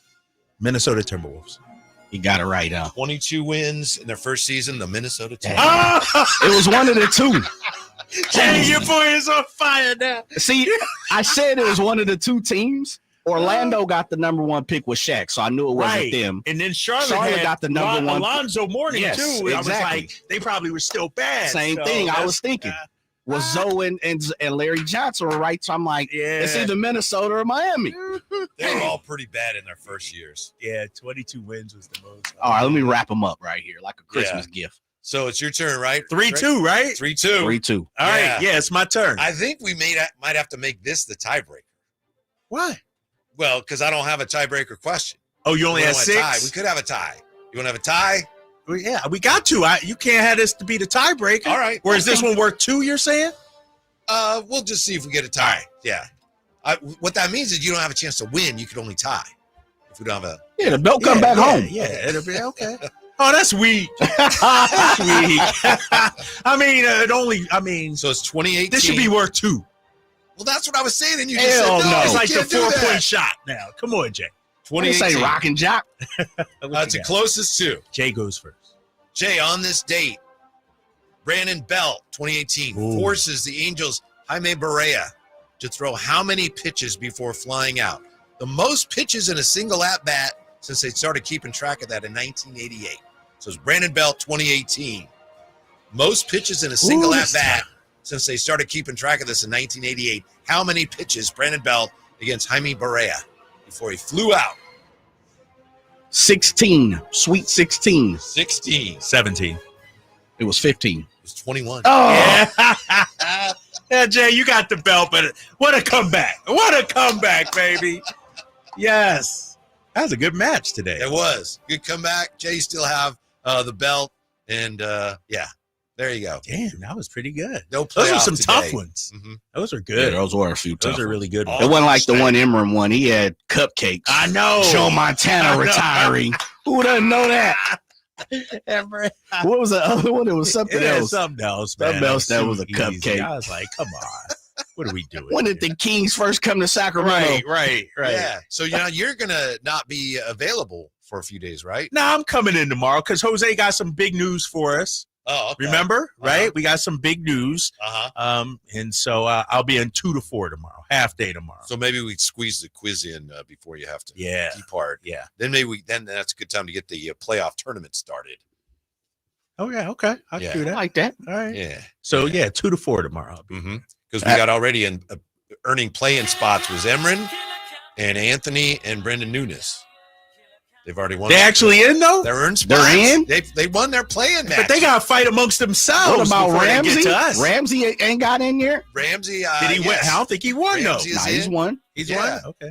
So we still got a couple playoff spots to go, but we'll settle all that. There's a few more. Is Chris Watkins part of this? Where is he? I hope Has so. he played one? He has not yet. Okay. He has not. So big day, of course, tomorrow here on Sacktown Sports.